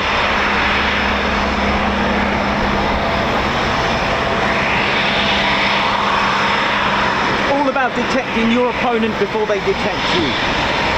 Never lose sight. He who loses sight loses the fight. It is a good old classic fighter town talk, that is. And that, my friends, is the Eurofighter Typhoon. Sweet and pretty, but you don't want to mess with it.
Well, the lights are on.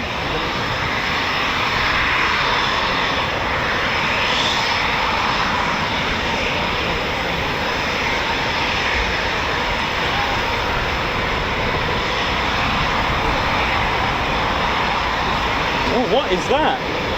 This looks good.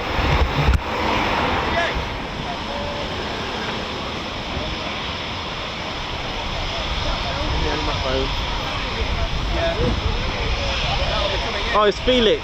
Look good then. Embraer. Thought it was something else there for a minute.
how's it going? Always good to see ya. Hello mate, one sec. Just lock on that, there we go, you alright? Yeah, good, you can see it, man. I know, it's terrible. It's the news up for some reason. Oh, it's been great. Good fun. Enjoying it? Having a good time with the show? Having a good time, yeah. Doing both, but the preserves and the... Well, that's his entry, because I don't really want to do obviously. Sometimes Friday, Saturday, I'm really just planning on going. Sounds like it's going well. To get book yourself into Newark, and you can't do Newark on your own. Because you've got to set up and move the car. Yeah, it's a lot more to it, isn't it? Yeah. Otherwise, I'd have been going down. You know, Peter Rowland. He does a lot of aircraft pictures. Oh, right. I was going to go to his birthday with him.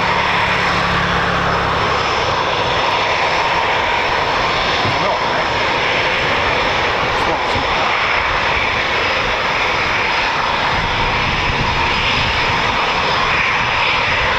There's nothing out of the hangar.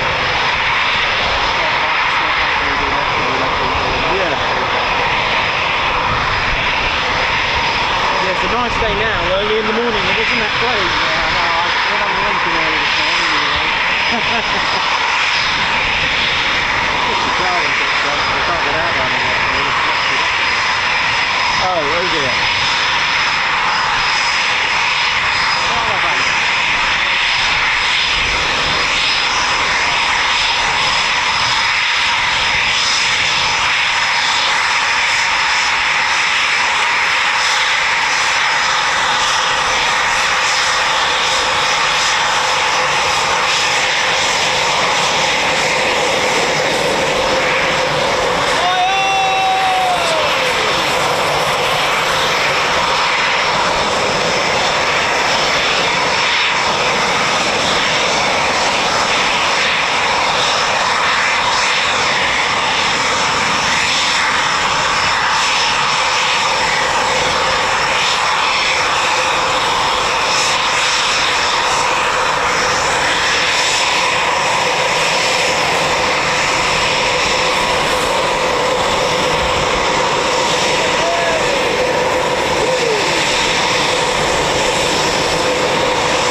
Watching the Ted Coningsby channel live here at RAF Coningsby. Here we go. Park and ride. Or shall we say, line up and ride. Here we go.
Pretty good now, isn't it?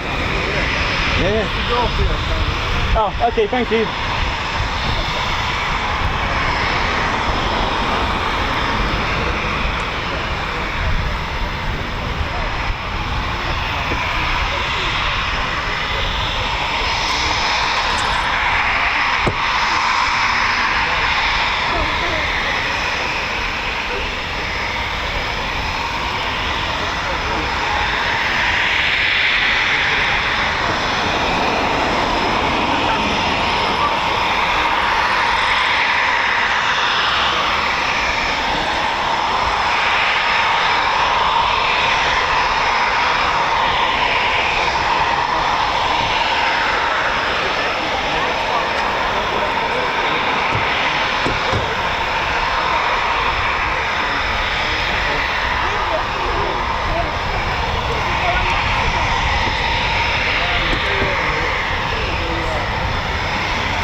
So more Typhoons to go out. Here we go.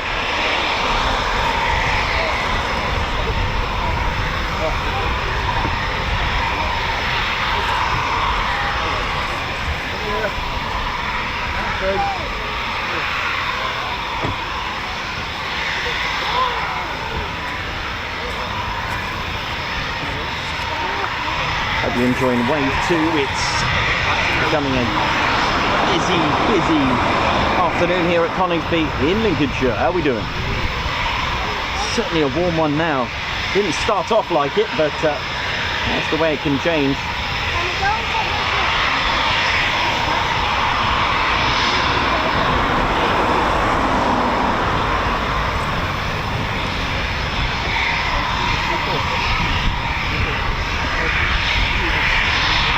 Oh yeah, all right. That's taking one up to come back.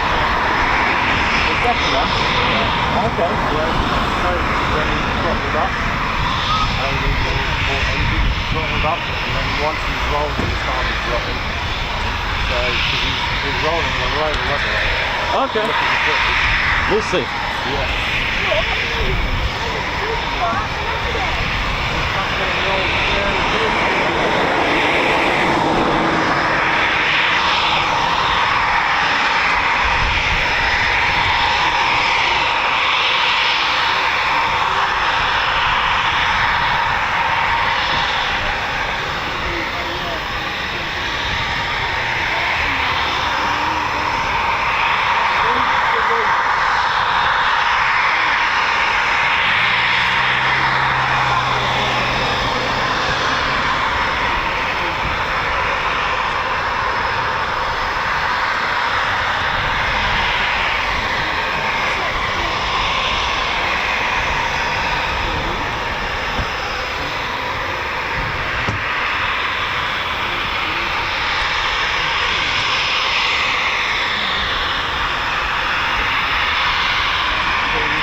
So a very good question about the foreplanes of the Typhoon. So it doesn't have elevators, as you know, by the tail. So it has foreplanes instead, and they can actually destabilize the aircraft as well to make it more maneuverable, relying on the fly-by-wire. It can also create drag, speed bleed, contributes to lift, stability and instability as well of the aircraft is used with the foreplanes controlled by the computers.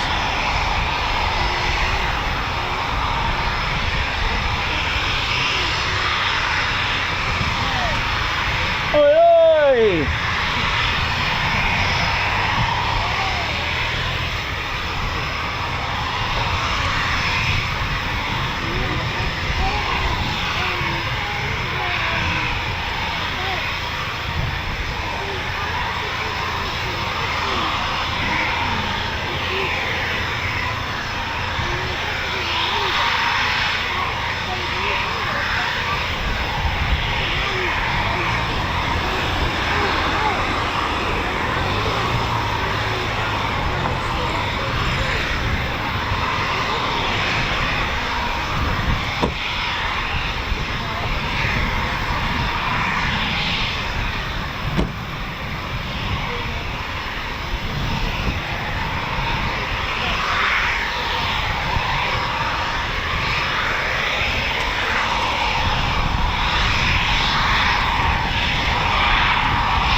Well, as we mentioned, the Typhoon is aerodynamically unstable. Now, with the configuration of using a four-plane Delta configuration, it's intentionally aerodynamically unstable, which this means that it can provide the Typhoon with high level of agility, particularly at supersonic speeds as well, low drag and enhanced lift.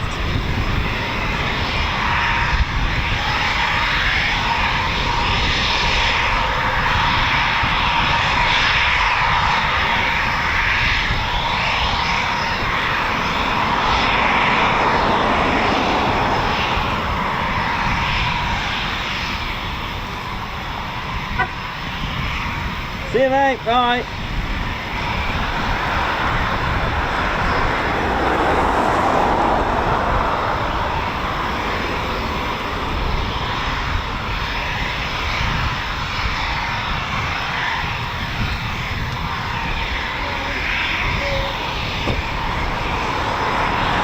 You're right.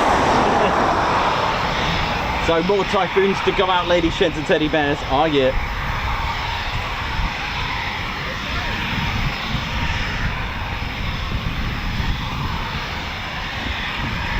Hope we're all good.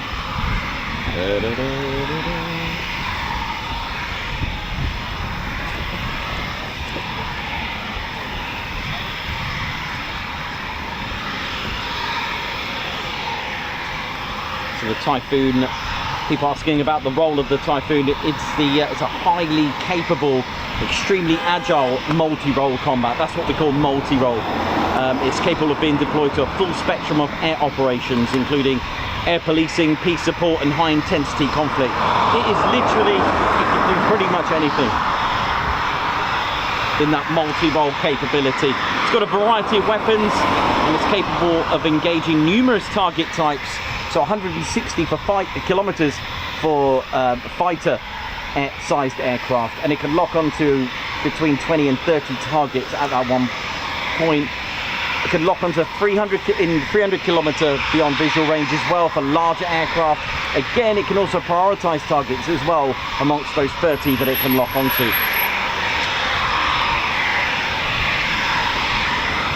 It's capable of doing ground attack as well, and this is where the FGR stands for: fighter, ground attack and reconnaissance. It can do all those multi-roles.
Don't forget to hit that like button and do join us. Subscribe to the Ted Coningsby channel.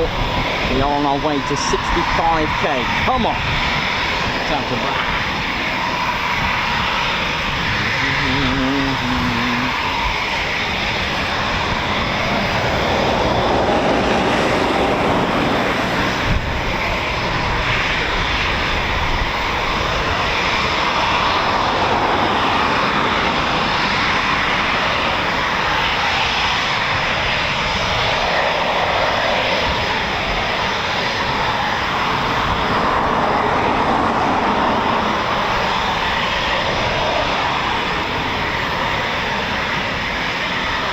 Oi, oi, Sweden, how you doing? Bo Hogfist, how you doing? Hope you're good. Oi, oi to you. Gucci Man, White Wizard, Blocks, Captain A. How's Captain A? Hope you're good, man. Thanks, Rich, Johnny B, Mayor Marshy, Babsar. Babsar, hope you're good, darling. Hope you're well. Oi, oi.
You alright? I can't put them on the screen. I can't put it on the screen. Can't put them on the screen. Can't do it, mate. Can't do it. I can say stuff. I can say hello and wave to mum. Who are we saying it to?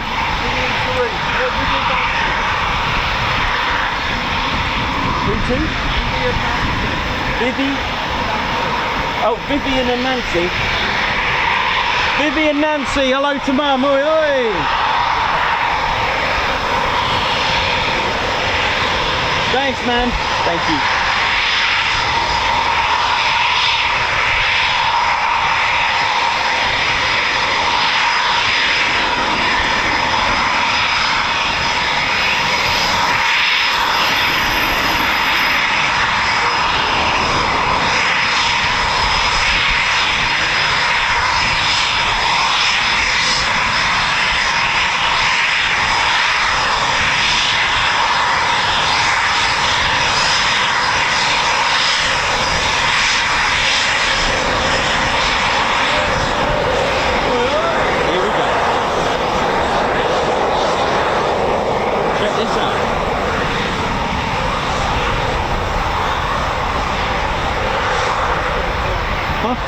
Oh yeah, it's turning round.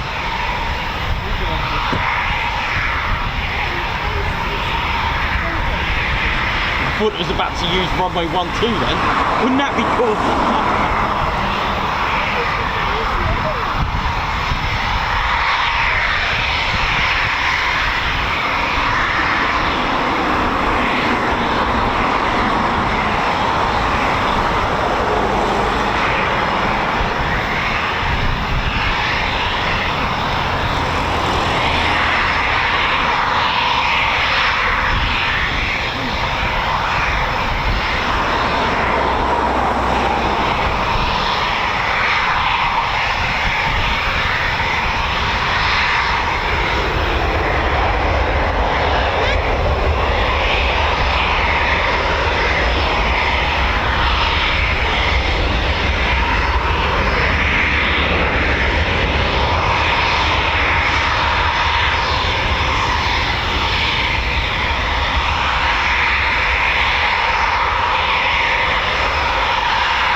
Not sure what's going on at the minute, so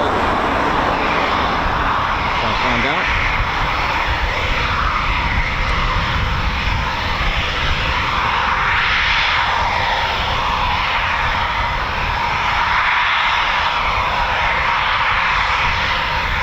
May even just go round again to wait for the other flight.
See what's happened here.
going on.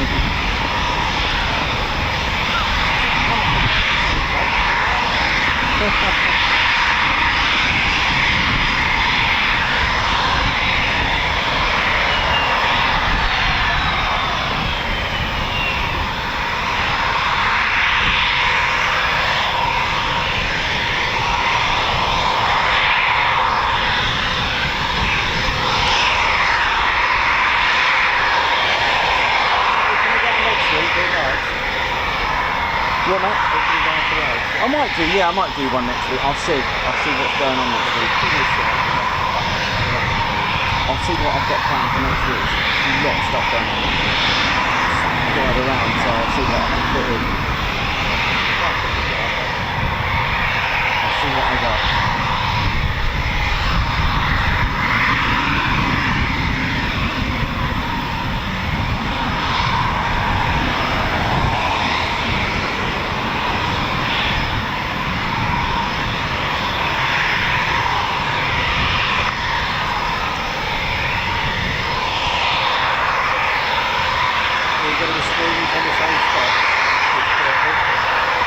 I think so, yeah, I'm going to go at 6:30, so I'll see if I can get that spot and I'll see what. Yeah, I can have a look around them when I get there early and see where I can camp and that kind of thing. Some of the lads have said I can get up on their Land Rover anyway, where they had the Yorkshire Museum. So I videoed there last time, so I'll see. I don't know, I'll see how it goes, I'll see what.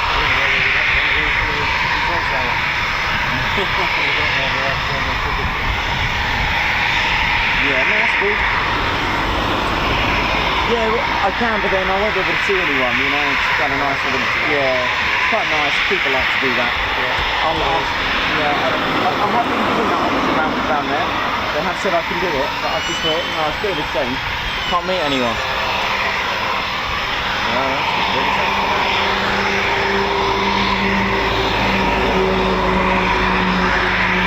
That's alright.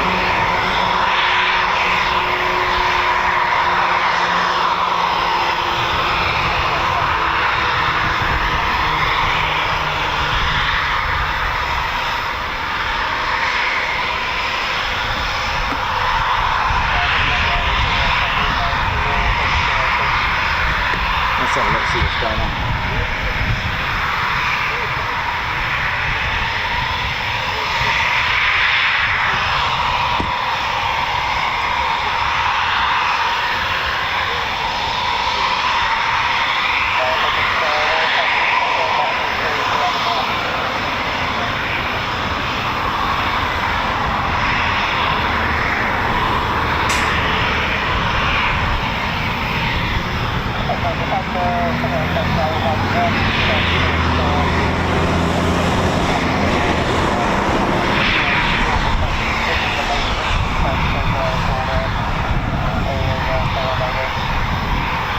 Well, I hope everything's okay with that one.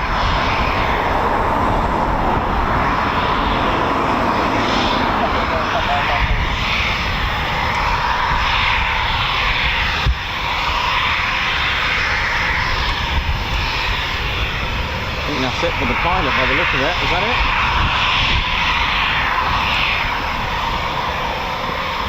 I think there's another one.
first car, wasn't it?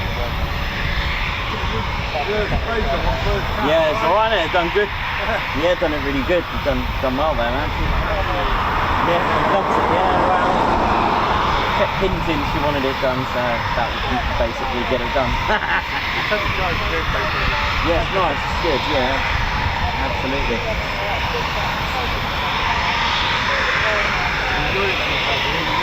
Yeah. Yeah, it's really cool. Yeah, there we are.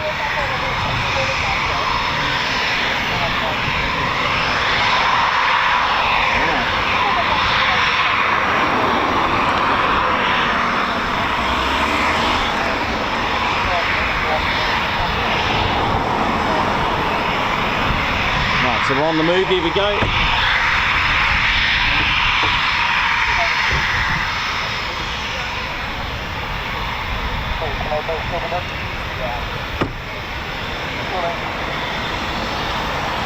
This is the spare display aircraft, ZJ917.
Ted's made the call, let's have a look.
He did an aileron roll there, man.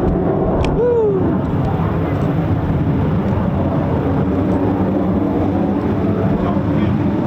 Good, wasn't it?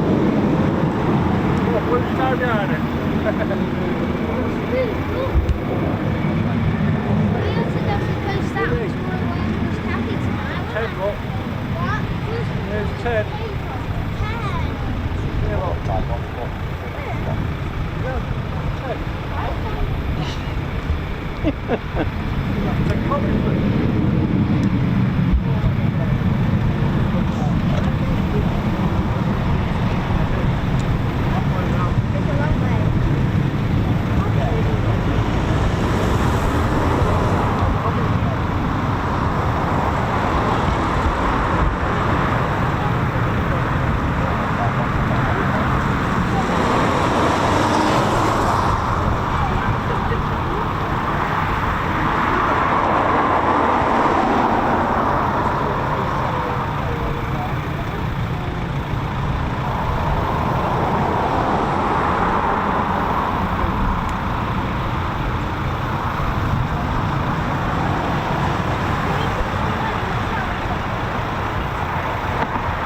That's how you do it, ladies, gents and teddy bears. Exactly right, White Wizard.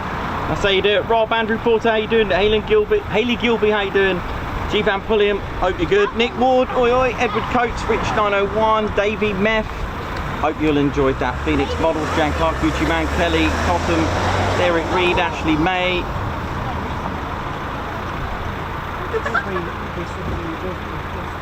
That's how you do it. Eigen, Tesla Superchargers, argue it. Well, there you go, that's how you do it. That is what the Typhoon can do due to the fact that it's got a 1:1 power to weight ratio, or thrust to weight ratio.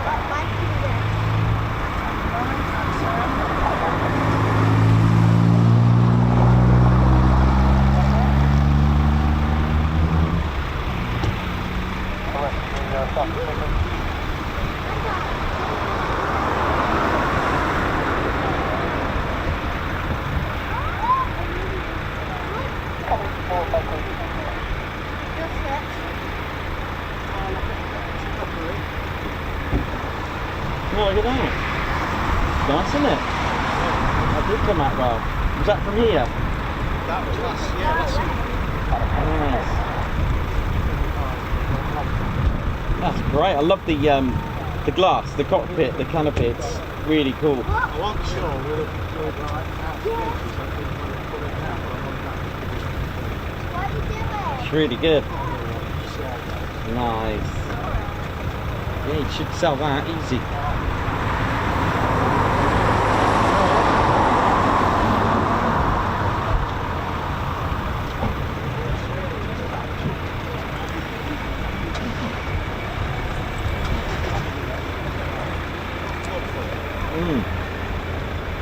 Yeah, there is a lot of love for them. Now, only on Tuesday or Thursdays when they come for a refuel from Hull Beach.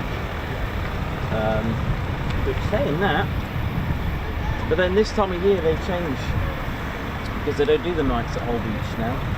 So I don't know about what they do now. They swap days. I think they do Monday and Wednesday. Oh well.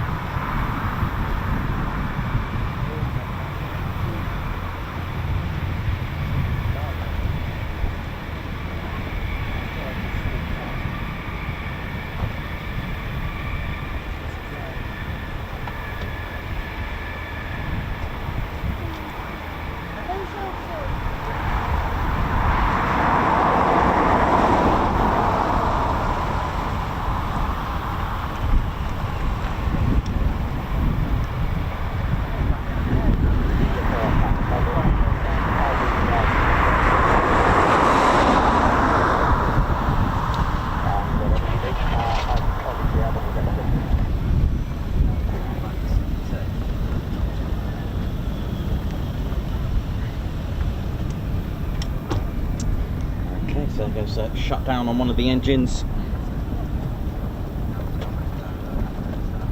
That was amazing. I haven't seen one on the base for a while, have we? Gunfighter, flight 21 South Green. Thanks everyone for the support. Thanks to the supers. Thanks lots of you. Ted's just gonna come out and say hello as well.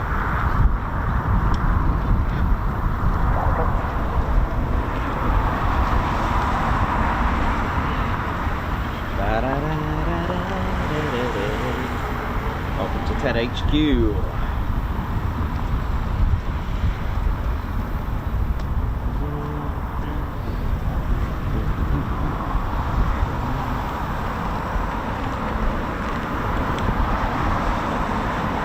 Ted, did you enjoy that? It was brilliant, wasn't it? Ted's still looking for it. Don't blame him.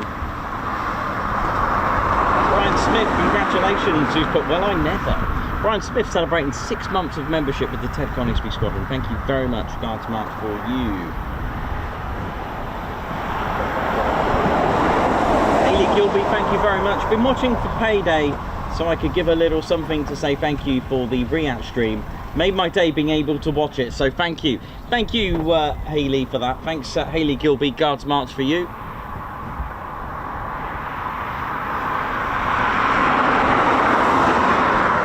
Ginger Bailey, how you doing? Pocket money for the Bears towards salmon, chocolate and sweets. Something posh for Wingy. Guards March. Thanks a lot, Julian. Hope to see you tomorrow.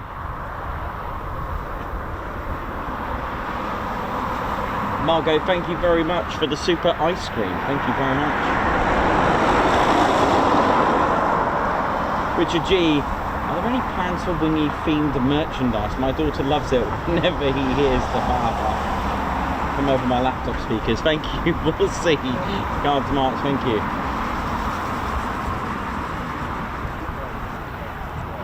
Phoenix Models, welcome. High five. Thanks for joining us. Welcome to the Ted Coningsby Squadron. Guards March.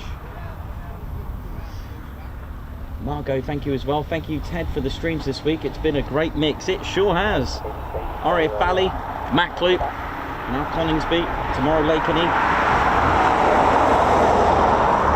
Marcus H, thank you very much. Thanks to the super. Guards March.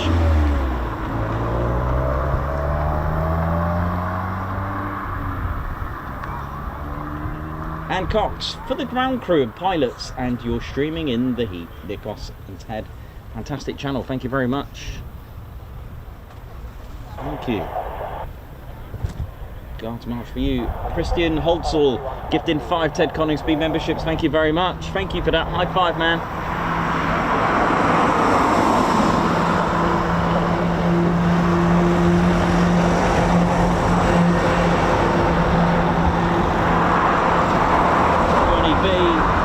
Red Ted not Wingy's cap off his head and Red Ted wear it himself. We'll see what we can do. Guards March, thank you very much. Nurgle, high five, thank you for gifting a Ted Coningsby membership.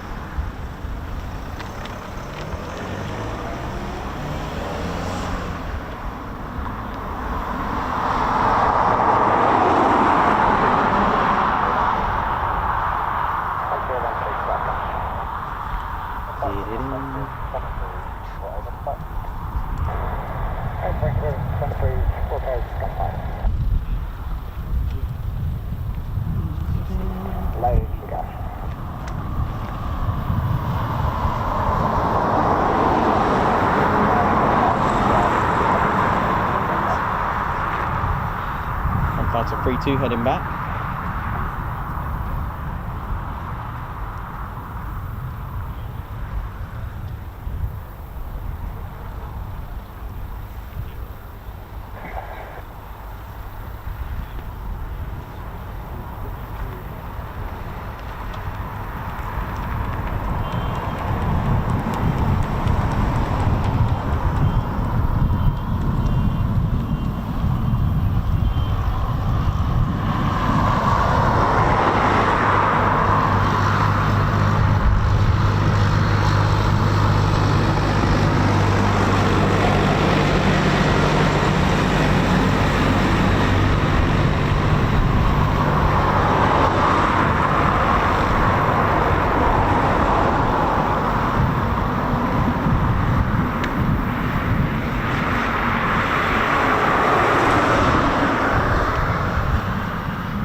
sure?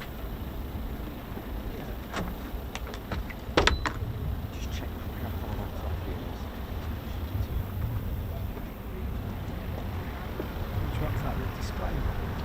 Gunfighter.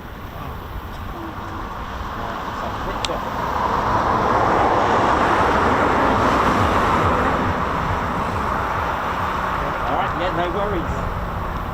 Yeah, there's one just coming right now. You should be able to see it just go first.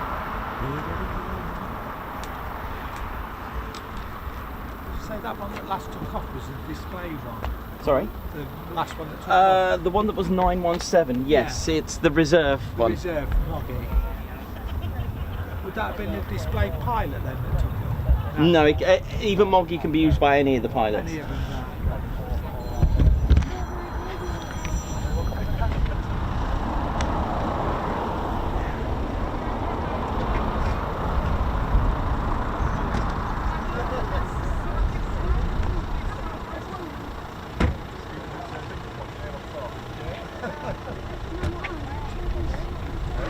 So Gunfighter should be heading in somewhere in this heap. Just having a look for it. Hang on, let me have a look on my phone. Get a better idea of whereabouts it is.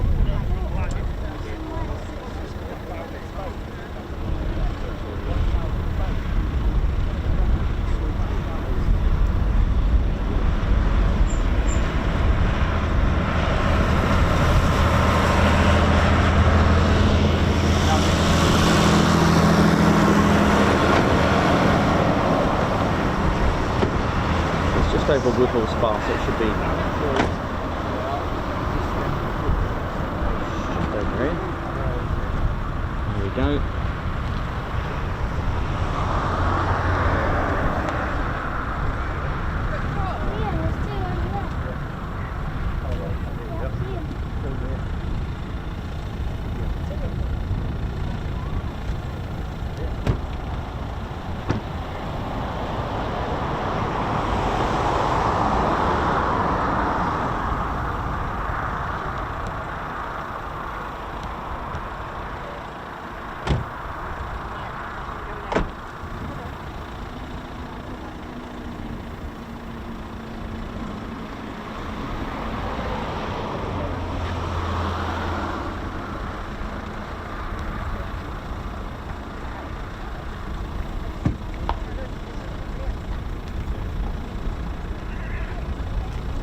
Oh, look at this.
Beautiful aircraft, beautiful Typhoons down out.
and go on a low approach.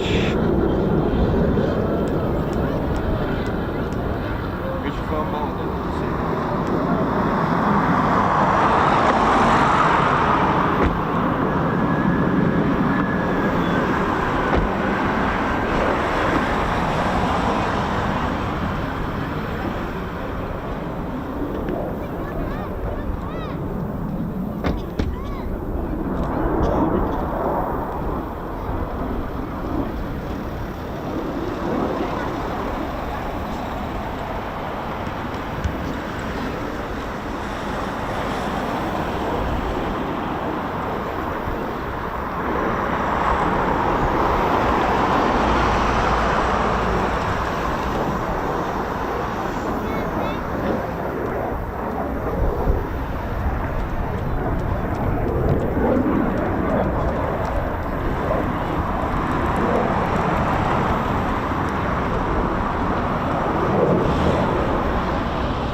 catching up now.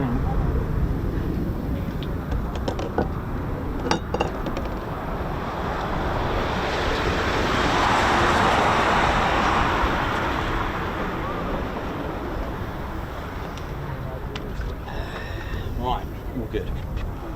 That's better. It's one time when you're on talk down. Okay. So an emergency. Talk down isn't an emergency. Isn't? No. That's just drills, is it? No, it's just a training for tower, but they can use it. Oh, right. But yeah, they can use talk down for an emergency, but talk down is basically instructions to the pilot so that the tower can get... Yeah, that's the one.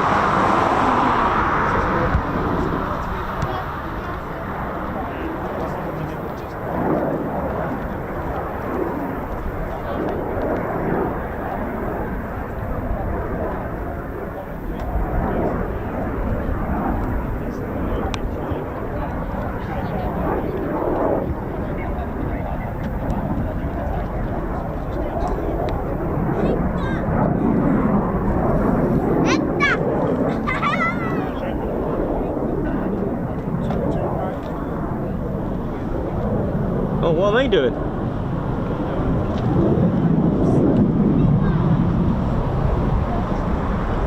They're pretty cool, don't they?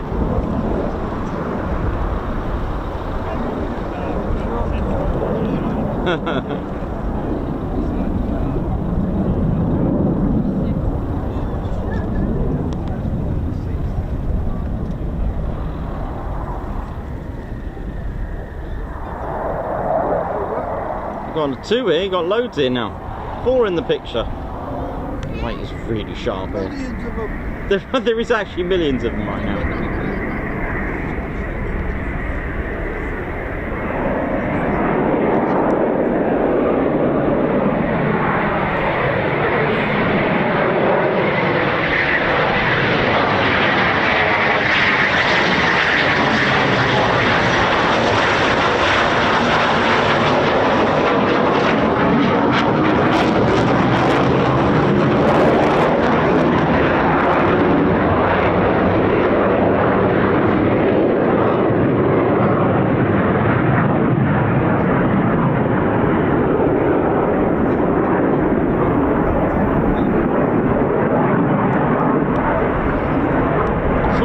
Here, look at this.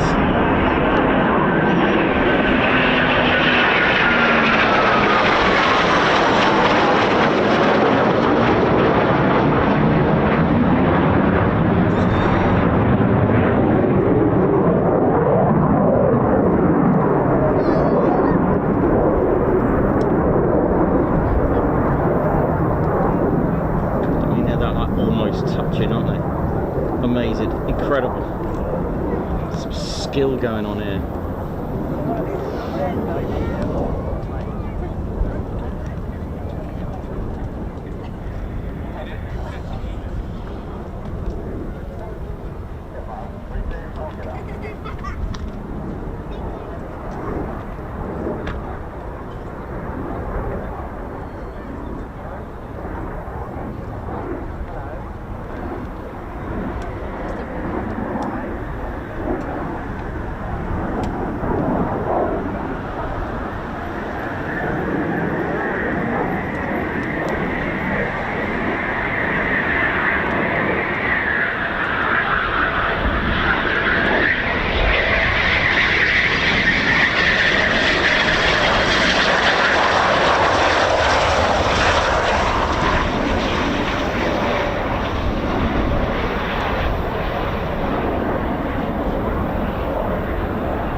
slow approach.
Beautiful, absolutely incredible. Some great flying there and some brilliant management from ATC as well.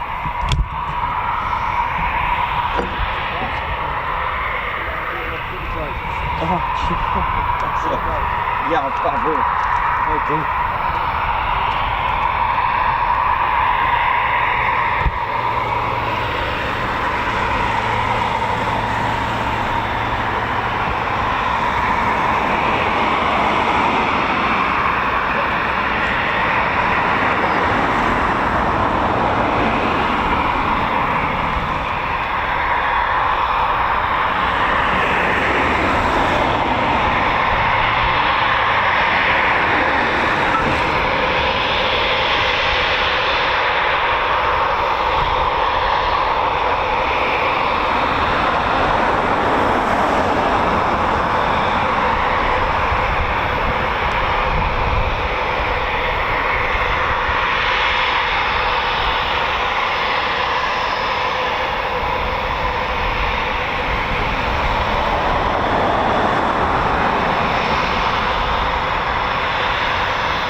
What's up, buddy? Just to come look at the patches really quick. Is that alright? Yeah, give me 1 second.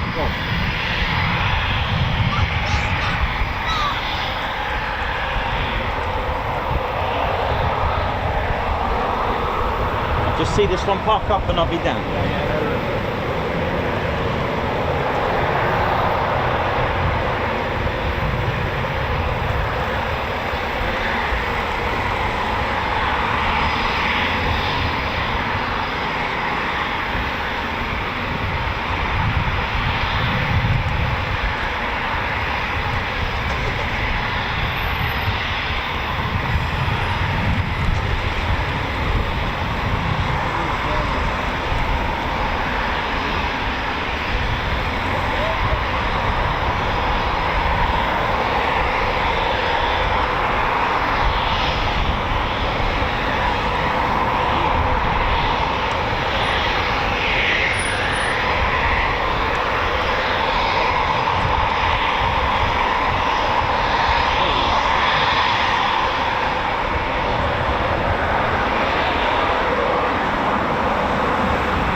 Always.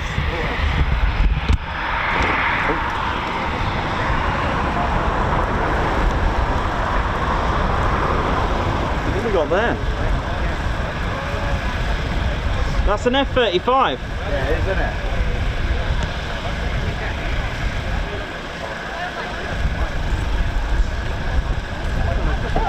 Colin, it's an F-35, man. Didn't you want to see one of these?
This is an F-35B from RAF Barham and it's got its kit out.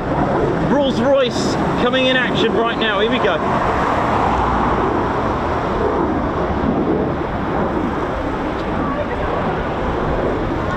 This is going to be loud.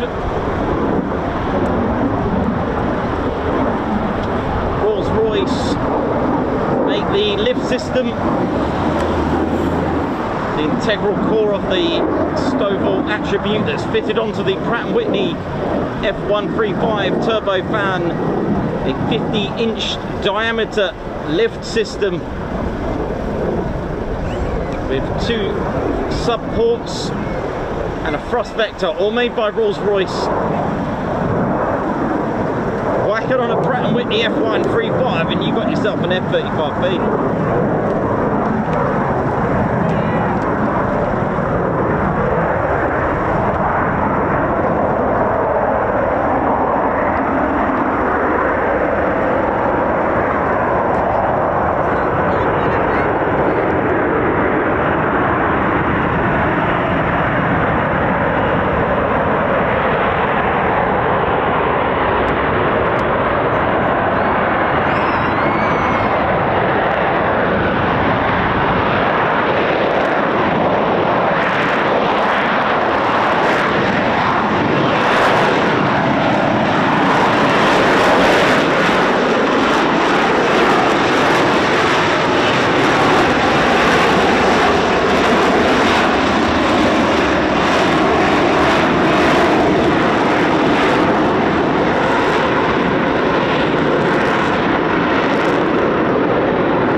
surprise. You were just teasing me just now.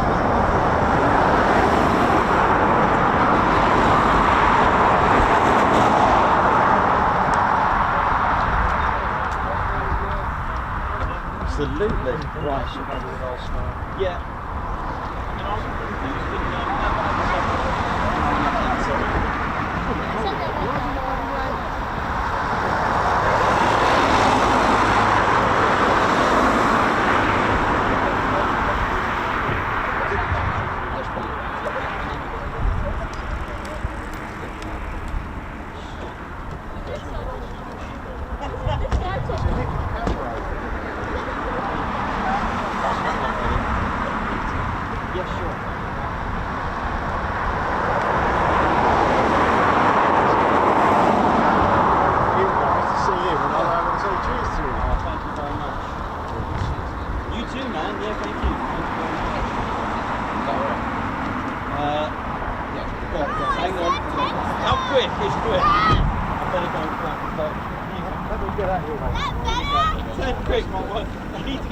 Running up, yeah?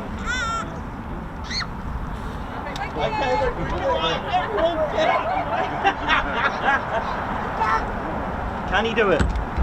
Yeah, he's got it, he's done it. Right, thank you.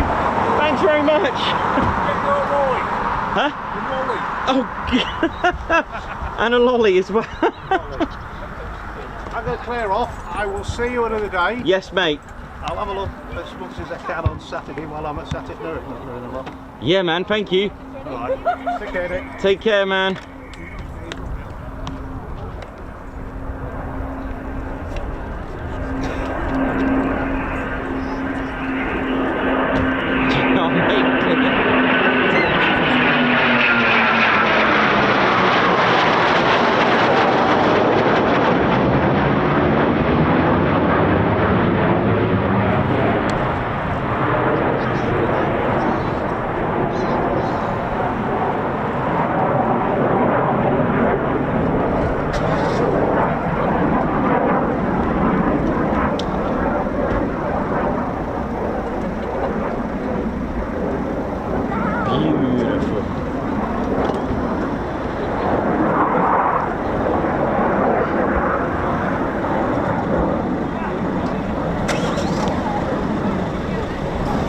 What a day.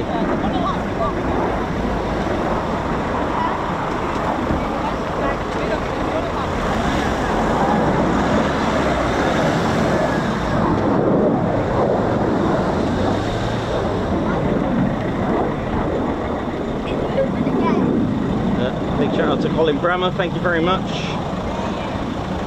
Bye, Colin.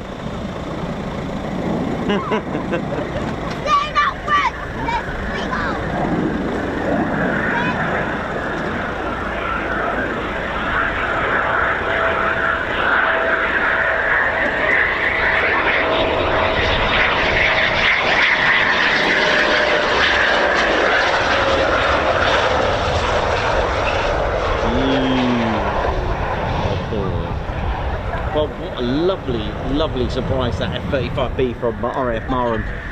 I was like, ooh, that doesn't look like your Foon.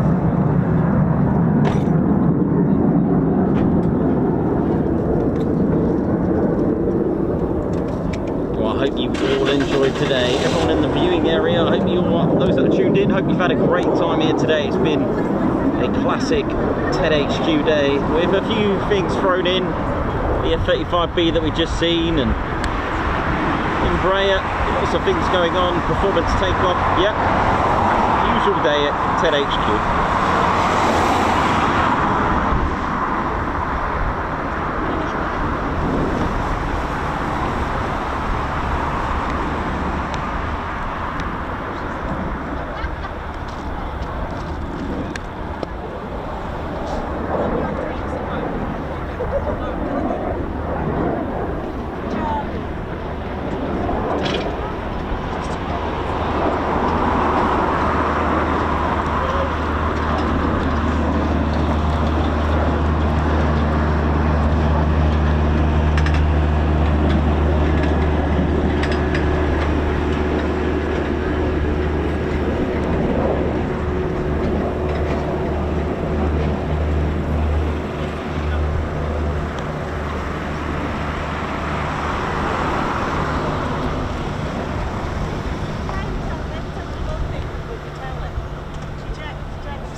be emotional.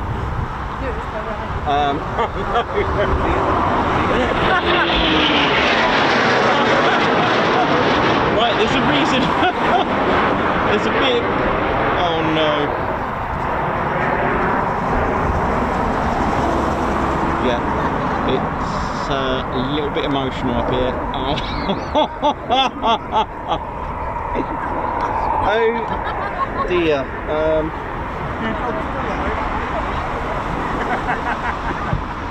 Hang on, we've got a bit of a really strange emergency. So, you may have heard a pop. It looks like a bomb site up here. Oh dear. That pop was me standing on the lolly. It's exploded everywhere. Hang on. RAF's fault.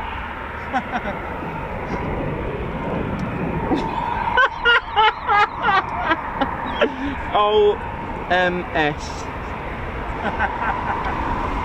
Enjoyed it.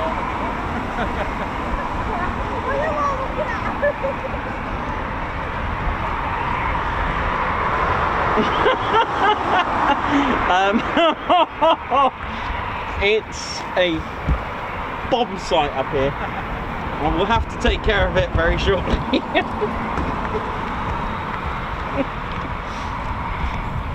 Anyway, meanwhile, I think this might be the last typhoon. I'm not sure just yet. I'm just trying to sort out the situation that I've got up here, which is quite new for me. It may go quiet for a bit once this lands while I do some scrubbing.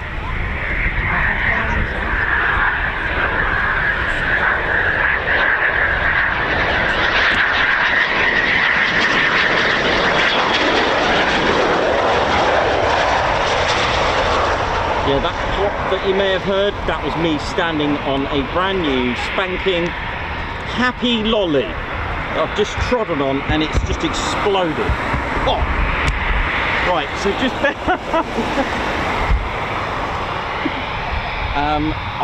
just need to take care of that because things could get a little bit emotional up here. This is a new one for me, a new situation.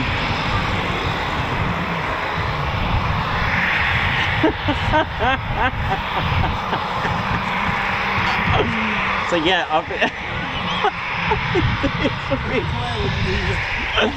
it's really bad up here.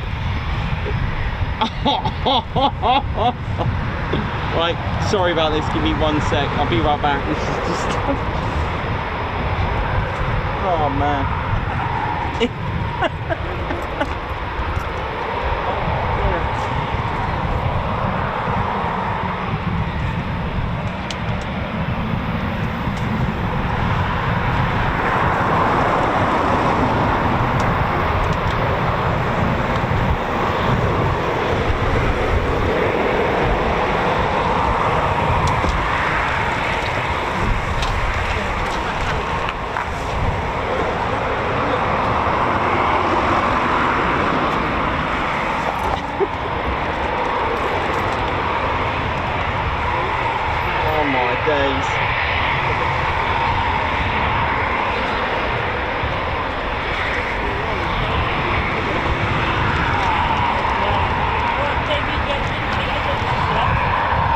Well, my foot wanted it more than anything else.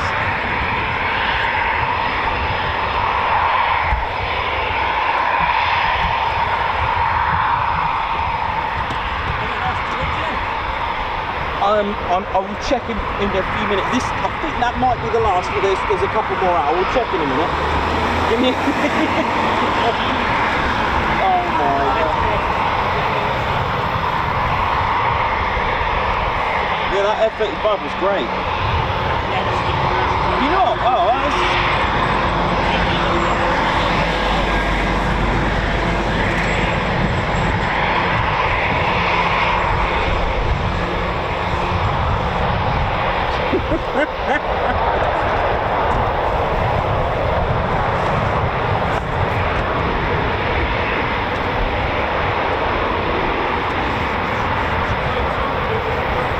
Oh no, it's my fault.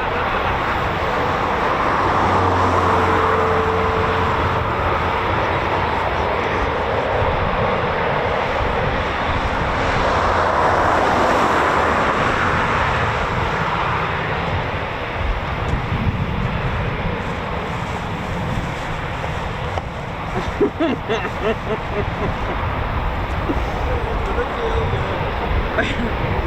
depth of an ice cream when you stand on it.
I'm all good now. Main thing is Ted's fine, he didn't get anything. Looks like an absolute sight up here. Right, John, how you doing? All right, man? This is good, you? Good, thank you. Good. I think they have. I think that's all of them. I'll check in a moment. He's got a Ferrari. Oh, yes. Fair play to them.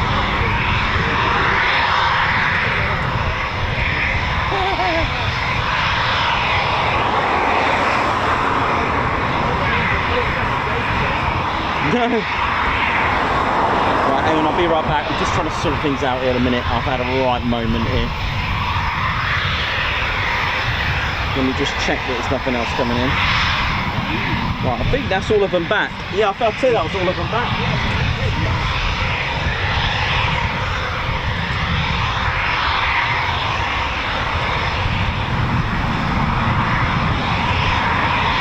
Oh, it's great.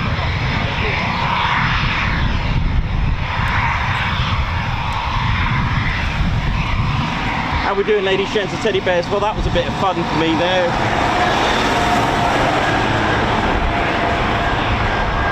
Hello, fa fa fa.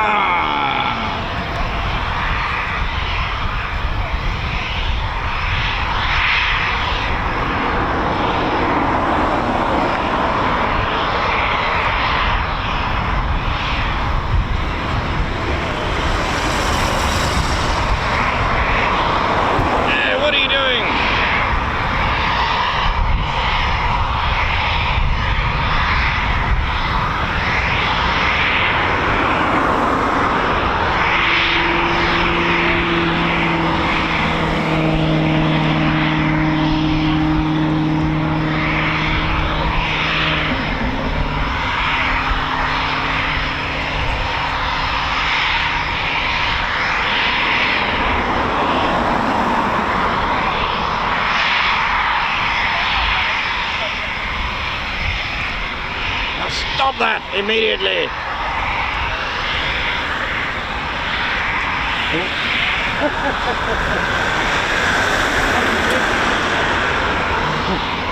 How we doing, ladies, gents, teddy bears? Right, I'd say that was it. I'd say that's them all back. Right, let me just catch up with all of you, see how we all doing and feeling. Ted Coningsby channel potentially finishing up already. This could be it for today.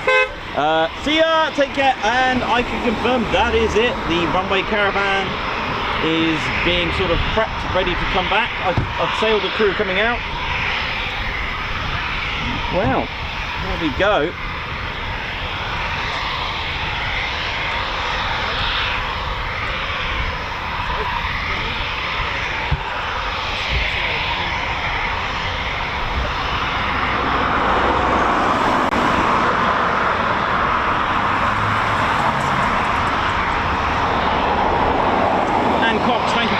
Nicholson, Ted and Claire Bear, oi oi, look how that storm is heading your way. Oh no, thunder. Ted, get your brolly. Yeah, no worries, we'll be done in a second.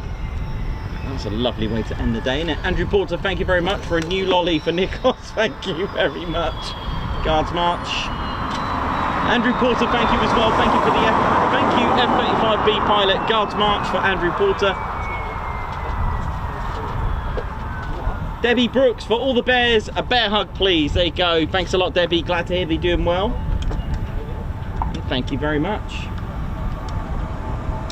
Well, I'd say that's it. Looks like the runway caravan is been packed up, but it will stay there for the night because, ladies, gents, teddy bears, don't forget this is a QRA station, so it will still, you know, this is a 24-hour base in that respect, that it's always on alert. But as far as training is concerned, that is it. No more. Well, there we go. What a what a funny ending with the with me stepping on the that Solero. Oh dear. It's looking a bit emotional. I actually need it to rain to get rid of the residue. Absolutely incredible. Right, ladies, gents, teddy bears, thank you so much. Ted and I are done for the day. That is it. It looks like it's finito. And I hope you all had a great time. Listen, first of all, you know how we do it. To RAF Coningsby, thank you very much to all of you. Salute. Thank you all so much for tuning in as well and having some fun with us. And big shout out to everyone in the viewing area. I hope you've all had a great time here today at RAF Coningsby. Viewers, members, hope you're all good. Oh, I think we had another one just there. Davey, Guards March, man. Thank you very much for that. Just caught that in there. If you've got any super chats to give or anything, I will do them before I go, of course. You know me. Thank you for the update, everyone. It's been absolutely brilliant. Joseph Strange enjoyed it. Got Poland Airways, Andrew Porter, Argan, Sharon Pilkington, Captain A, Chris Bloxham, Davey, Robert Owen, Jack Foley, how you doing? Hope you're good. Sylvia King, Eels 666, Freddie O, White Wizard, thank you very much. Edward Coates, Captain 8, Ladies, Gents, Teddy Bears, my name's Nikos. I've been your cameraman and commentator. This is our squadron leader, Ted Coningsby, who hasn't got far to go, but I think I need to take you away tonight, don't I? I need to take you to Lakenheath, don't I? Yeah? Alright, Ted, nice one. Ladies, gents, teddy bears, it's been an absolute pleasure. My name's Nikos, cameraman and commentator for the Ted Coningsby channel. This is our squadron leader, Ted Coningsby, and you've been watching us live here at Ted HQ, aka RAF Coningsby. And so, for the last time for today, it's see you soon, wish you well. Oh yeah. Yeah, oh yeah.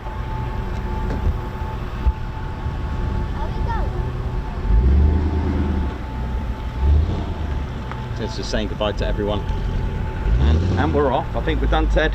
Right, Ted, just be careful that pool of, well, good job it ain't salmon flavoured lolly, otherwise you'd be swimming away in that.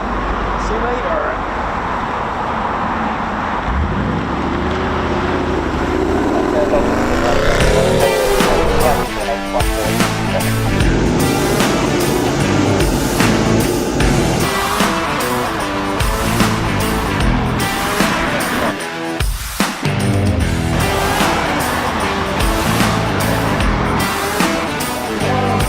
Well,